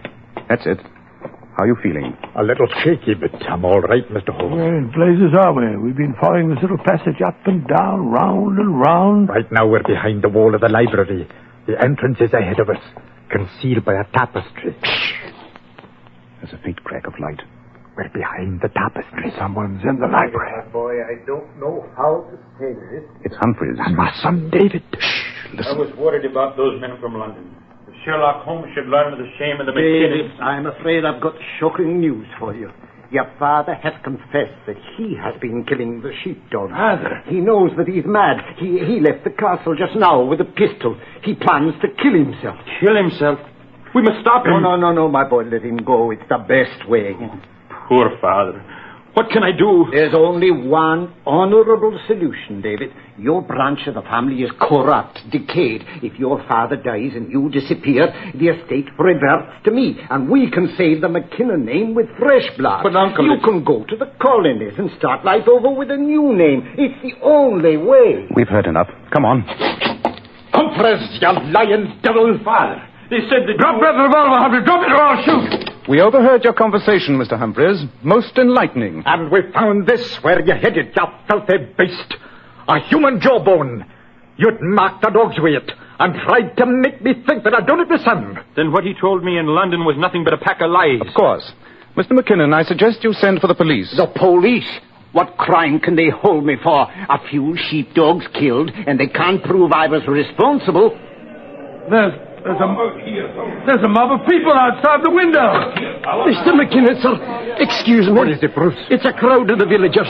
They're in an ugly mood. They say you're responsible for the sheepdogs being killed on the moors. They're threatening to burn the castle. I'm afeard they're getting out of hand. Go back and tell them that in a few minutes I'll come out and explain the killing. Aye, sir, aye. But you know, wait too long. I'll go and talk to them, Father. They know me. Mr. Humphreys, possibly the law can do little to you, but the violence of mob rule may prove strikingly effective. Aye, I'll take this blackguard Humphreys out there. They'll know what to do with him. No, you can't do that. You've got to keep me away from them. They tear me to pieces. Sign a written confession, Mr. Humphreys, and we'll protect you. I'll sign anything. Just keep me away from that mob. You suggested that my boy should go to the colonies. Put it in writing that you'll do just that yourself. Give me a pen. Here you are. And now, Watson, I think we still have time to catch the night express for London. I hope we'll have no difficulty in obtaining 3 tickets on such short notice. 3 tickets? Of course. I'm certain young David McKinnon will be accompanying us. I fancy we may be attending a wedding within a very few days.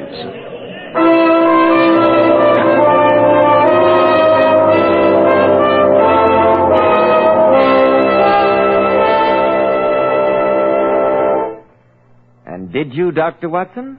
Did I what? Attend the wedding. Indeed we did, Mr. Bell. As a matter of fact, Holmes acted as best man. It was a very charming affair. I'm sure it was. And now, Dr. Watson, what about next week? Well, now, let me see. What shall I tell you? Next week, I think I'll tell you a story called The Adventure of the Hungry Cat, in which Sherlock Holmes saves an innocent man from the gallows and brings to justice a particularly vicious and cold-blooded murderer.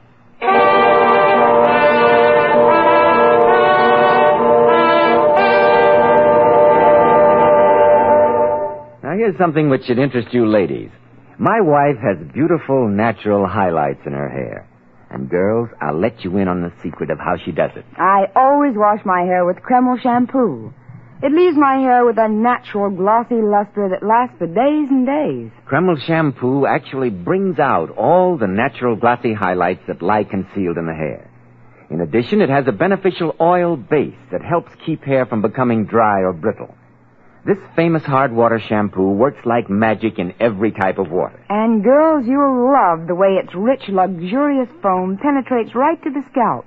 and removes all loose dandruff flakes as well as the dirt. Don't forget, Kreml shampoo is the same beautifying shampoo which those famous $1 Million Powers models use. So why not glamour bathe your hair with beautifying Kreml shampoo?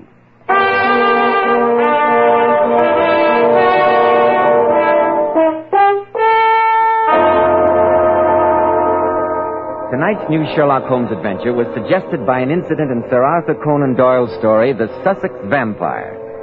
Nigel Bruce appeared by permission of California Pictures and Tom Conway through the courtesy of Eagle Lion Pictures. This is Joseph Bell speaking for Kreml Hair Tonic and Kreml Shampoo, and inviting you to be with us next week at this same time when Dr. Watson will tell us about the adventure of the Hungry Cat.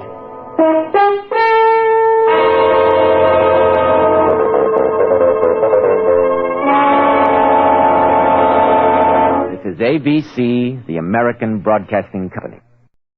Welcome back.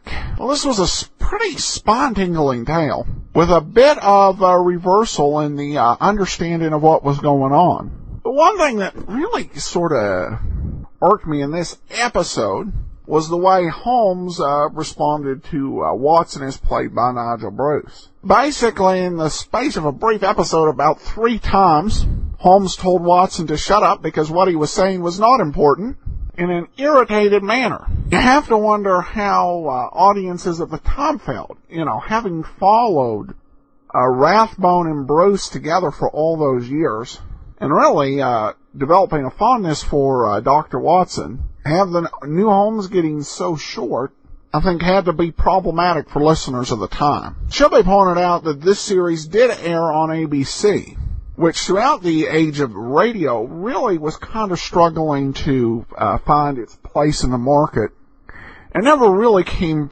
close to competing with the powerhouses at Mutual and CBS and NBC.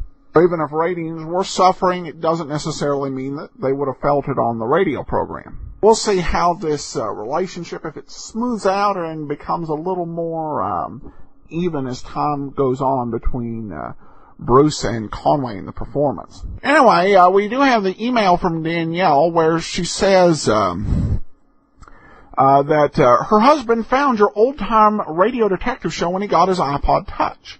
We love listening to the show. Even our kids find them interesting.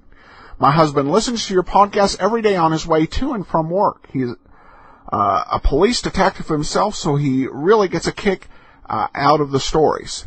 And thanks for putting your show together. It's a treasure and a treat. Well, thanks so much, Danielle. And again, a very happy birthday to David.